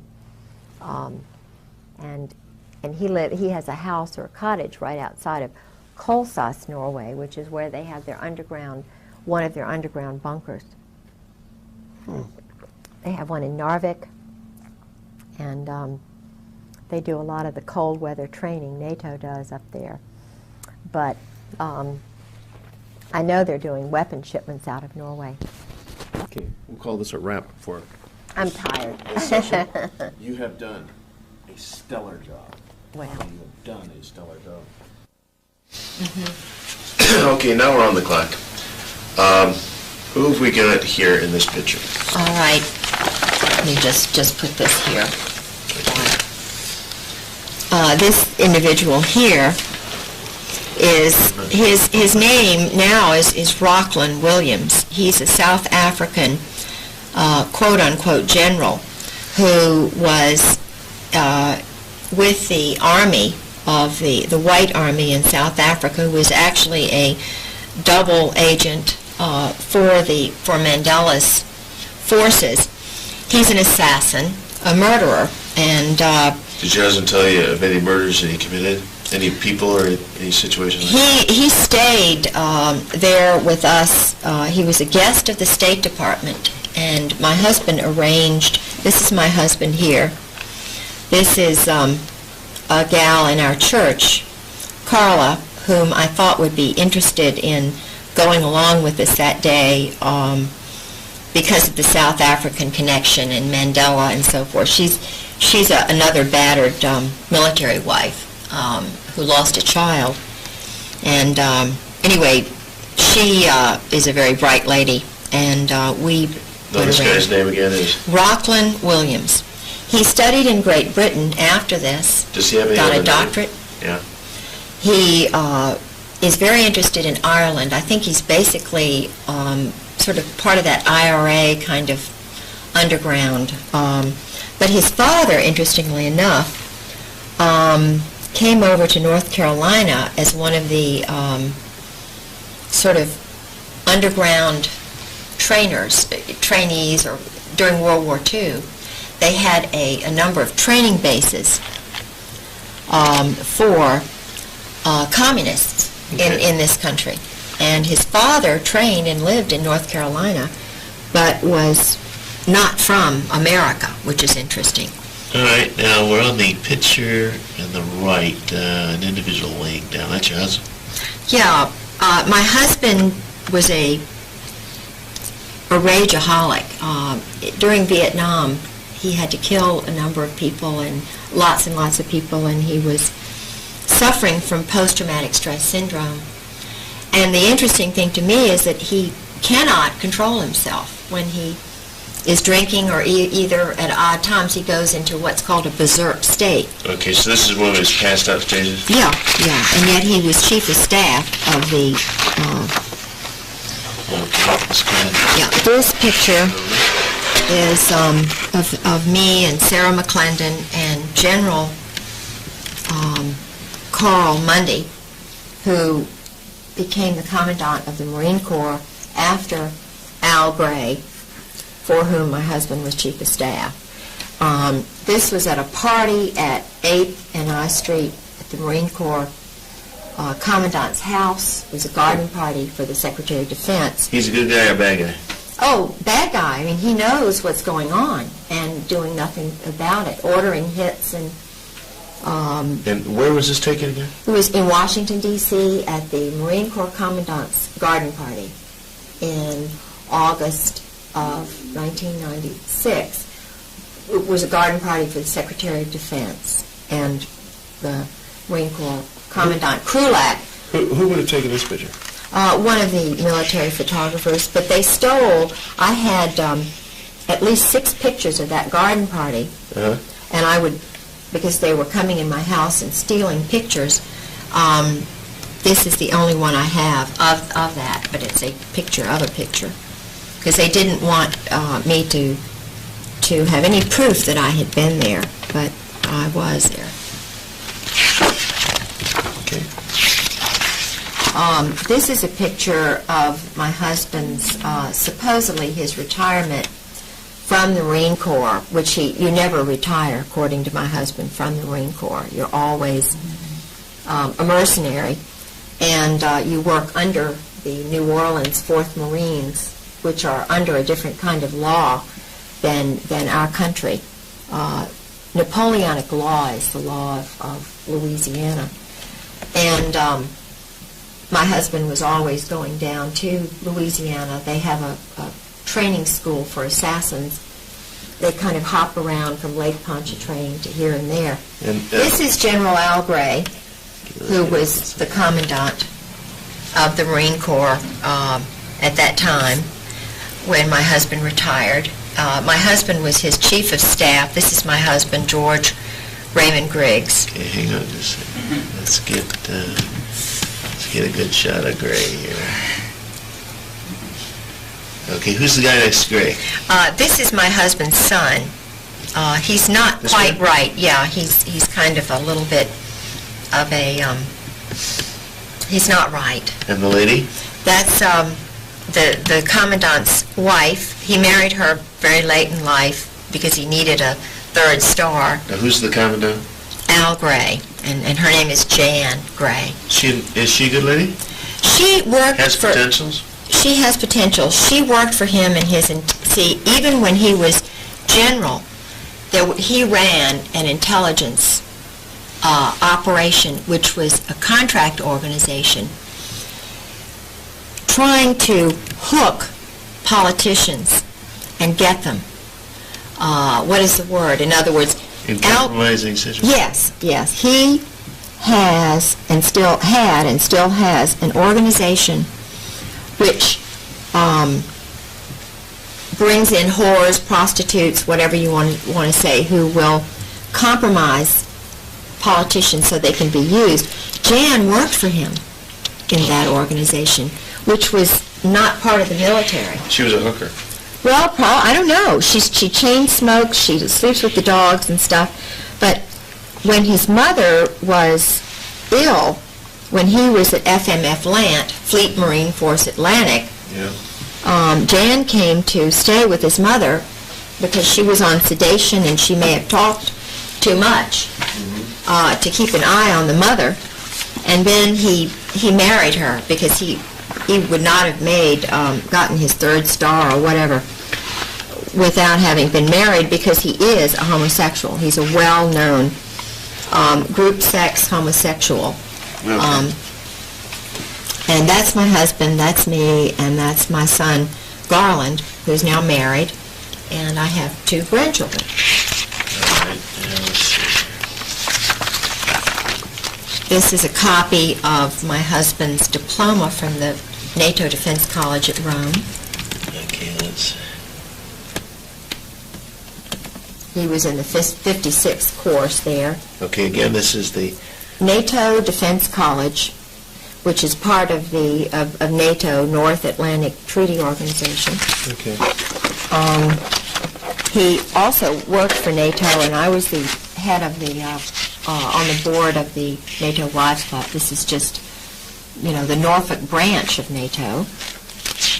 Some secret papers that he had in the house, of course, he shouldn't have had. These were operations that were going on, amphibious operations. These are just some landings in Norway and different brigades and names.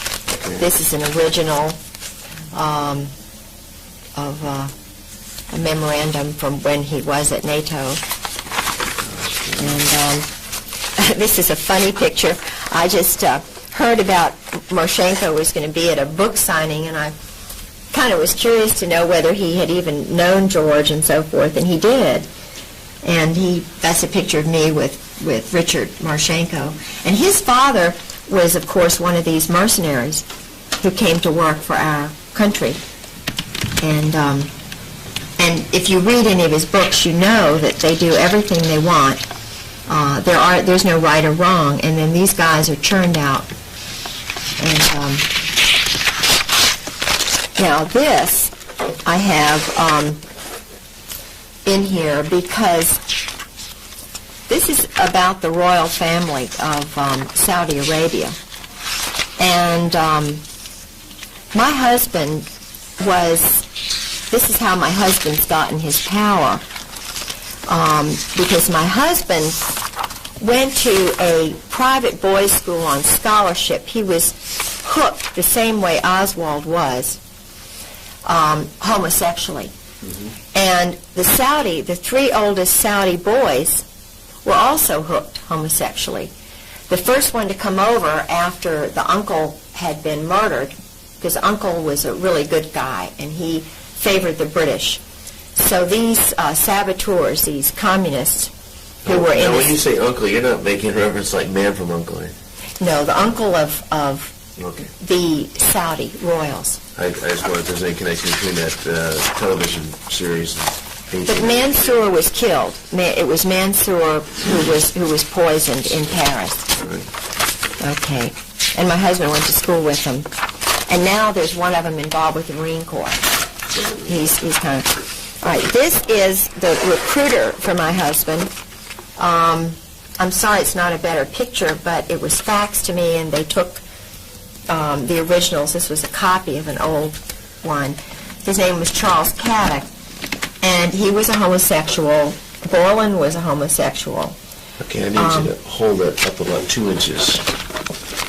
There, that's close. Charles Caddick died in the Saudi, one of the Saudi mansions outside of Marseille, where they used to have the group sex orgies. It's a place called Es Les Rosés. Okay. And, okay, I think Then we get into the diary. What's this here? Oh, yeah, this is one of my husband's friends whom I talked to about some things that were going on. He was on the ship with my husband, Ed Townley. Did you mention any of these during our interviews? No, I didn't mention Ed Okay. Townley, so he's not. Let me see if there's anything here.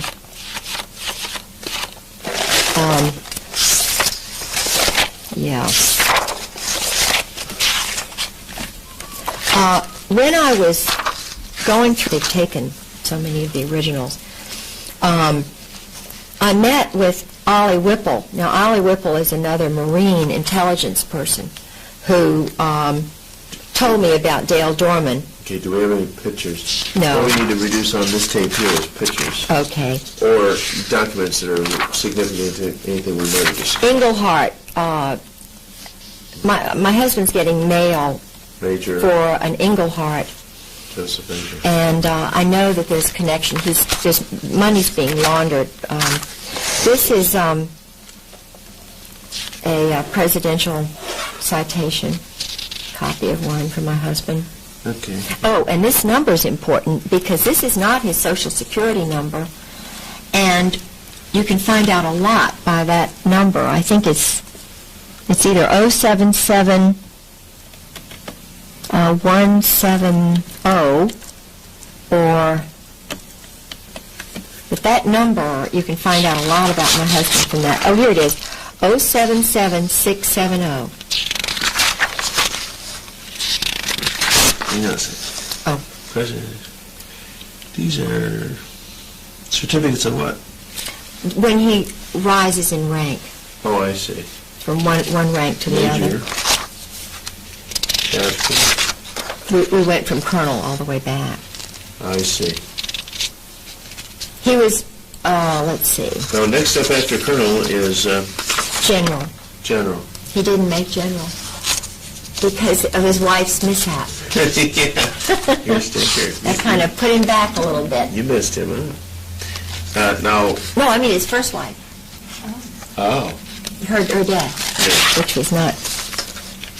Here, he was with the U.S. Defense Liaison Group in Indonesia, Okay. where they were training assassins on Timor. They have a little factory for assassins and terrorists that was started by Mountbatten. Okay. Okay. This is NATO headquarters.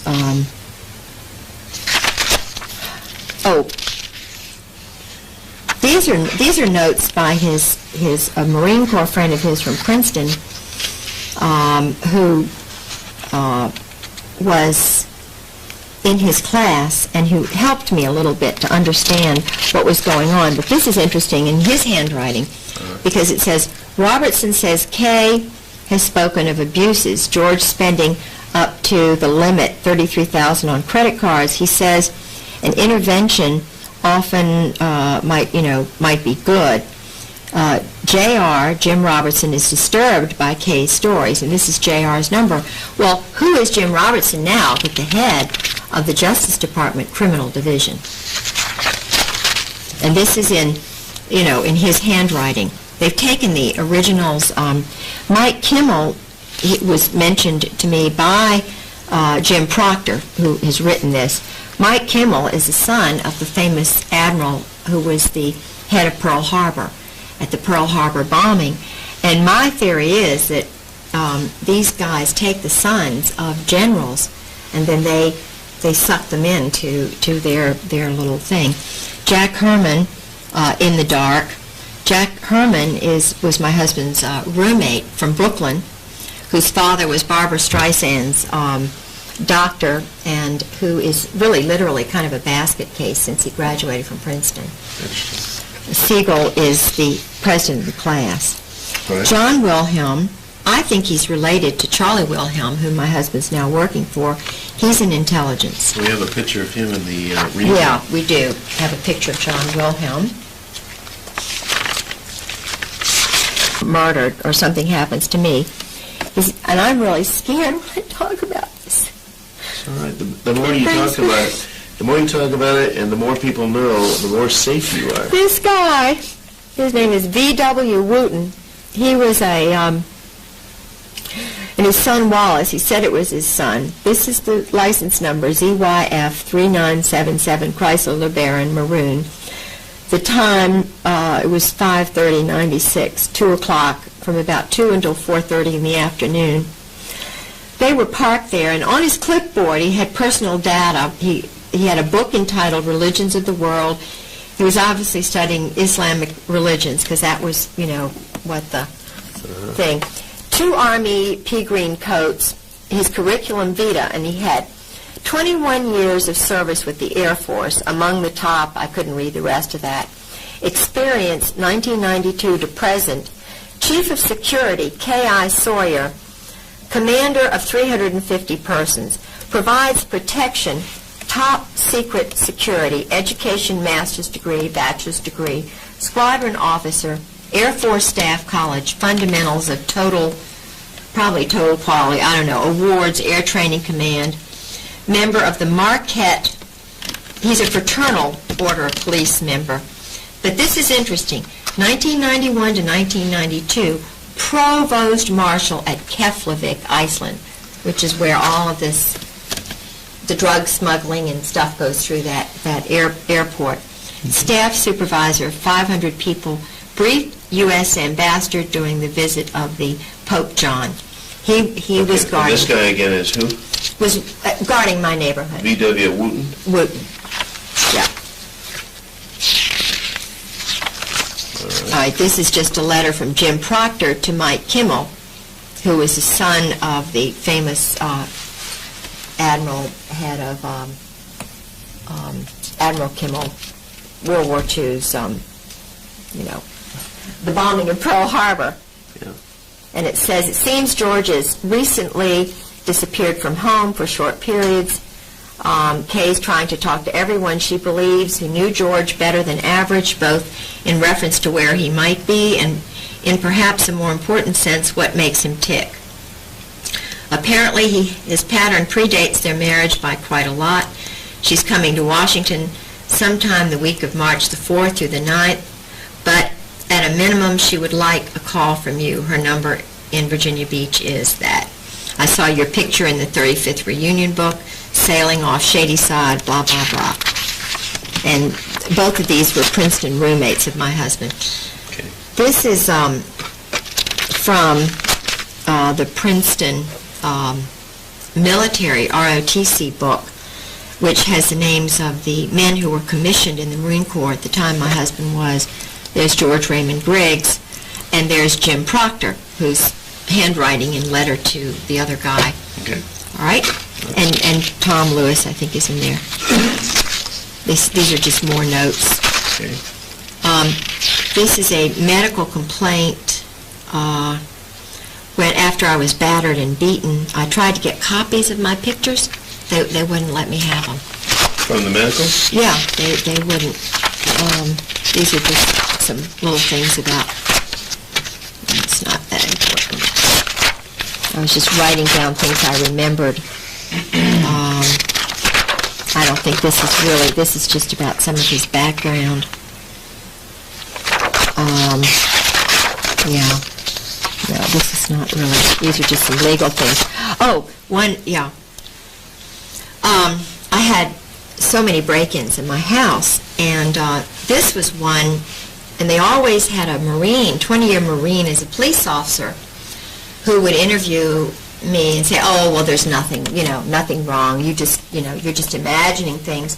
Well, this particular incident, they were SEALs. They were dressed in black. They were amphibious men. My neighborhood is surrounded by water. And not only did they break into my house, in my car, they were interrupted by a neighbor's dog, a Doberman kind of dog, who chased him, and they left my suitcase in Judge Reed's woods. I guess they were intending to get it the next day or something. But the interesting thing is, my neighbor, Mrs. Cummings, saw them, and she had been noticing the white van, which I had also been noticing in the neighborhood. And she reported it to the police, and they did nothing about it. And the very day that we had a robbery, they had tried to break into her house because it looks out over my house during the day, like the day before. And she talked to the same police officer, and he didn't even tell her there'd been a break-in in my house. And they not only did they break into my car, but they broke into my brother's cars. Oh, you know, there are all these houses around, but and they took my brother's, some of my brother's things. This is just about what she described to me 2 weeks before the cars were vandalized. Okay. Anyway, okay, this is just describing that. Officer Satterwhite. I would send things to Jewel McGee.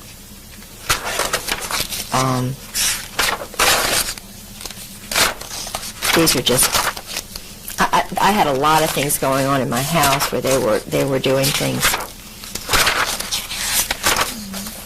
Oh, yeah, this is from the alumni list of Princeton, and I don't have in other words, the Saudi Royals are in the alumni class list, but they're not in this particular one. But if you call the Hun School and you get a list of the alumni, then you will find the Saudis are there. Now this, the CFR list, this is why I have this. This is the CFR, Council of Foreign Relationship members, and all of these I've heard about or met some of them. My husband's mentioned. There's some that are also skull and bones at the same time. It's the Yale leadership crowd. Howard Baker, George Ball. Steve Bell I know really well. He is a friend of my former husband's family. Did we mention him in the interview at all? Steve Bell? No. John Blum we did mention. My son is married to his daughter. John Blum, he's a Brooklyn,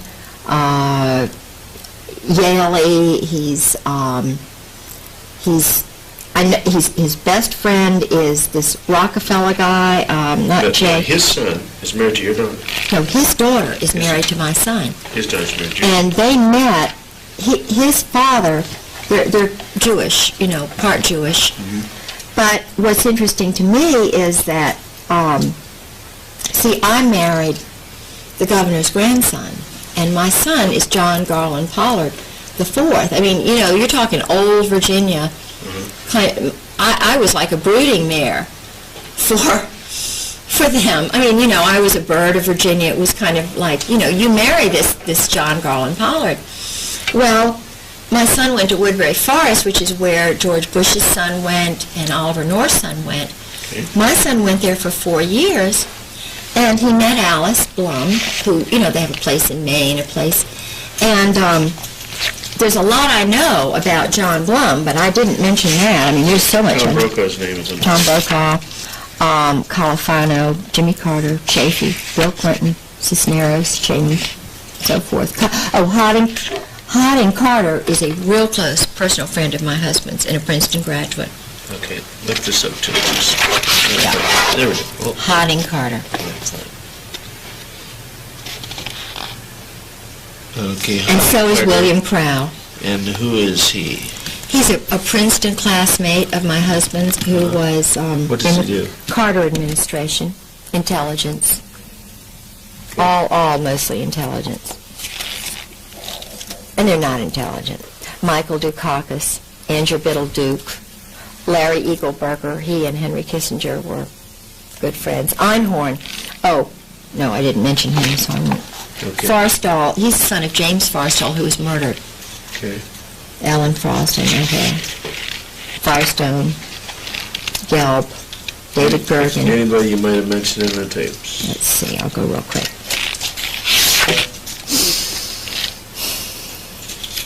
I may have mentioned David Hoops, but I don't think so.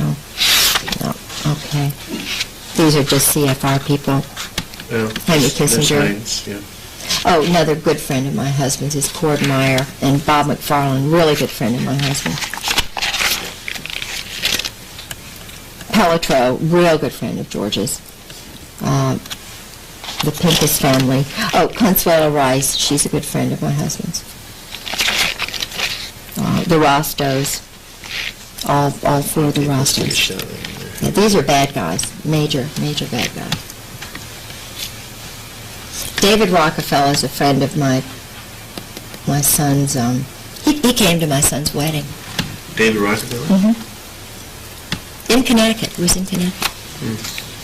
George Schultz, really good friend of George's and everybody. He's a big power guy. He knows a lot. He's the one who went to Clinton's and told Clinton not to run, that they were going to get him. Yeah. And had a meeting, and Clinton threw something at him and stuff. Called Sarah McClendon. Sarah was full of that story for a number of days. Harry Train lives at the beach, and he's, I know him very well. He's part of the New World Order crowd, former. Strobe Talbot, another good friend of my husband's, really good friend. David Stockman. Dave Stockman, he's a Michigan boy. Oh, Caspar Weinberger, Cap Weinberger. That's it. What about Stockman? Oh, Casimir Yost, I mentioned him. I'm sure that's Mary Clark Yost's son, I'm sure. Yeah. I know it. Okay. Do you know Mary Clark? Okay. That's that. This I think is interesting. This is an intelligence and electronic warfare operations book distributed by the Army, and what it shows me is how arrogant they are about subversion and deception. In other words, this is just a regular old field manual, 1983 or whatever, and deception is so important. And deep operations, deep cover. Now they don't have the word. Open that up again where it says deep cover. I'll get a quick shot of that.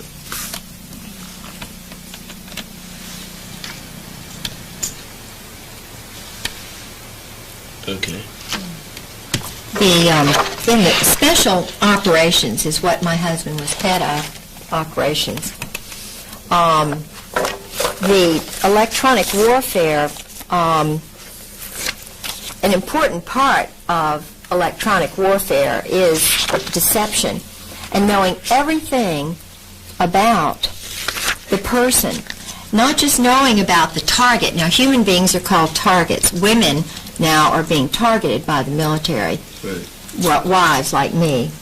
So they'll have a team finding out everything about my grandparents, my family, who my friends are, to try and discredit me. And, of course, everybody who is flagged, who is a target, they'll jamming is a deliberate radiation or re-radiation of electromagnetic energy to prevent or downgrade the reception of information by a receiver. The multi-spot jamming is directed against more than one frequency. In other words, they jam the... I've had my caller ID downloaded. Sarah McClendon called my house and was told she couldn't reach me. It was a military base. MED is conducted. MED is manipulative electronic deception. Simulative electronic deception is SED. MED is conducted by altering the electromagnetic profile of friendly forces. It seeks to counter hostile electronic warfare and SIGINT activities by manipulating friendly electronic magnetic emissions. This is done by magnifying the technical characteristics and profiles which would provide an accurate picture of friendly intentions by deliberately transmitting false information. In other words, they are interested in deception as part of their line of attack. Okay, cool. Okay. It just goes on and on and on. Well, it authenticates it. They teach this stuff. Yeah. Then those single pictures you had. Oh, yeah. Snaps. Oh. Real handsome guy. His dad was a Nazi soldier, okay. Was with the big, elite. Here's Ken Millis. And that's his mother, Flo, from 7 Mile, Ohio. Really nice. All right. That's the former Marine Chief of Staff. While my husband's wife was being put in the grave. Let me zero in here again a little bit here.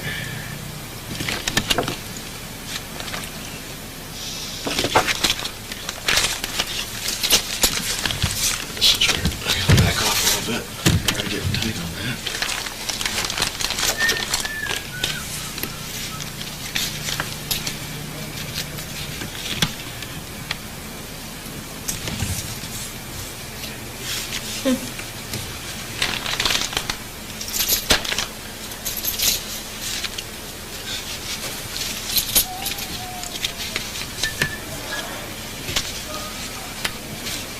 These are some original letters that he wrote to his lady friend when he was married to his first wife. Okay, now once again, these the significance here is he is a Marine colonel who was always there when George would sort of disappear, but he was chief of staff. Okay, and the ladies are?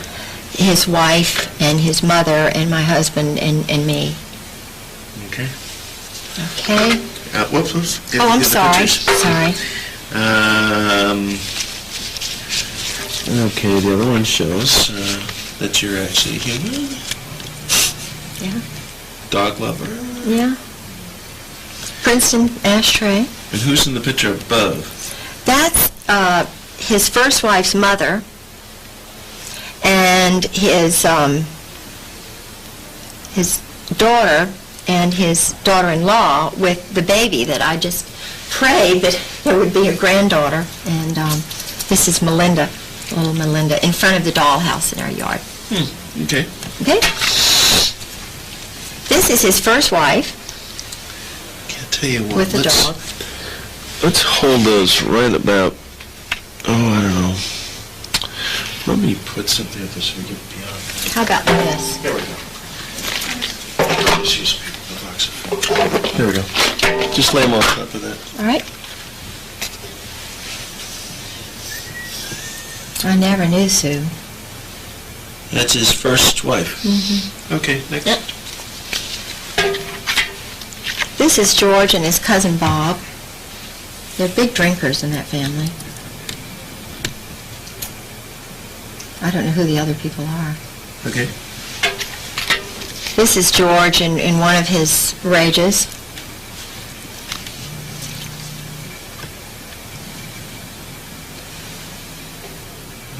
This was in the morning too, without alcohol. I gotta back up in order to get focused.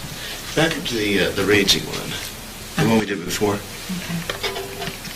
I mean, I'm scared. You're talking major injuries I've had, broken bones, and I reach out for help, and then I become the target. So you're taking a picture while this rage is going on? Yeah, at risk of my life. Was he where you were taking the photos? He's in a total, unbelievable state. Okay, next. It's called the berserk state. This is just, when he walks around nude when he gets in these stages. Okay. Can't help. I mean, I don't know. I can't. I just don't know how to. This is him again. He'd take a lot of the pictures and cameras. He'd break cameras, and because I was trying to get somebody to help me protect my life. Just get some help. Yeah. That's all. I wasn't trying to tell on him or, be a bad. I was just trying to get some help. And I was scared. I mean, this is the normal look. He has the look of someone who's a little deranged. Yeah. Just a wee bit. This is a guy working now for Wilhelm in Florida. I mean, giving secrets away, that's the least of the thing. This is former mother-in-law and me, Cody. Here he is in his bedroom. Okay, now, his particular state of mind here is what? He looks a little defiant. Yeah. Well, you know, I mean, what's he doing? It's fine if he's a nudist, but I mean, I didn't know that. He didn't say, I'm a nudist. You know, it's just, it's like I was married to a stranger. This is the George that I thought I knew. Okay, I'll tell you what about that picture there. You know that little rule of thirds I told you about? Yeah. Whoever took that picture did not know about it. Oh, right. They have the on the bottom third, not the upper third. Where was this taken? At the Norwegian lady statue. Okay. And this had to do, they gave me a Norwegian Viking ship that day. That was the port master of Moss, Norway, George. Okay. Happy George. This is another, you know, I think we have that one. Oh, let's do a Happy George too. Yeah, let's do Happy George. This is George on Millis's boat with his little Princeton hat, and we're going out in the boat. Okay. And this is again the one when he was just, he wouldn't eat for 2 days, you know. Just, passed out, okay. Yeah. This is him in the yard. He'd do that nude in the yard, you know. It was just so, well. Bizarre. Yeah. Now he had the menage a trois, menage a quatre with this couple. This is his wife Sue, who's with Jim Earl, and this is Nancy Earl and George. And they would do the group sex, you know, the swinging or whatever you call it. And I had lots of people tell me that, and yet he's, you know, very trusted, and they know everything kind of about him. This is another woman he was sleeping with in Beirut, whose husband was the assistant director at the American University of Beirut, who was an Arab. She was an intelligence person. And her son is Kashmir. Okay. This is just, you know, some bruises of me. That's not very nice to look at. There are injuries. This is George with his booze. Let's get But he looks like a little happier George. Oh, he's always smiling when he's drinking. Bless his heart. You know, he's always smiling. Okay. So I'm trying to... This was a secretary in Indonesia that, and I know this is kind of terrible, but he and Anne Bouchou's husband and George, they would all sleep together. He went to visit her parents in Australia. And he told me about that. Now this is Louis Buell, the famous general, who was the one who was going to get him, you know, he was going to be a general, but Louis died too soon. There's Louis again. Here's Halab's address. You can tell that, you know, he tore it up. But I went and retrieved it. There's Halab and company, Halab. And these are just some letters to Anne Bouchou, another person. That's basically it, I think. I think we've got all of it. Okay. That's it. Right, then any other photos you... Yeah, when would that have been? Oh, 93, somewhere around in there. 94. November. Hang on a second, don't move it. Okay.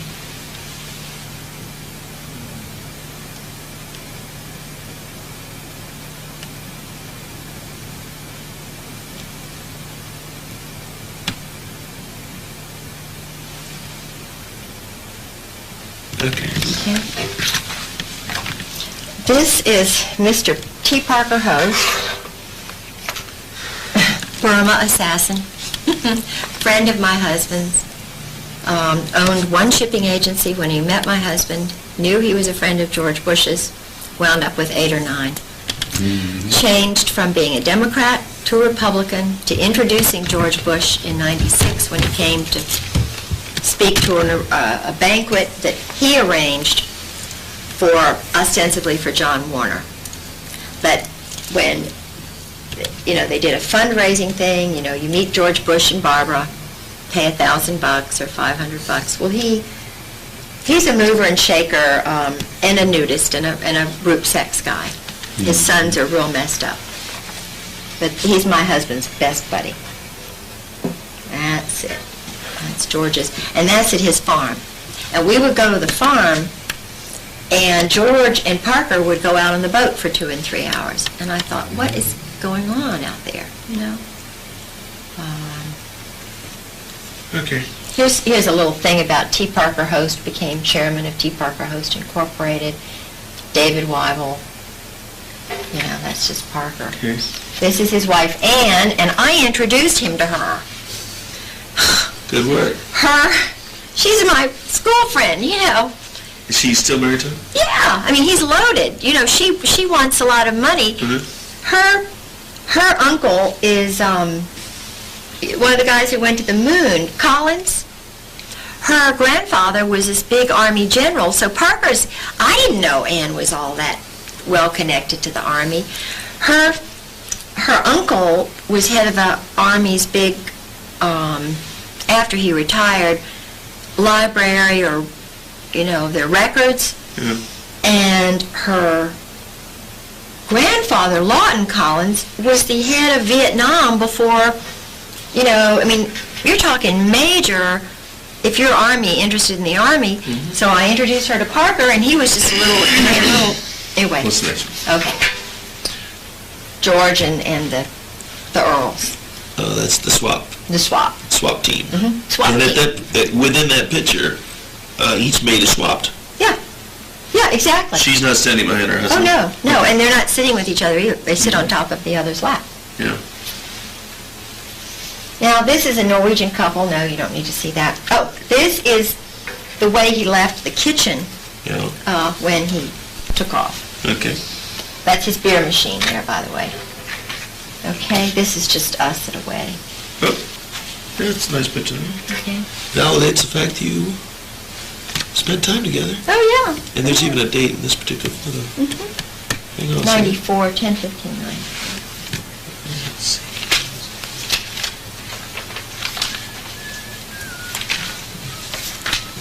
This is a little good here. This gives a summary of his background. You might need a copy of that.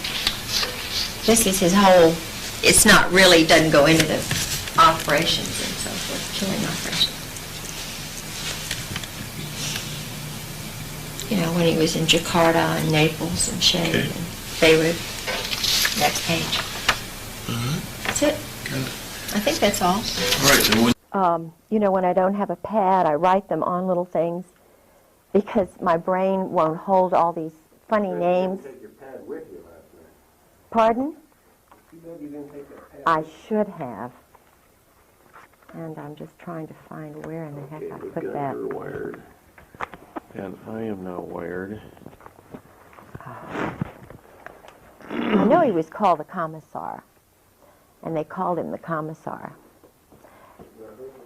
He was the one who did all of the training for the, they had a Halo school, George told me, in the Philippines where they trained the Delta Force, the assassins in the Philippines. They also had a school like that. The Australians had one in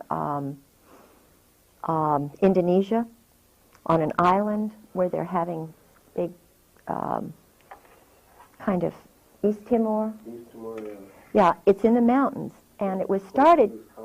Yeah, and the Portuguese are involved in this in some way. Based on your newest lesson, you learn about the line of Thursday. Very good? All right, great. We're rolling. We're recording. We are doing it right now. We're having a fascinating conversation talking to the wife of the former Chief of Staff, Marine Atlantic, head of the intelligence group that went to Beirut. They were already meeting over there. He was before the Beirut bombing. The NATO intelligence wet operations guys, psychological operations guys. Okay, now when you refer to WET operations, W-E-T, does that stand for something? Yes, it means murder, assassinations groups. NATO has a group of assassins and psychological operations specialists who work in combined operations to destroy targets. Okay. My husband tried to explain to me the first 3 years of marriage how it all works. I was assistant director of the Chamber of Commerce. I was the first woman on the board of the Foreign Commerce Club in Norfolk. He thought that I was a worldly woman. I had dated a number of guys who were high level, like Jerry Unruh, who was the captain of the Saratoga, a man who was very high up in the Army intelligence in Richmond. I had been married to a governor's grandson whose family were all in intelligence.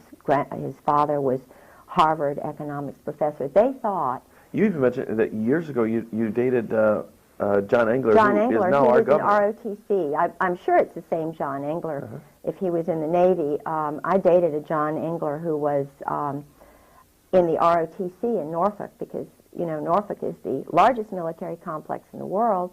We have Langley, the Air Force Base, which does intelligence work. We have Camp Perry, which is an intelligence, international intelligence spot. All of the naval bases, the Master Jet Base, Training and Doctrine Command, which is Army, Fort Story. And in fact, Fort Story was where the recent Secretary of the Army was told he had to leave.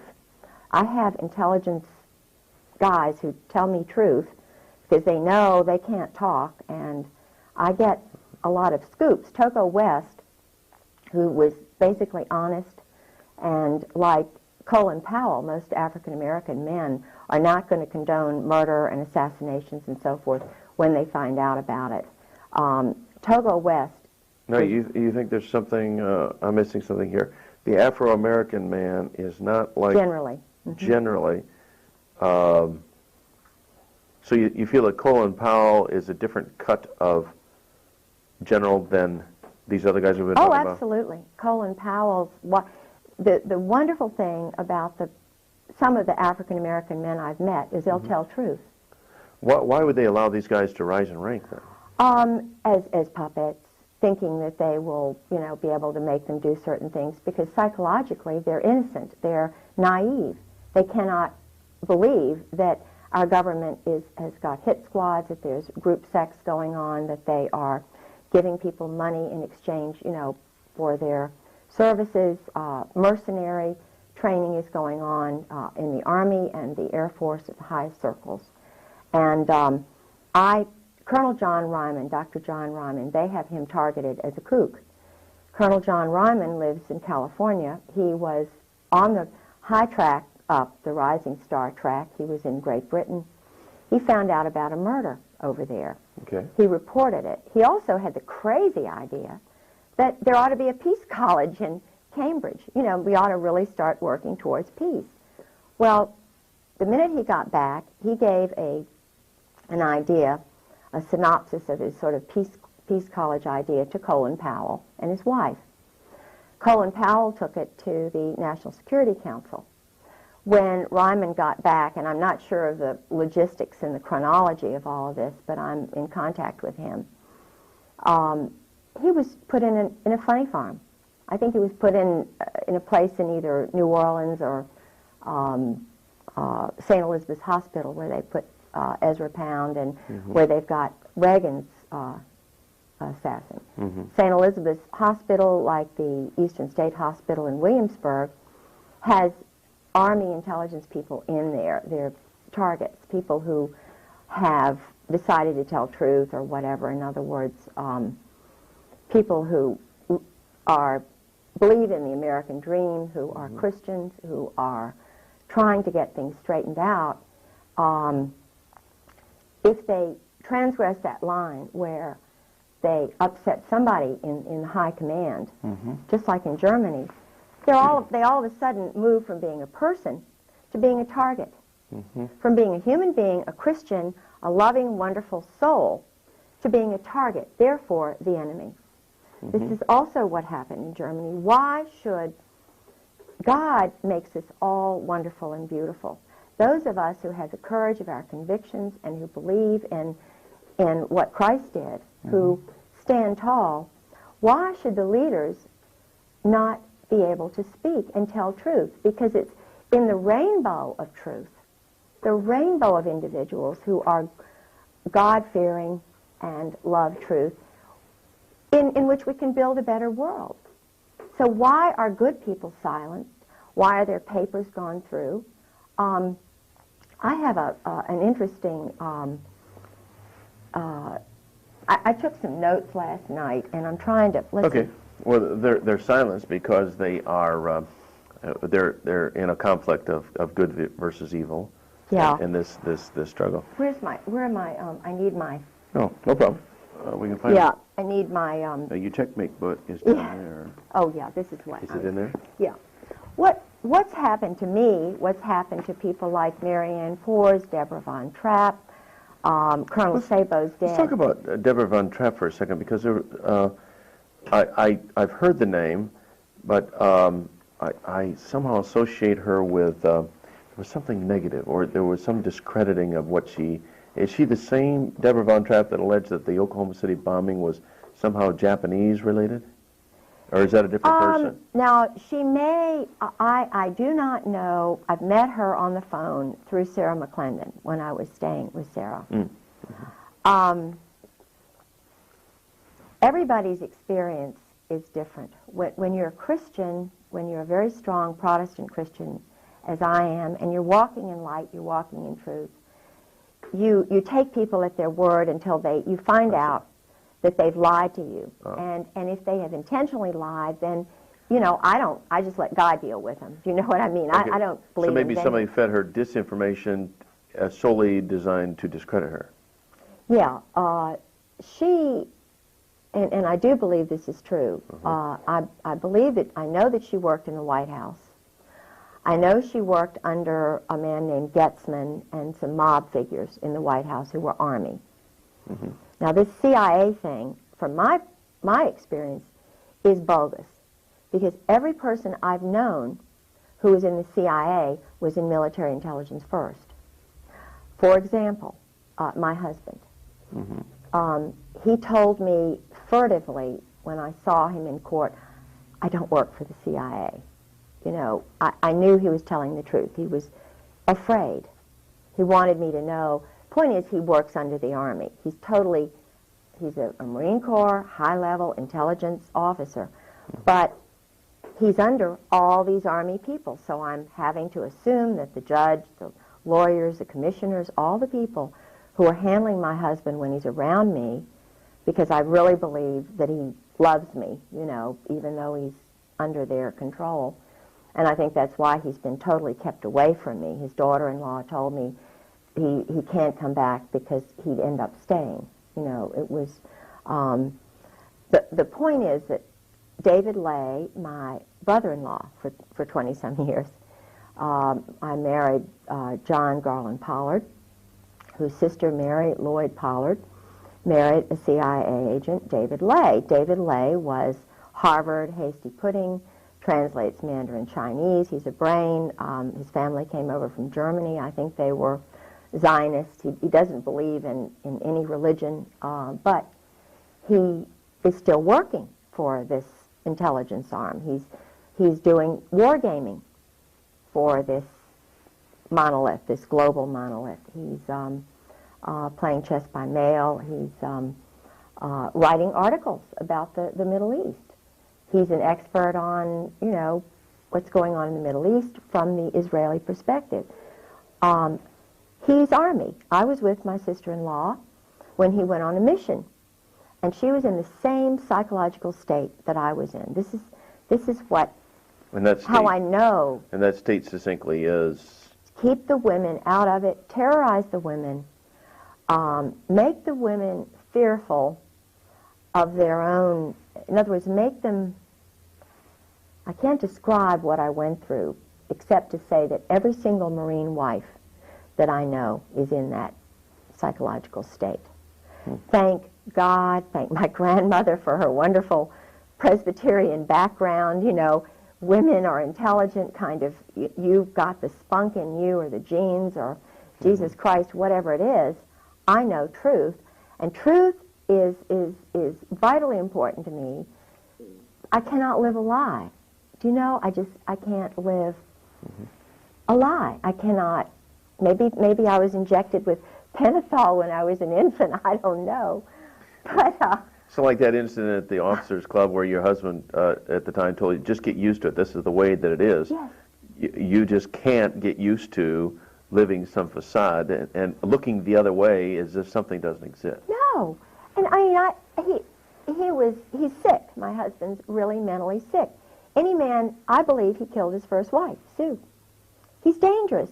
We're married for a month. He gets a letter and a phone call from Mary Clark Yost Talab and Anne Bouchou.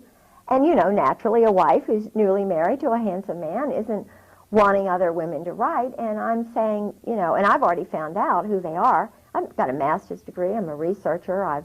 You know, and I'm saying, George, what are you doing hanging around spies? I didn't know about double agents.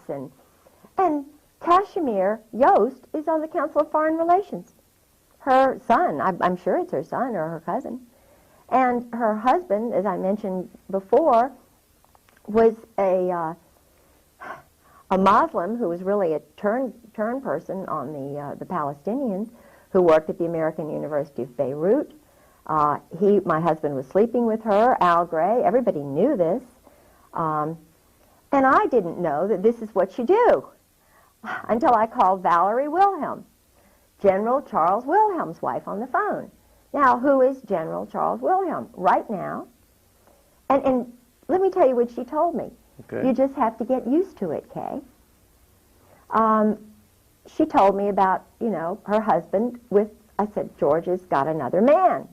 Lieutenant Colonel Michael O'Boyle, whom I was told is his boyfriend, you know. And she says you just have to get used to it? She said you just got to get used to it. Same thing came from the wife of General John Sheehan, Jack Sheehan, head of NATO, a friend of mine, been to parties at my house.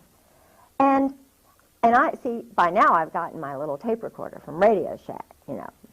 And I'm taping phone calls because nobody's going to believe me, you know. So I've got my little tape recorder, and I'm talking to Sheehan's wife.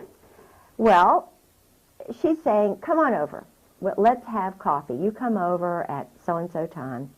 So I invite Carolyn Millis, whose husband was the temporary chief of staff after my husband's wife's murder.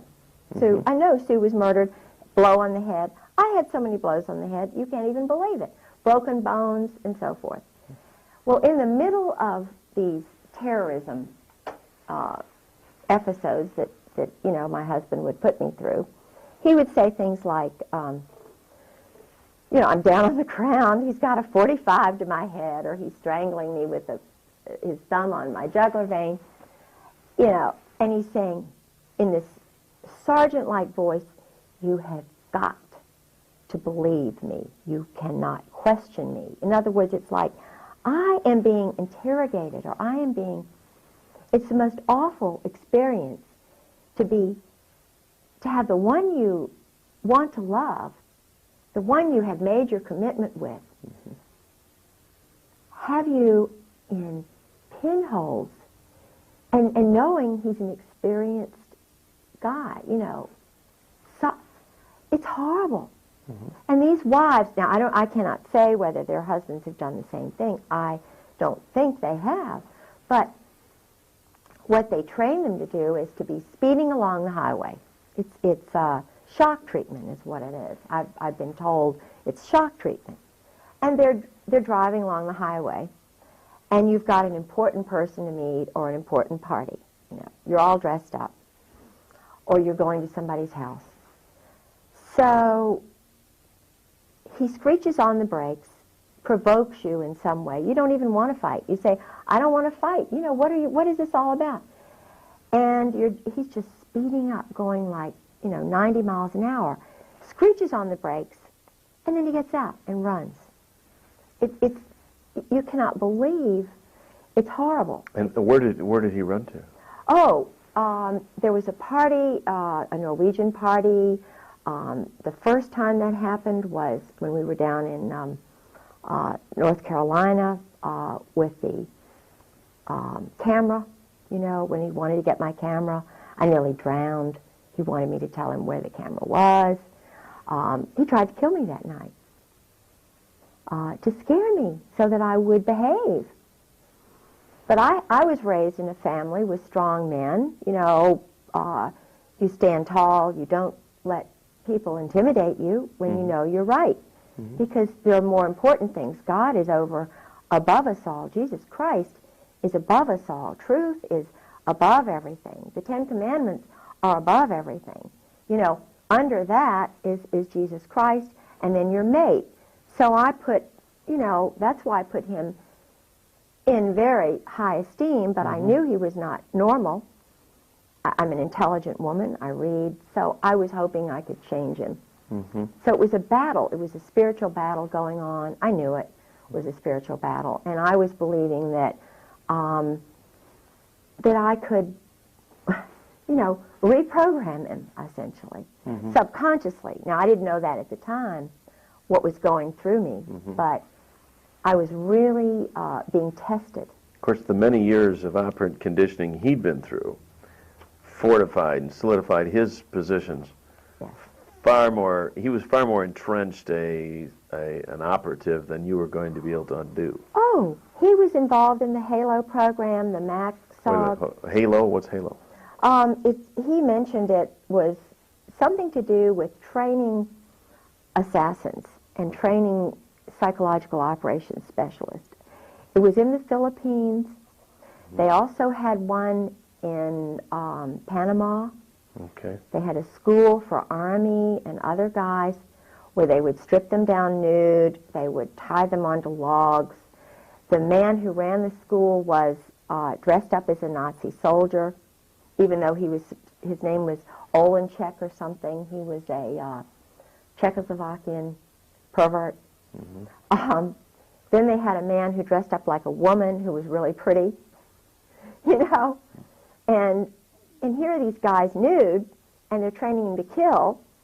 And in fact, there's a book called Copperhead, which I have a copy of, which is all about, it was written by a commando guerrilla who was from North Carolina who had been battered badly, or West Virginia, I think he was.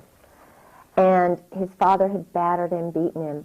Well, what they do is, in the prisons, through this CASA system and so forth, they take the innocent little boys who've been battered by their parents, and they turn them into assassins by making homosexuals of them or something. Now, I believe that these men are redeemable because I believe that men like my husband and Oswald, they're held by the secrecy, by the power of this adolescent group which controls them. And I believe that if they knew that there were strong women, mothers, and wives who would be behind them 1,000%, they'll have the courage to come and speak out. Do you know what I'm saying? Or at least to stop the growth of this stuff, because it's the growth of this stuff they are intending to destroy America. Well, there certainly seems to be a growth in homosexual activity, homosexual acceptance, homosexual promotion, homosexual acceptance in our society today.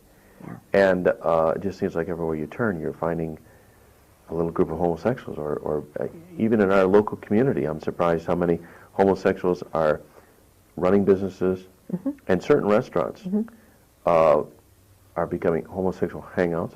So you know, well, the owner must be a homo if he hires homos. And I hate to admit that I think this is the way things are in business and banking and in education. Oh, the local college, university. I've had people tell me that they're just loaded. You cannot get a job unless you are special, elite, irregular. Now, the frightening thing here is number one. This is the underlying thing. This is what happened in Nazi Germany.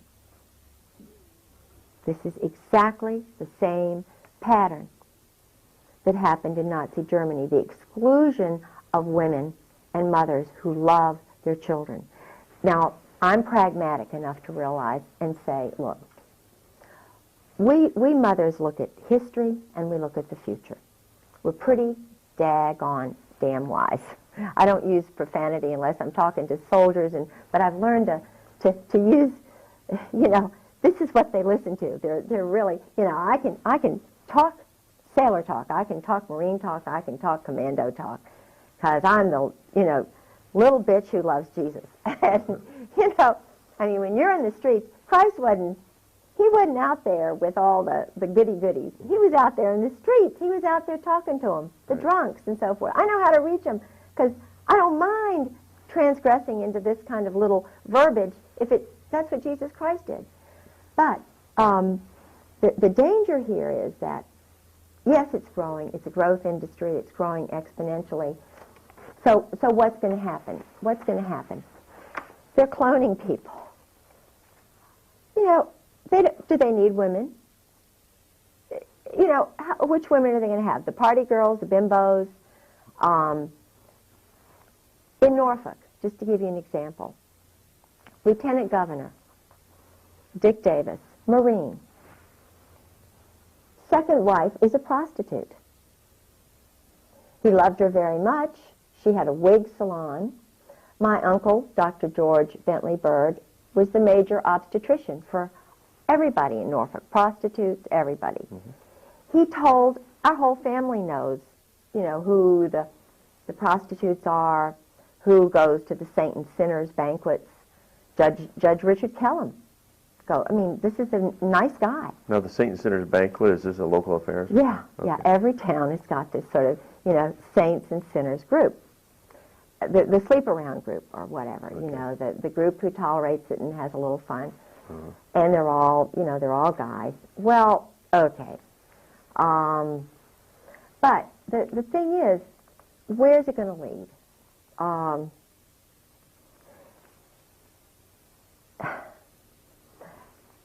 This is why women like me who know need to be involved in the process of leveling things out a little bit. I don't know whether I'm describing it. When you target good, strong people who know what to do or who can figure out quickly what to do in given situations, it's like targeting good people, taking their papers, going into the leaders' houses. The leaders who pop up, who are trying to get things straight, are the ones who really know what's going on. They're just the people who need to be involved in the process of leveling things out. Mm-hmm. Because, hey, maybe they've gone off a little here, a little there, but the point is, they know that truth and light is what is going to make that balance work out. And when you marginalize women, target women, mothers, wives, who are strong inside, I'm talking about really core strong, genetically strong. Mm-hmm. Even Clausewitz says that the moral is 3-to-1 over the arms, you know. If they want to win over these little guys, they've got to have credibility. What's happening now and why they're all afraid is they have no credibility. The SEALs are the worst. They were so afraid about that one little doctor that the SEALs gang raped in Norfolk. Why? Because the whole credibility of the SEALs is shot. Okay, now I'm not sure. I'm aware of that. There was a gang rape of a doctor by the SEALs? Yes. By a group of SEALs? Oh, yeah, in Virginia Beach. And when did this occur? 2 years ago. And the interesting thing is that the parents of this girl, she's beautiful, from Georgia. You know, this is a wonderful human being who went into what used to be Poppy's. It's kind of the night place in Virginia Beach. When I was single, mm-hmm. I went there, you know, I mean, we would go there, 4 of us women, young mm-hmm. women, Molly and Sally and myself, and we go there, and the doctors would go there. You know, it was kind of a place. Well, the SEALs are taking over Virginia Beach. SEAL Team 4, 6, and 8. And this gal went in there. One of the men just thought, oh, she's great, let's take her out. They took her out, raped her, killed her, Goodness. strangled her. And was anybody ever prosecuted? I don't really know what happened because it's been hushed up by the local courts who are controlled by Army JAGs and Marine Corps. And again, JAG stands for? Judge Advocate General. And these are guys, all who have been involved in their wives have been gotten rid of their first wife. They're sleeping around with another bimbo woman or another man. They're participating in group sex. C. Lyden Harrell is one. There are lots of them. Who's he? He is a man who was, now I'm not anti-Mason, but I have suspicions about Masons. Some of the things that they do in the darkened rooms, and I've been told that... Well, it's a secret society, isn't it? Yeah. But I know that he sabotaged me in my case. I think there's money. Oh, he's the judge. No, I've had a number of lawyers that they sort of said, because, you know, I have no lawyer. I'm trying to fight for all these other women and mothers and for the people who know truth. And because I'm verbal, because I'm articulate, and I'm also gullible, you know, I want to believe that there's somebody good out there who's going to help me fight this thing. Because I've got photographs of being battered. I've got doctors' signatures. Sarah McClendon, the senior White House correspondent, has an affidavit where she tried to call my house. And men answered the phone and said, this is a military base, and the Griggses don't live there anymore. Now, Sarah McClendon could not even get through to my house. For 2 months, she had to go to another phone just to call me. So I knew that all these other people I'd called in Washington were trying to call me, and the calls were being rerouted. Now that is in this book. This I found in Goodwill. And so I shouldn't mention this because they're going to go now start culling Goodwill, but all the intelligence divorces, there are a lot of divorces going on. The wives will throw out their husbands' books, or the husbands will throw them out. They're mad at the government. But, you know, I found that's why they've been raiding my library. That's why they've been... What's the title of this book? This book is called Intelligence and Electronic Warfare Operations. Okay. Now, this book is all about what happened to me. Army, Air Force, Marine Corps. Where is the FBI Psychological Operations Unit? Quantico, Marine Corps base. The only FBI agent who came to me, who was allowed to come to me, was Dan McNally, 20-year Marine. Homosexual, I believe. I'm pretty sure he is because, you know, and I'm not saying that he's a bad person, but I am saying that I was not allowed by any other FBI to have any other FBI agent come and hear about the break-ins to my home, the battering that I went through, nearly killed, the murder of my husband's first wife, serious business. She's in a grave, Suzanne Workman Griggs. She died on April Fool's Day, 1987. And the doctor wanted to do an autopsy. Couldn't do it because the 2 men who were doctors in that hospital, Dr. Lawrence Smith and Jean Lamb, Army officers. They owe their life to this business. And they take orders. Of course they take orders. The judge in my case, Judge John Moore, his first wife was put away because she was telling truth. And I found out from Carrie Brown, who's an Army officer who had a Purple Heart, who told me exactly what she told him. Now, he's the judge in my case. Across the street from me lives another judge, Judge Jefferson Davis Reed, Naval Intelligence. He found my suitcase in the woods. I've known his family since the beginning of time. His sister, Martha Ann Reed Ellis, is married to one of these intelligence guys, Tim Ellis, and divorced. He's now with the federal, he's a judge, he's a federal judge. His mother, her family are intelligence people, not Americans. Tim's mother, they're not Americans. He's a naval officer taking orders. What are all these judges in being under a chain of command? And why are they attacking the mothers and the women who are telling truth? And why are they breaking into honorable people's houses, ministers, and so forth, using these electronic warfare tactics? Diverting phones, downloading caller IDs, having bogus people answer the phone. In other words, instead of getting this person at that number, they get somebody else. For example, I called in an emergency, I called the state police. And I'm pretty smart, pretty discerning, and I wound up talking to a guy who worked for the ATF. And I said, you know, oh, well, what are you doing in the state police office? He said, oh, I'm just a retired ATF guy. And I said, well, but I thought I was calling the state police office. He said, well, you're talking to me now. What can I do for you? I said, well, if you're retired, I want to talk to an active duty, you know, a good guy from the state police, please. And I said, by the way, I don't like you ATF guys because of what you did at Waco. You all murdered innocent women and children. You ran over them, you shot them, you put tanks on them, and you killed them. You're murderers.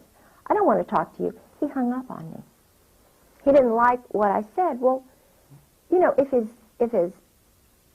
so sensitive and so defensive, how can he deal with women if he can't cope with truth? This is what, you know, 80% of the American people feel, or 90. Waco was murder, savage, brutal murder. And what they did to that man, you know, Randy Weaver's wife, shooting a mother with a baby in her arms. What's going on here? Right. No. And one woman hears that, one mother hears that. She doesn't like the ATF anymore. I don't know any woman who likes the SEALs anymore. I don't know any other mother who really likes the ATF anymore. I mean, what's going on here? We're mothers. This is stuff that went on in Germany, and fear tactics. So we say, heck, these guys are adolescents. You know, they're adolescents. And so who's running them? Who's in charge? We turn into Dorothy, the Wizard of Oz. What's going on here? So little old mothers like us, we all think alike, and we're all Dorothys now, just marching and saying, look, guys, what's going on here? You're all little men from Oz. Why don't you grow up? You know? And it can be straightened out. Do you see any similarity in what's going on in this country, in China, Tiananmen Square? You know, we've all seen the picture of the young man standing up in front of the tank. I don't know how much long-term effect that had in China, but it still sticks in the minds of a lot of people here. You know, like Tiananmen Square for China, Waco for America. Are there similar, is this a turning point, a rallying point?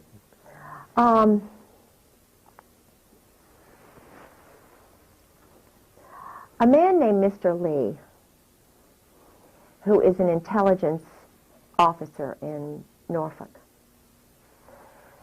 Mr. Lee is the son of the major banker for the Russian government. He worked for Dr. Richard Chang, who's also an intelligence operative. I believe he's an honorable guy.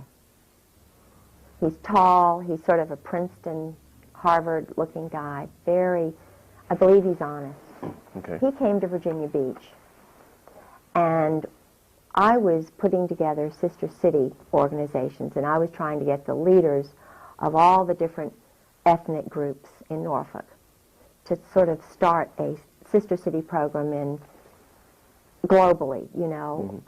It's easy to do that, but I didn't understand how the intelligence community worked at that point. I knew things were going on, and he was bringing together all these potential sister cities in China. Our State Department had opened up cities which had independent corporate entities, and we had shows on all of this. This material's all been stolen out of my house by my husband and his friends. I started noticing, because I was led spiritually to goodness, to good people, to light and truth. I didn't understand the weapons and drug military culture that's running our government and I believe parts of the world. There is not one woman that I know of who's in this business. I believe, and I had the pleasure of meeting your wonderful wife last night, Pastor Strawcutter. This is a woman who's wonderful. This is a woman, this is my kind of woman, you know, and I've met a lot of women like that. We go through hurdles, and I don't mean to cry. It's all right. But we're strong, and we know truth, and they're going to have to kill me before I give in. I believe in good men like you. I believe even my husband's core is good. I think that's why he's away.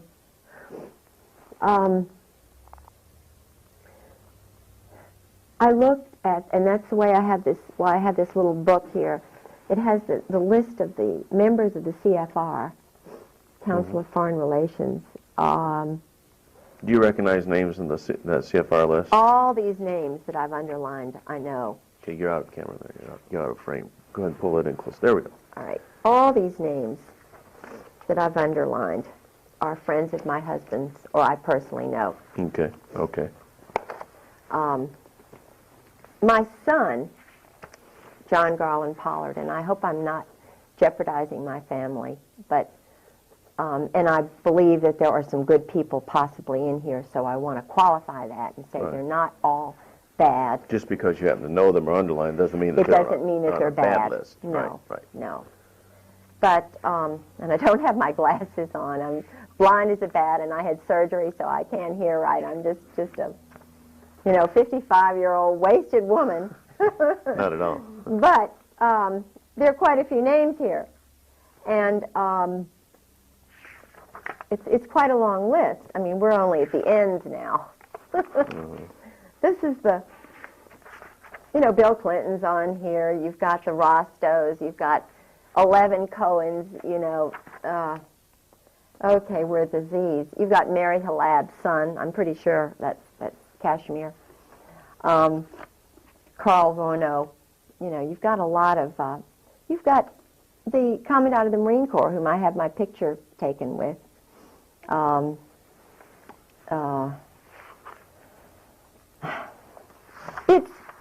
It's an interesting list of elite political, military, banking individuals, and the sons of some high-level people. So you have all these powerful people in a club. Yeah. That has common goals. Yeah, which is global uniting, global control, and I can see how one could sort of get sucked into it idealistically, thinking that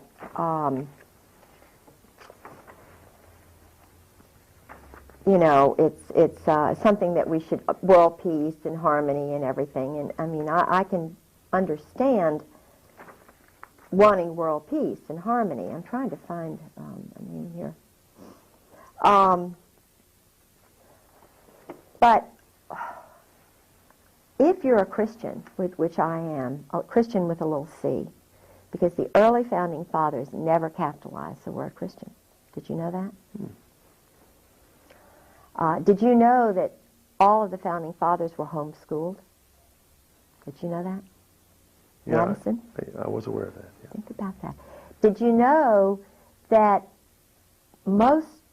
all of the Virginian founding fathers were only gospel Christians? Matthew, Mark, Luke, and John. Didn't even read the end time stuff, you know, the Old Testament. Did you know that Thomas Jefferson was a born-again Christian the last, 7 or so years of his life? Did you know he was corresponding with Adams in Massachusetts? That he took the New Testament and the Gospels and was trying to find out everything that Christ did? And I believe he was murdered. And I believe it had something to do with this Admiral Levy, who took a mortgage on his house so that he could build the University of Virginia, so that he could take and get his papers, his correspondence with Adams. I believe it was, now I'm the only one you will have ever heard this theory from. My undergraduate degree is in Virginia history. Okay, so the University of Virginia was founded by Jefferson. Money that he obtained by mortgaging his home. From a Kabbalist by the name of Admiral Levy. Levy. Okay. Now, I know that... it is an interesting theory. Of course it is. Dare to think, dare to theorize, dare to use the hypothesis, you know, to come out with the thesis. Now, Levy, you mentioned he's a Kabbalist. Yes, and a Mason. Like a descendant of the Illuminati. Of course. So, and a weapons dealer and a reserve military officer. Even way back then. They were doing... Now, think about this. What they're doing today, they've been doing for Of course. many years. Think about this. John Paul Jones. Supposedly the founder of our Navy, was a criminal. Why would they twist it like that? He was also a Kabbalist, also a Mason. He and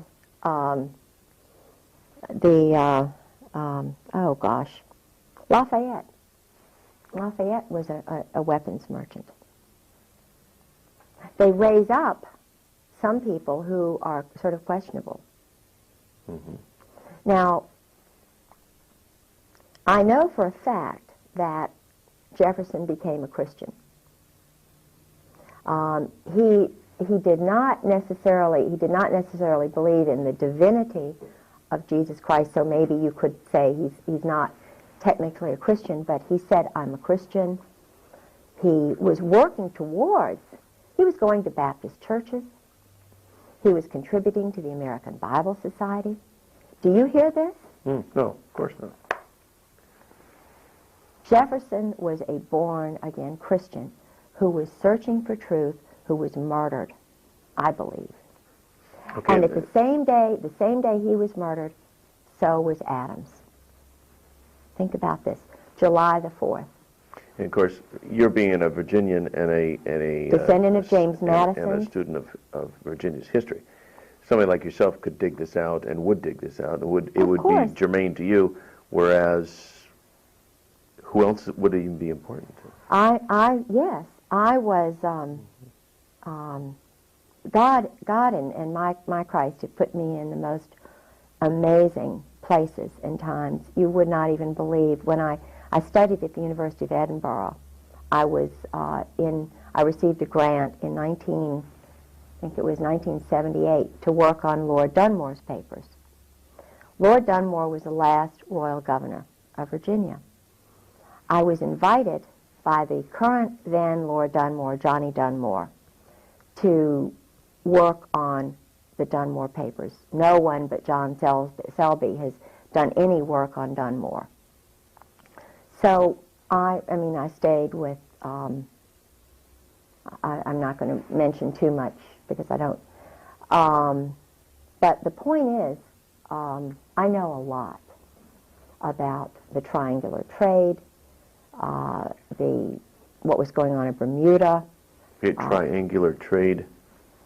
Yes, Tom Devine. The triangular trade is the illegal weapons, drug trade that is still going on today. Israel is basically running it with the New York bankers.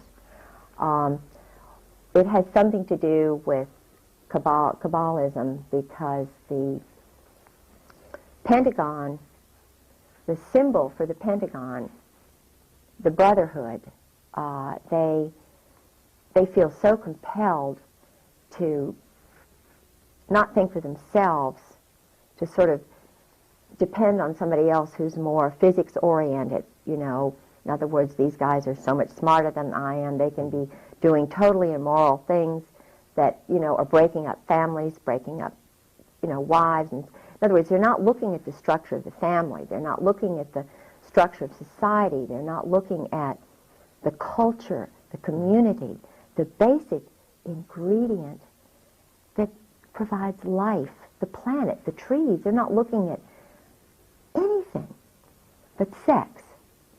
And when one perverts and twists, in other words, one focuses on, yes, sex is wonderful, you know, it's great. I'm a, you know, great proponent.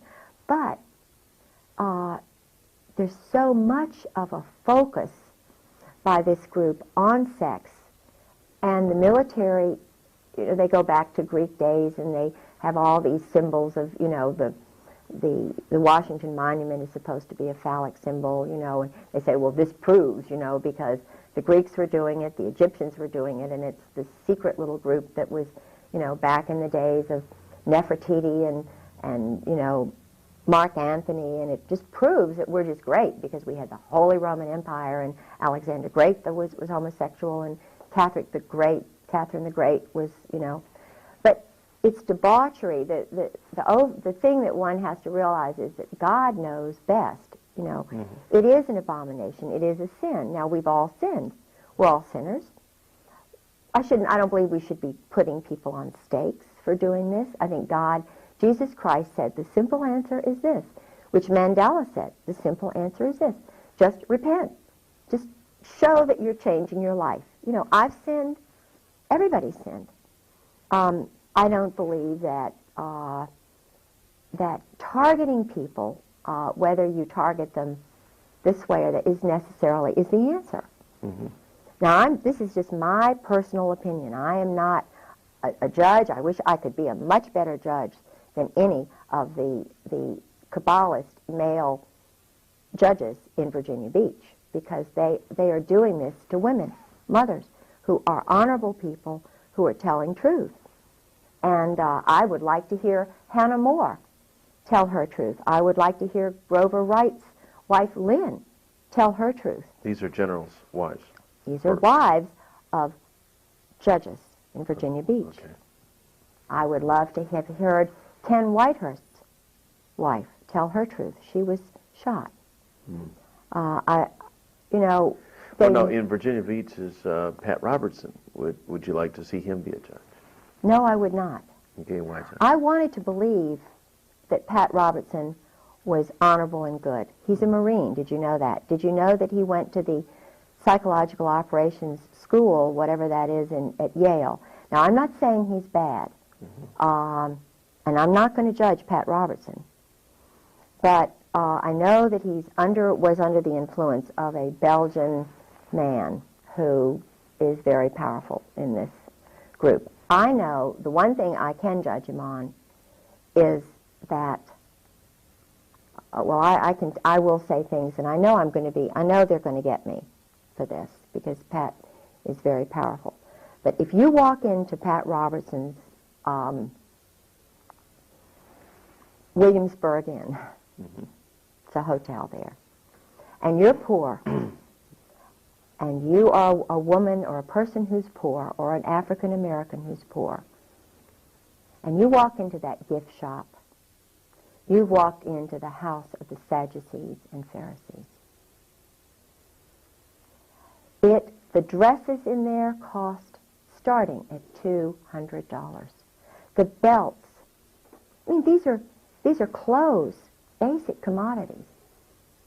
Now, I'm not saying that's wrong. It's wrong to have money, and as I say, I'm not going to judge him. But from my perspective, the way my father was reared,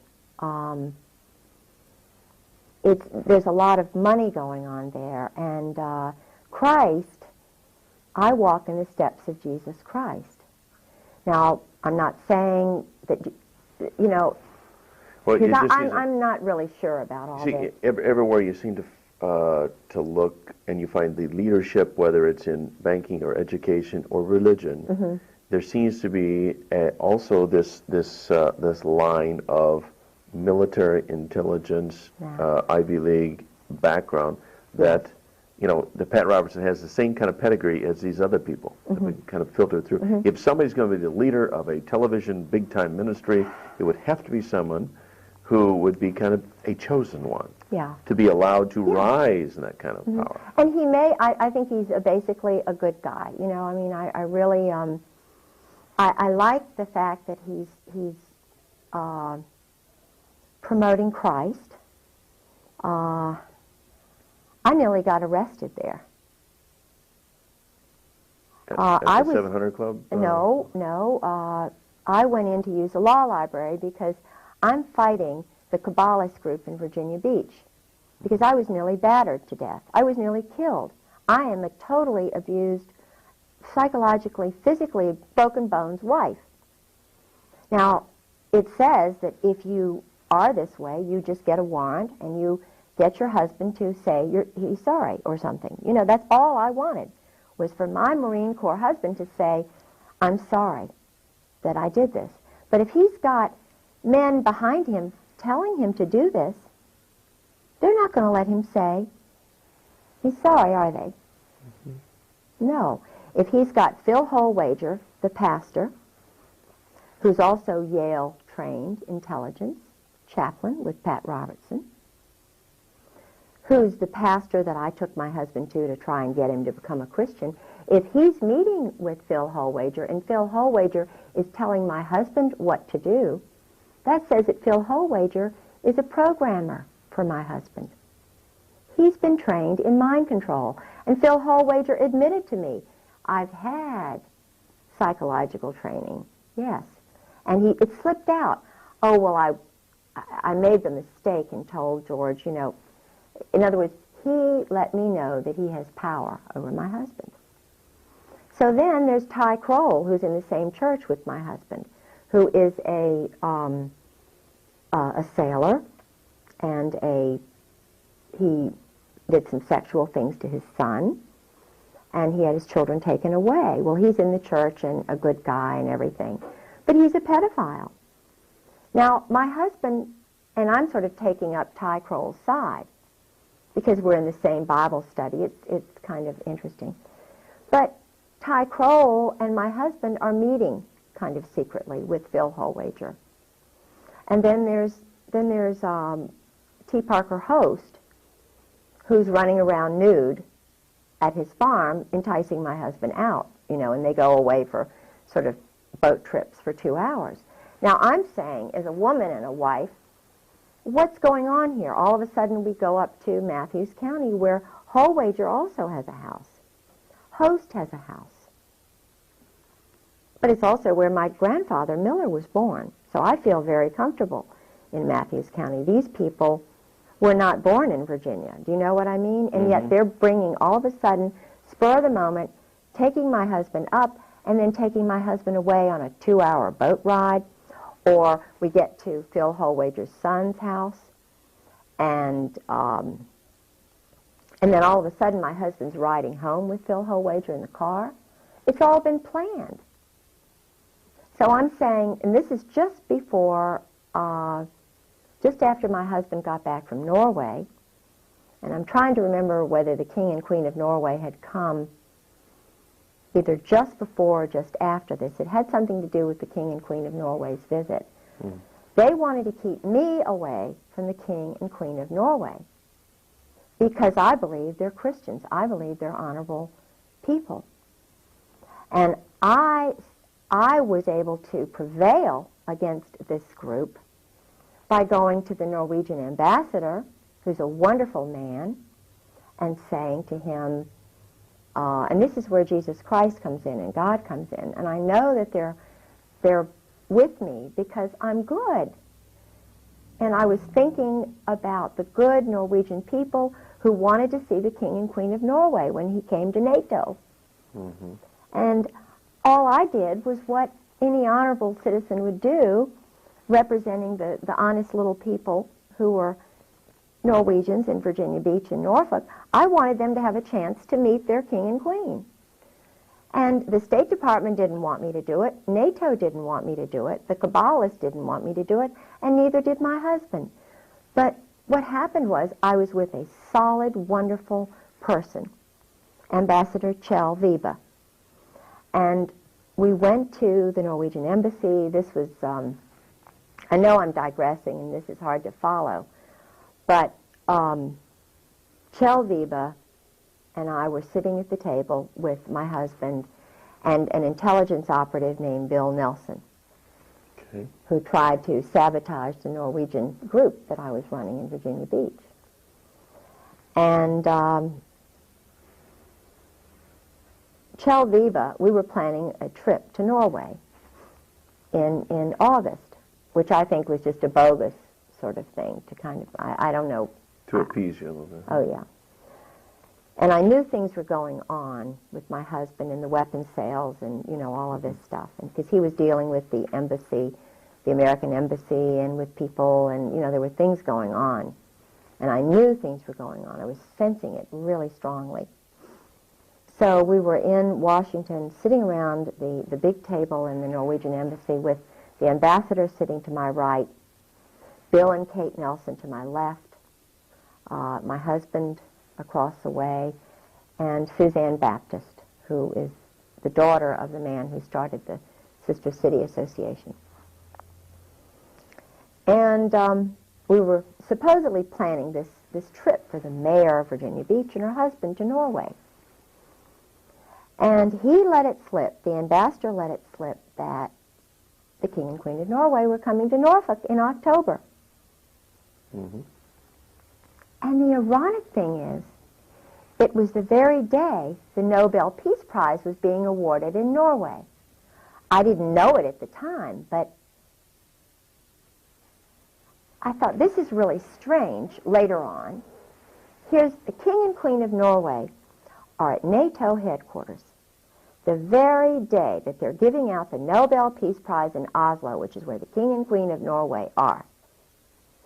And I mentioned this to Mayor Obendorf, whose husband is involved in this weapons sales stuff, because her husband, Roger Obendorf, and my husband went to this deserted airfield. Roger Obendorf is involved with Andrew Fine, who's Army intelligence, who tried to take over the Norwegian organization from me when I knew that the Andrew Fine does all this group swinging sex with his wife and with NATO couples.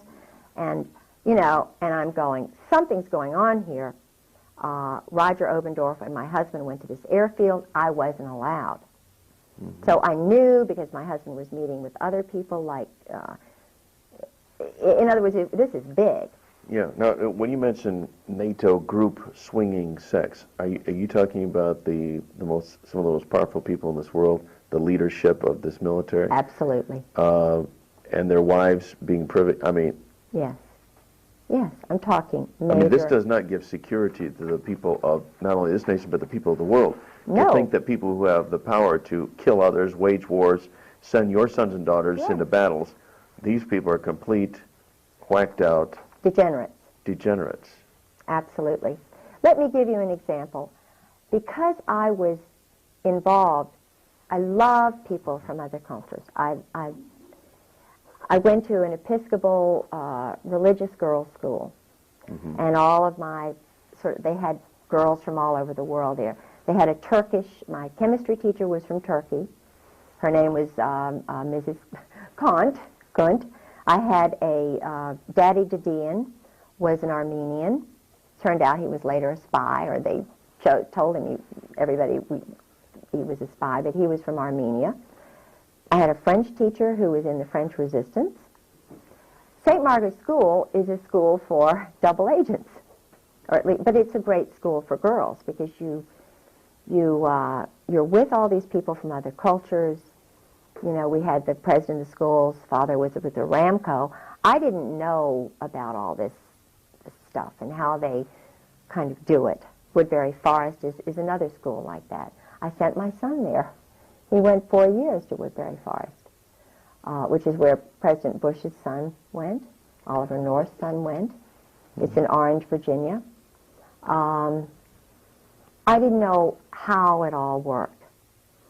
And I mean, if it works for peace and Christianity and love of Muslims, love of people, give them the right to their own cultures, the way the British did, you know, because I believe basically wherever the British went, I know there's a big hate Britain movement going on, but wherever the Brits tended to go, whether it was India or Africa, they allowed the cultures. They still wore saris, and they still were, you know, the ragheads were ragheads to protect their heads from the sun. Now they're called ragheads, and they're targeted as enemies by our little boys. Our little boys are taught to hate ragheads and to kill raghead women. Well, I don't think that's very Christian. So I'm looking at the top guys, and they're not Christians. So it begs the question, well, what are they?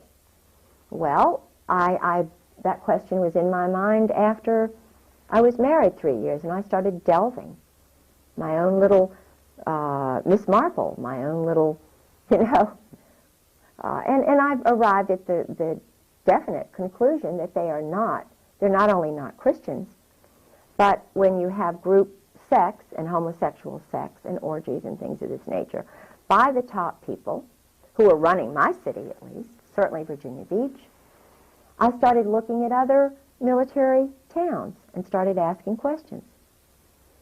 San Diego, the same thing. San Francisco, the same thing. Key West, everybody knows about Key West. Boston, that's the major homosexual capital of the world. You know, they're having sex on the highways. Guys are parking. People can't even go into the restrooms in Boston. Of course, Washington, D.C. So, not to mention the Oval Office.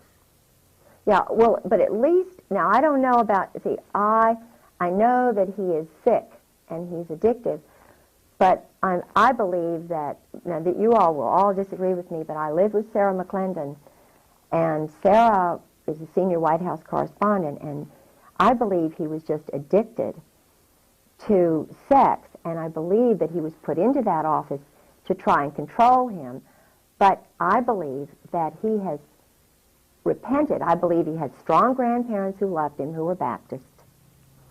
I have hope for that man. Now, I know a lot of people don't, but I do, and I have hope for that marriage. I know she's a strong woman, and I know a lot of men don't like a strong woman, and I believe she loves him. And I believe that basically he loves her, and I believe they love their daughter. And I will say one thing, that at least, you know, and who knows what their motives are. It's between them and God, but I'm glad it came out for their marriage. Well, at least he's not, he doesn't seem to be homosexually inclined. No, So we'll give this is it. Give him that The much guy, credit. And they don't like that, you see. That's why the little guy who's, you know, the little short guy, what's his name, the homosexual? Stephanopoulos, or... yeah, his... George Stephanopoulos. Stephanopoulos. Well, I met him. See, I went into the White House with Sarah, and I met him. He's a little short guy, and I even saw the place, the Mambo Jumbo room, where he hangs out, right around the corner from the Ontario. Well, homosexuals are one thing. It's an abomination in God's eyes. It is an abomination. It's a weakness. It shows that they're very immature, and, you know, we all go through stages in life where we're immature. And I wish he would grow up. There's a whitehead who's an ambassador who's a homosexual. And his lover is one of Bill Clinton's attorneys from North Carolina. Now, I like the way that man thinks. He's a homosexual, but I like the way he thinks. James Angleton, CIA, was a homosexual. The head of the FBI was a homosexual. Paisley was a homosexual. They murdered him. All of the British intelligence agents were homosexuals. I haven't yet arrived at my theory on that, except that it is a weakness. It is a moral weakness. It's a way to control people. No, that's what I was gonna say. Now I say, look. Makes them very controllable. Yeah, I mean, tell truth. Because I've been in situations that I'm not proud of, and I will tell anybody what I've done wrong. I'm not embarrassed to say, you know, this or that. Because I've been in situations where I found out that this person, you know, I have to admit, I'm a sinner. But the point is, when you find out and you repeat the sin, you're addicted. They call it addictions. It's sin. And why is it sin? Because your weak nature, if you're in a position of leadership, you shouldn't be leading. Mm-hmm. Yeah. And admit your errors, and that's why I think Bill Clinton will be stronger out of this. He wants peace in Israel. That's what this is all about. He wants peace in Israel. I did notice that when Hillary made overtures toward the Arabs, whoa. I mean, somebody yanked her chain, and that became a major issue. I was living in Washington with Sarah McClendon in the Kennedy-Warren before the election. If you will remember, a plane went down on his birthday. On whose birthday? Clinton's. Okay. I mean, I believe it was a plane. There was a traumatic... I went to his he had birthday parties at 7 different places. It was his 50th birthday. The birthday party in Washington, he was not there. He was in, I think, New York or some other place. But I went to the birthday party, which was in the Kennedy-Warren, in the basement of the Kennedy-Warren. Okay. A friend of mine went into the birthday party. The point is, that night, I remember it vividly, there was a psychological terror thing for Clinton. It was either his plane that went down, something happened that night that was meant to say, don't enjoy this birthday, buddy. Remember, we told you don't run. George Shultz came all the way from wherever he was. Sarah told me this. George Shultz came all the way from, I think it was California, to meet with Clinton before the election to say, don't you dare run. You're going to get it if you run. I know it. And that's from Caspar Weinberger is the guy who's the evil one. Caspar Weinberger pulls a lot of strings. He's the one because Caspar Weinberger is involved with a lot of the weapons and drug dealers, the hit squads that are run, the motorcycle gangs that Tedson Myers runs, who was William Colby's law partner, who just happened to meet me when I was with Sarah at the Smithsonian party, Marine, 4th Marine, who they have this hit squad, motorcycle gang in Europe and everywhere. They call it a motorcycle society. But who runs it? Retired military guys.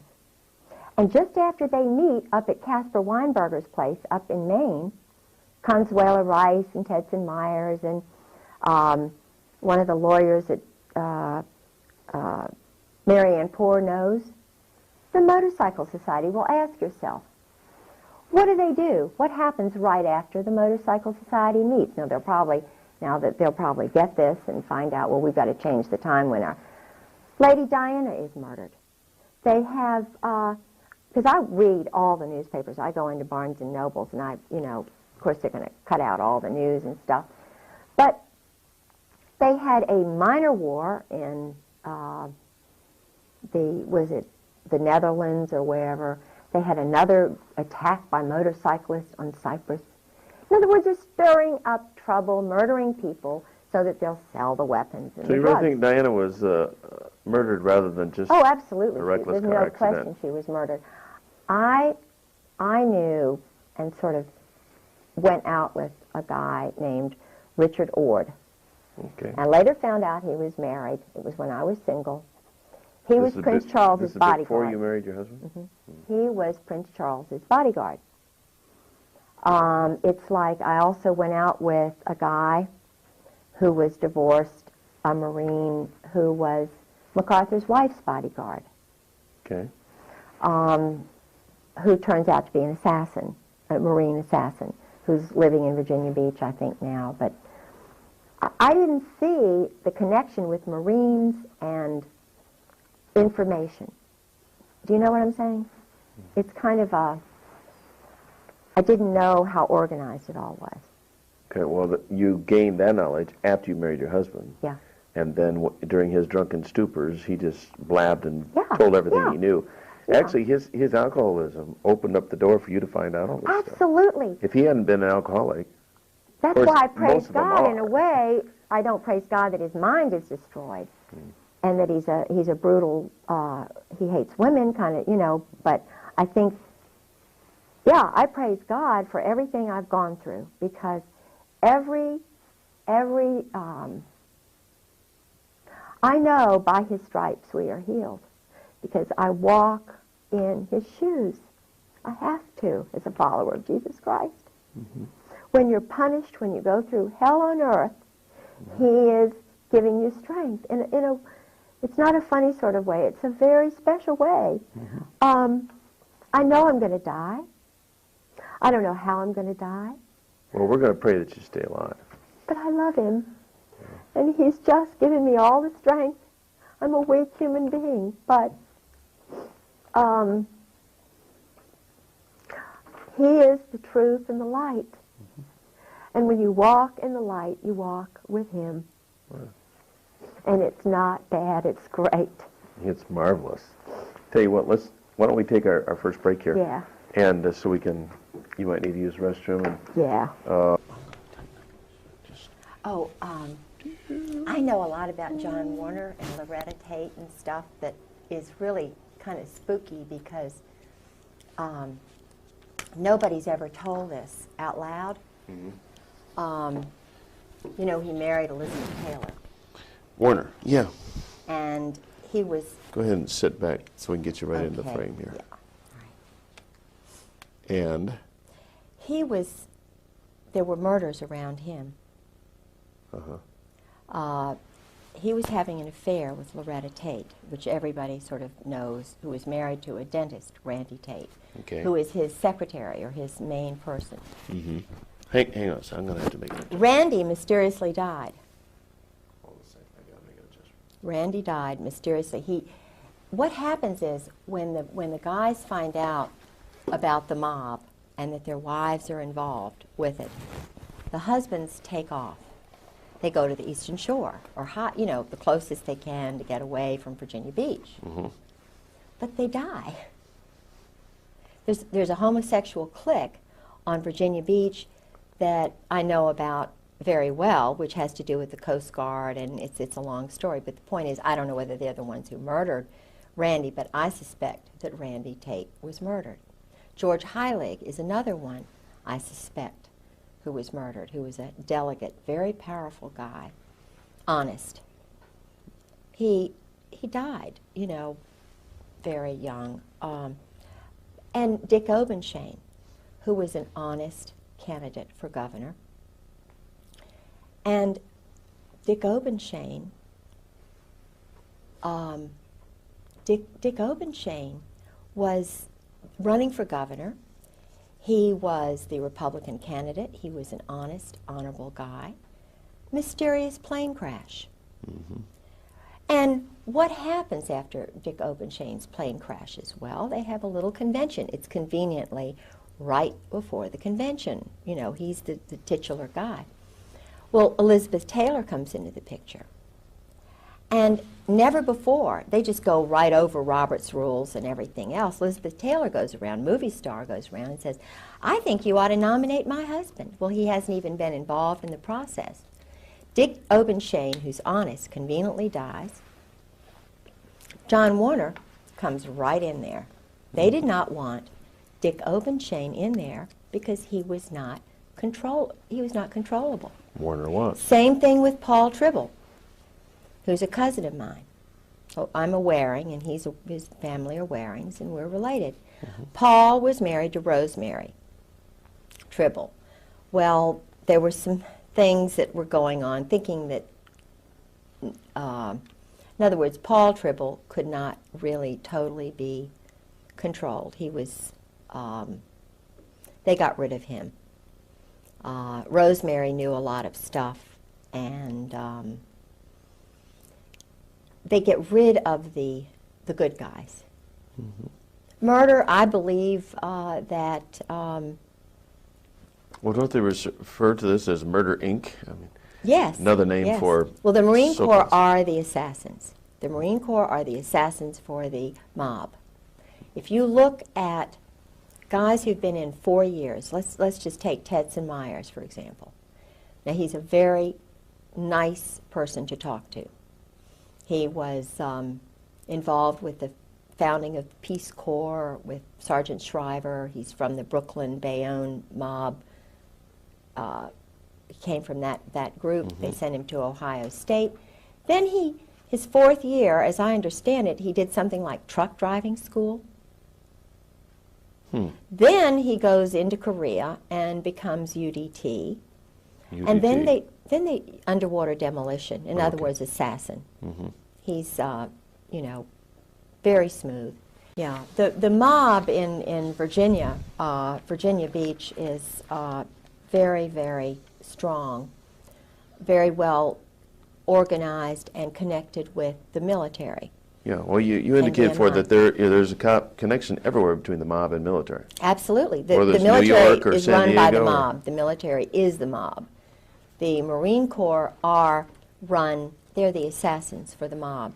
They may only be in, as Tedson Myers was, for 4 years, but the individuals then go on to truck driving, you know, truck loading school.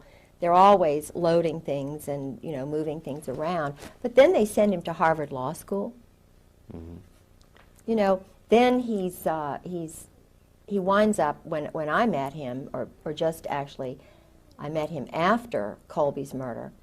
But I find it rather unusual that I had spoken with William Colby, the head of the CIA, who knew my husband well, who told me on the phone all of this stuff about the Phoenix program and Israel, and all of that stuff was coming out, and that he was going to be doing it.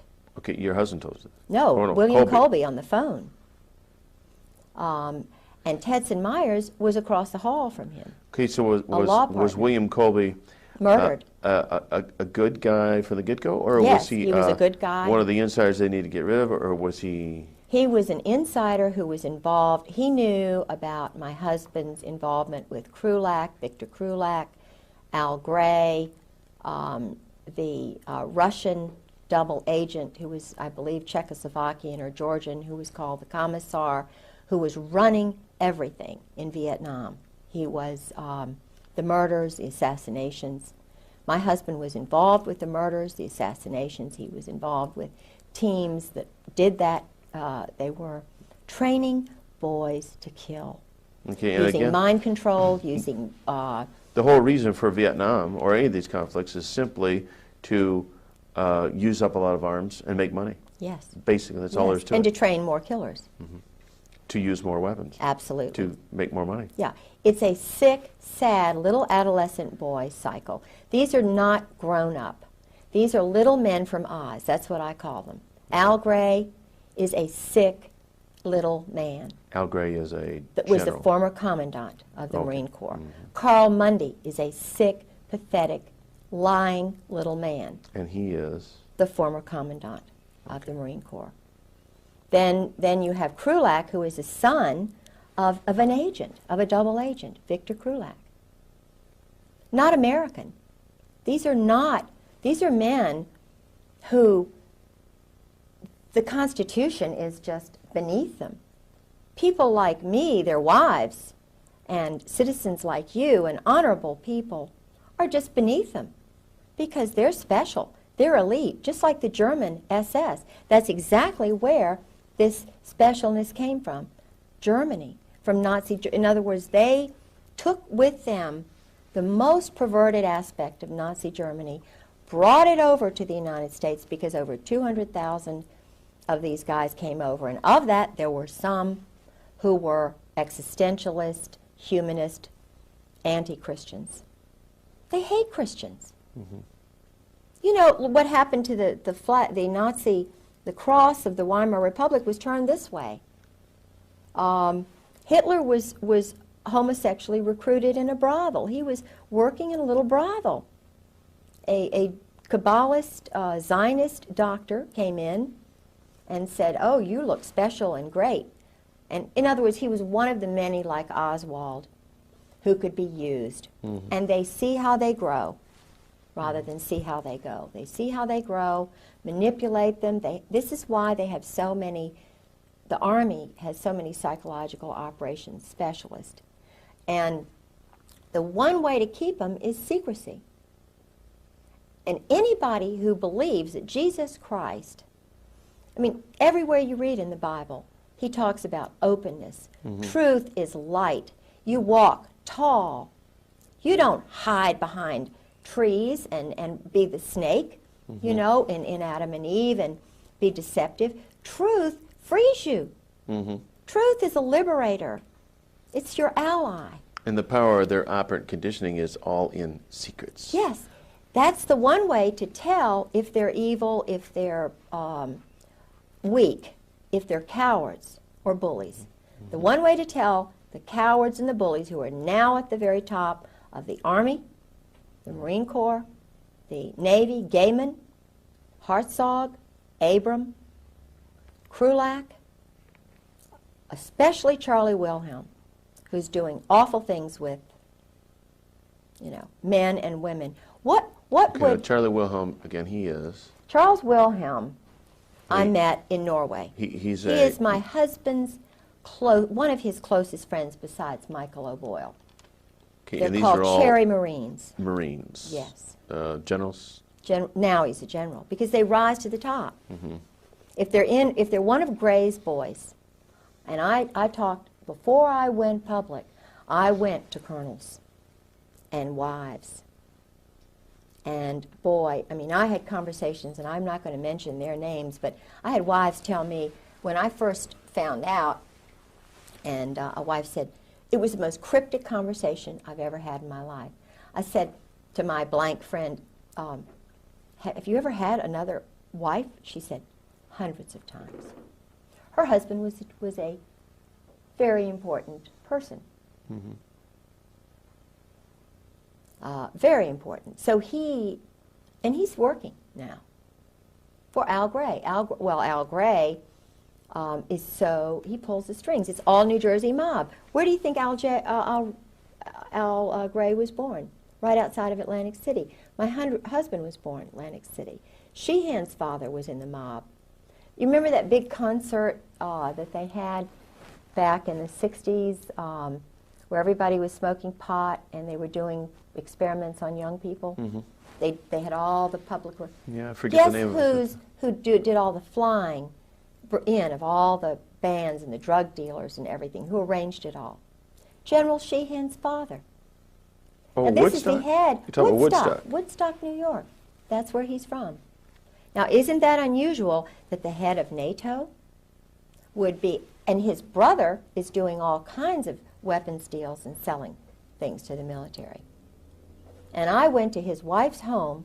They lived in the Virginia house after my husband disappeared.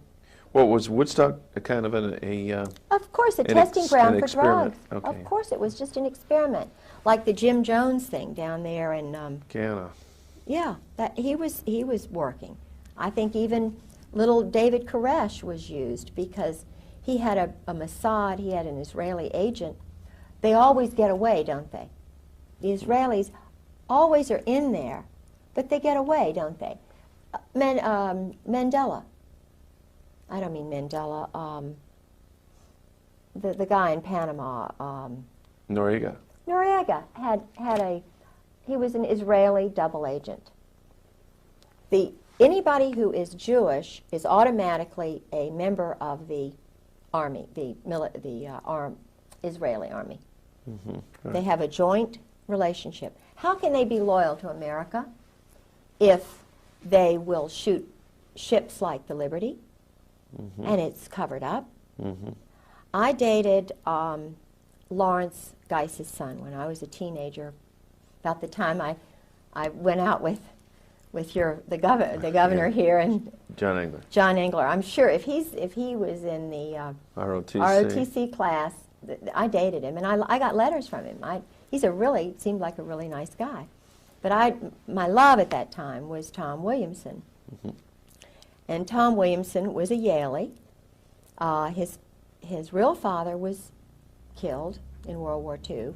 His mother, who was a Ballantyne, Admiral Ballantyne's daughter, a wonderful person, married Lawrence Geis, who was a captain, and then he became an admiral.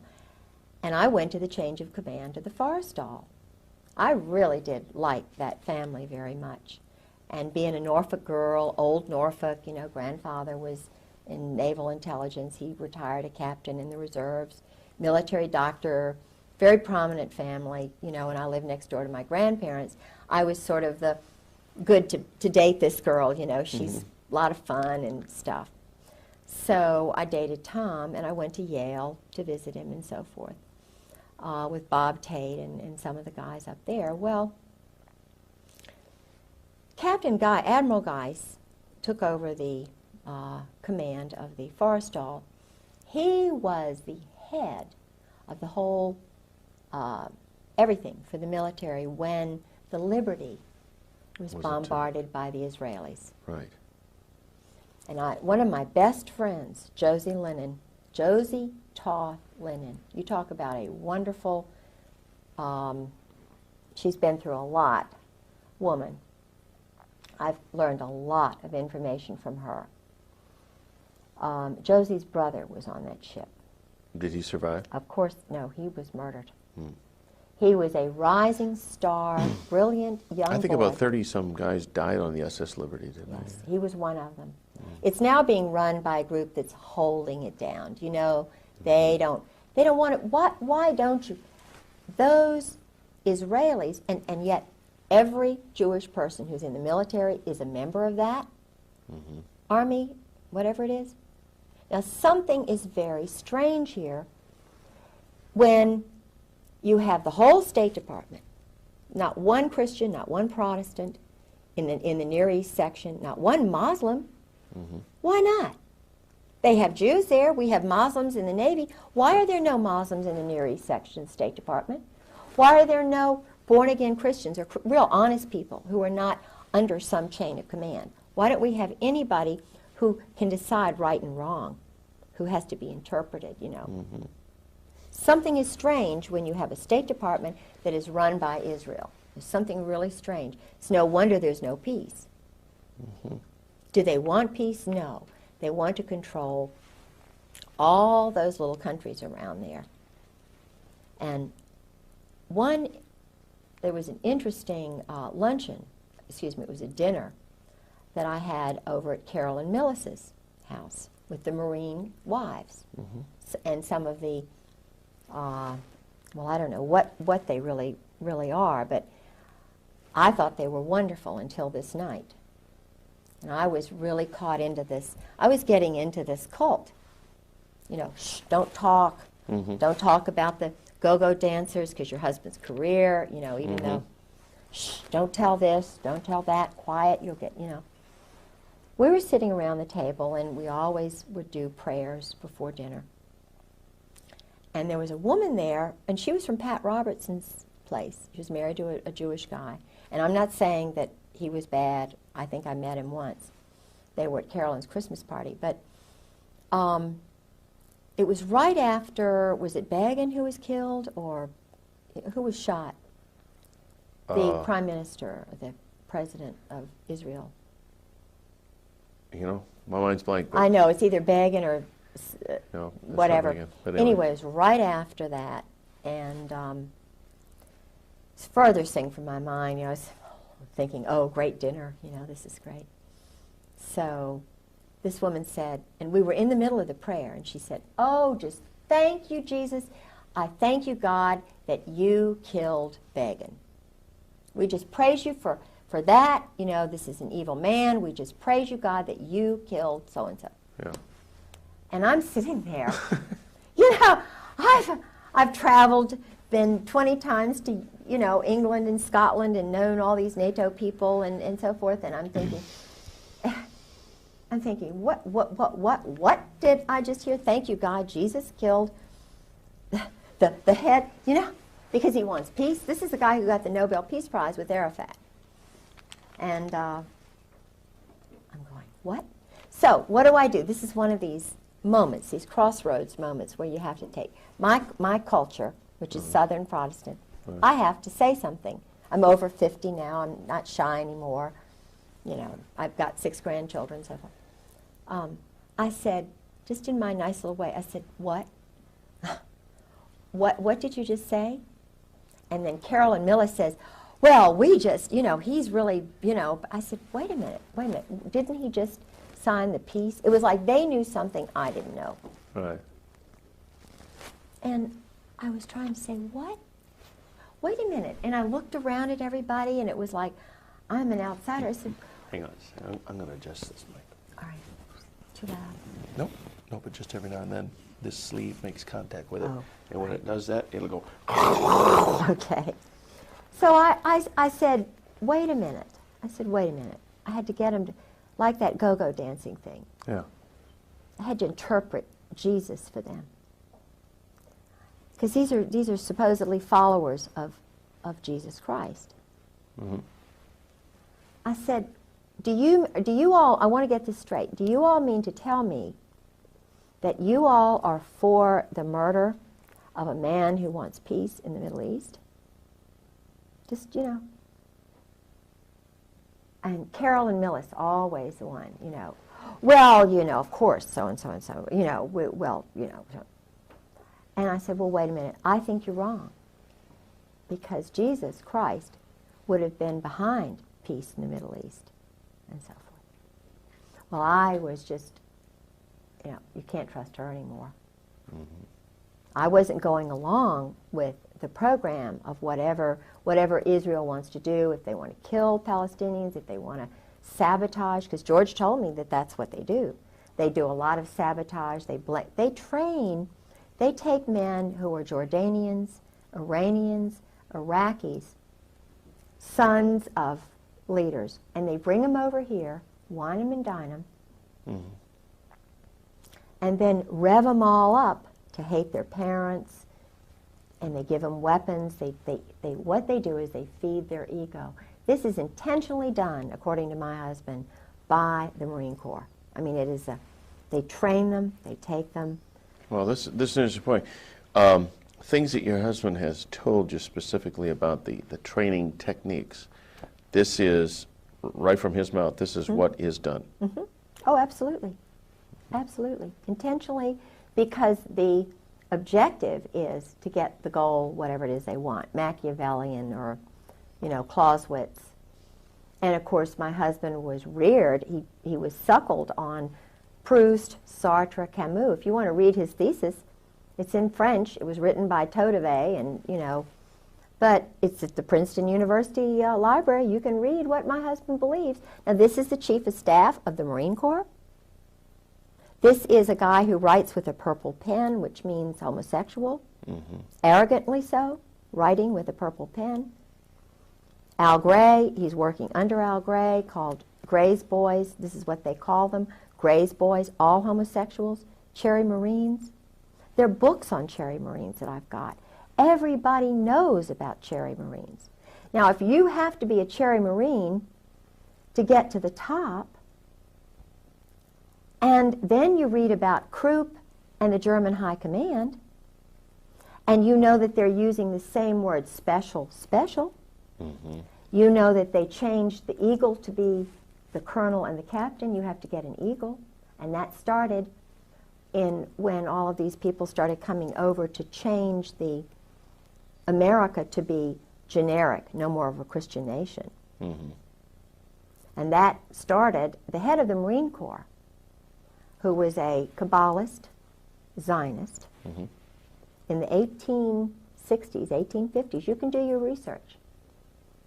When did they change the Marine Corps emblem from being, I think it was a bugle, to having an eagle on top of the world? And who was the commandant when that happened? Ask that question and find out the answer. And then wonder, like I do. And George told me, he said, you know, we've always been the murderers. He said, you know, why do you think we have the red line down our pants? And he said, now because he was trying to interpret for me. We have this X on top of our hat or something, you know, it had something to do with target practice. I spoke to his uncle Dick Griggs, who also works for the mob, the intelligence community. It has something to do with the schools. They have money, limitless money, I believe it's mob money, for poor boys to go to these fancy schools. Uncle Dick has a little computer like Roger Obendorf does. Uncle Dick. George's uncle, Richard Griggs, who became his father because they were trying to get him away from his father. He was away from his parents for 8 years. His uncle handled him. His uncle is getting money from this group. He used to be just a school teacher in Princeton. But he has 2 sons, Bob and Jeff, who are like my husband's brothers. Now, what does Bob do? That's the question of the century. What does Bob do? Bob handles an account for my husband. And I started asking questions about, well, where is this? Bob moved from Princeton, then he moved down to Oklahoma City. He was near that Augusta Golf Club, and you know, now he's in Colorado, and he's handling this account that George has money in. And I see papers of my husband's after Beirut. In other words, he'd done a job. And it was a civilian job. Now, here's a colonel in the Marine Corps doing a civilian job. TAD. TAD. It's where they go off and do a job sort of undercover. They get a new... George says he's had so many different passports with different names. I'm getting mail from an Engelhard. He's got accounts now for an Engelhard. I get mail from Princeton private account. From Merrill Lynch is involved with the mob. They have rogues in there who launder cash money. They have people who launder cash money in Norfolk. I know some of the people who handle the cash. No, your husband. Drug money's in cash. Your husband is Jewish. No. Oh, okay. Oh no. He's a German. He's the son of a German family, but his father was in Atlantic City doing very shaky things. In fact, his father's father, not his father, take that back, his father, Ray, was a weak, precious little man, and I liked him. Nobody listened to Ray. You know, the mother ran everything. The mother was strong, domineering, bossy, and I must say she was not attractive, but Ray was handsome. They married. They had 3 boys. I know she had to get married, the older brother, but in those days it was very embarrassing, you know. Well, Ray didn't have anybody. Ray was essentially an orphan as such, although he had lots of brothers. But let me tell you what Ray told me. I was in California with his mother, George's mother and father, staying at his brother Don's. And everybody, you know, the world revolved around Mother. But Ray had a lot of wisdom there, and I was anxious to know what really went on in New Jersey, why they left New Jersey, why they left Atlantic City, what happened in Lawrenceville, why George was put in this school and not seen for 8 years. What did happen? All right. It had to do with the fact that they were poor and desperate that the sister, Rhoda's sister, George's mother's sister, married someone high up in the intelligence community who was he went to the Presbyterian school or something like that. But Ray had been in prison. George's father had been very shortly in prison in New York. And this is, you don't talk about that. Ray had seen his mother run over by his father with the girlfriend in the car who wound up being the stepmother. You don't talk about that. All right. There were 7 boys, I believe. Ray was right in the middle. All of these pictures have disappeared from my house. Supposedly my husband has never come in to the house. All of this, you know, the pictures of assassins like Rockland Williams and, you know, you can't believe the things that are slowly being taken out of my house. Why? Well, obviously, so that your credibility can be attacked if you ever tell anybody about this. Yeah. I mean, it's a miracle you got up here with the pictures that you did. Yeah. That we're including in this video. Absolutely. That you know, support your credibility. It's just a shame that this video wasn't made a year ago. I know. Or 18 months ago. Yes. Because pretty soon they'd have me not even married to George Griggs. Now. If they could destroy all the records. Of course. And it's possible to do that. Of course. Because I think it was Orwell said that he who controls the past controls the future, and he who controls the present controls the past. Absolutely. So those who control the present can modify the past any way they want. In fact, they could erase you right out of the Why do picture. you think we're in computers and everything's on computers? All they have to do is, I had tapes that I bought a little Radio Shack tape, and I taped General Gray's, the conversation with Gray's wife, Jan, who said, "Oh, we don't know where George is. We don't know." And I talked to General Gray on the phone. If they don't know where my husband is, and he's working for Charlie Wilhelm now, what does that make Al Gray? After I've been battered, and I'm calling, I've got pictures of bruises, hematomas, broken foot, putting a .45 to my head, laughing at me while he's standing over me with my arms in pain, chasing me in bathtubs. You know, so I'm hiding and saying, "Please don't kill me," while he's laughing. I took diaries and so forth. Why do they want my diaries? Why don't they want my evidence in the court of this? And I've got it right there for Judge John Moore, who's a commando. Why does John Moore kind of giggle at me? Why, you know, what is so funny about being battered as a wife? When his first wife is dead in the grave. Well, what's funny to them is that it doesn't matter what your claims are, they're in control. That's it. The chickens can do anything they want as long as the foxes are all in cahoots. That's it. That's it. And why I have a transcript at the first commissioner's hearing, and Colonel Barry Cantor, who is a Kabbalist, who lives right around the corner from T. Parker Host, who's a commando assassin mob guy, brags about it, who's now has about 7 or 8 agencies and is a friend of George Bush's all of a sudden. Barry Cantor, his office is right next to George Sharp, and they are persecuting me in courts right and left, and it doesn't matter what he says. It's like he's just totally, you know, so it doesn't matter. We'll just ruin you. And then, so I find another lawyer, and his name is Doug Ballard. General, what's his name, up in Washington gave me Doug Ballard's name. And I thought this, I still think he may be an honorable guy, and I'm trying to remember his name, because he's talking about a lot of the stuff that's going on. But Ballard is a name that has connections to the Deep South. Well, Doug Ballard went to VMI, and I knew Doug Ballard because he was a law partner of Philip Purrington, whose brother Charlie I knew, and I liked Charlie Purrington. He was, when I was dating my first husband, John Pollard, they were best friends.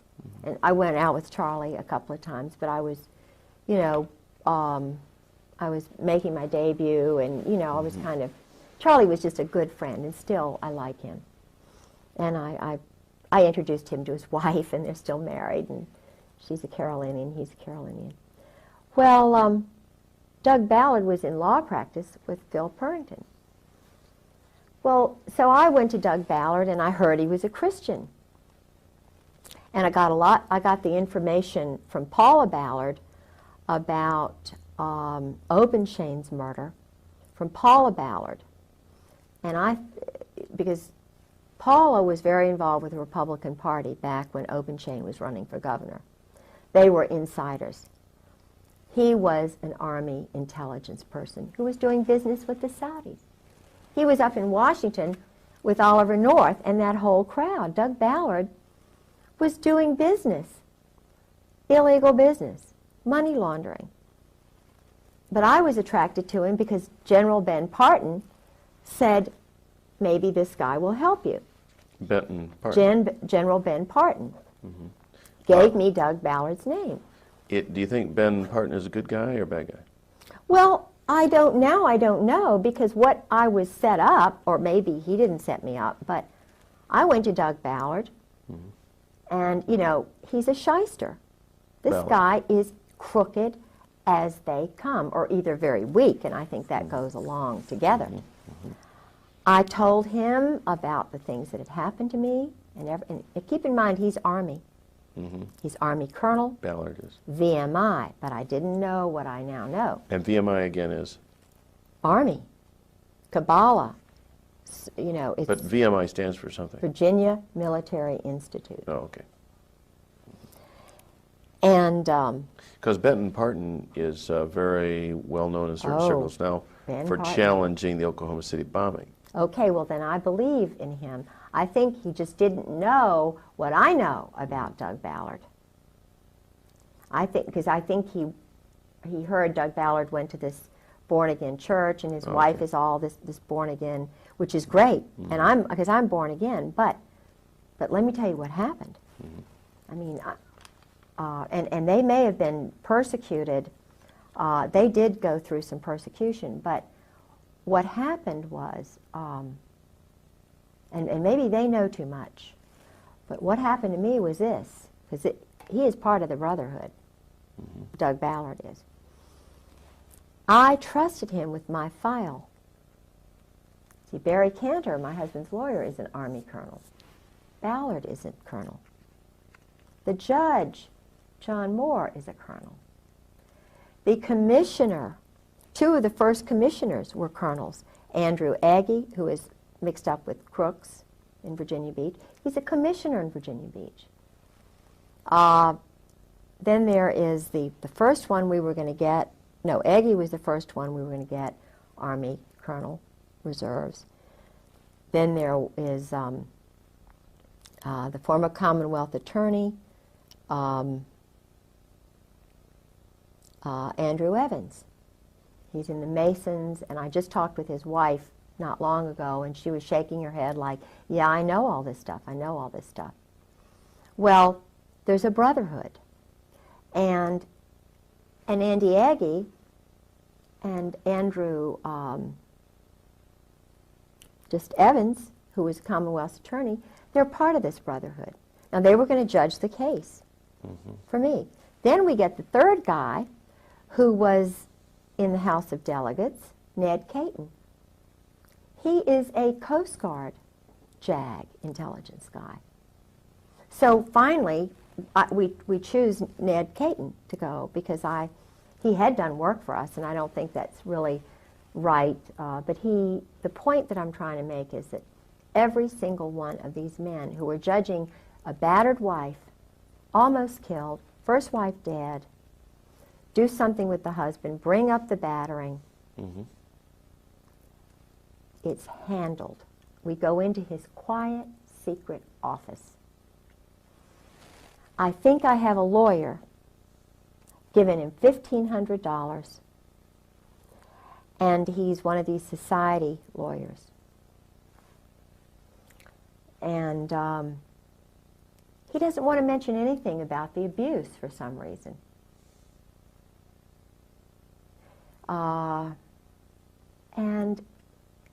I'm sort of being flim-flammed, you know. Well, this is part of the divorce proceeding, or Yeah, did you the- bring a separate cause of battery? Or this is I all did the the battery. divorce? See, I started everything. So you filed a criminal charge? I filed a criminal charge, Of battery. battery, Okay. because, you know, you're indoctrinated to believe that if your husband's a perpetrator, my husband is a gross perpetrator. Okay. And So you were seeking civil damages against him? no, all I did was take out a warrant to have him brought back. I see. And that's when the 20-year Marine police officer came in, the 20-year Marine FBI agent came in. When I went to the police chief of the police, Chief Wall, who's a very nice man, I have a friend who got me in to see him. He said, "This is big. This is way over my head." But he assigned a wonderful man named Bill Dean to me to call any time. And I must say, this is a wonderful man. I could call Bill Dean any time. And, I mean, there are some good people, probably in the Masons, I don't know, but there are some good people. But the problem was, he can't control it. Now, why, if you're a Mason, why can't you control battering of military wives? That's a question I ask myself. Why is it that they cannot control a perpetrator who's killed his first wife, and I've nearly been murdered? Well, the answer is hierarchy. Okay, right. Taking So I orders. start saying now, in Virginia Beach, if the chief of police has no power, if Bill Deans, who's head of the CID, has no power, I'm looking and wondering, okay, I'm a battered wife, and I start meeting other high-level battered wives in the courts who are having the same treatment by Judge John Moore and Barry Cantor and Andrew Agee and Grover Wright, who battered his first wife, Lynn. They spread the word that she's crazy. Lynn Wright is not crazy. Grover Wright was running around with Ann Wood and wound up marrying her, and Ann Wood is now a blimp. Grover Wright is a perpetrator. John Moore is a perpetrator. He's now married to a girl who's in my garden club. And, you know, he was a commando, guerrilla.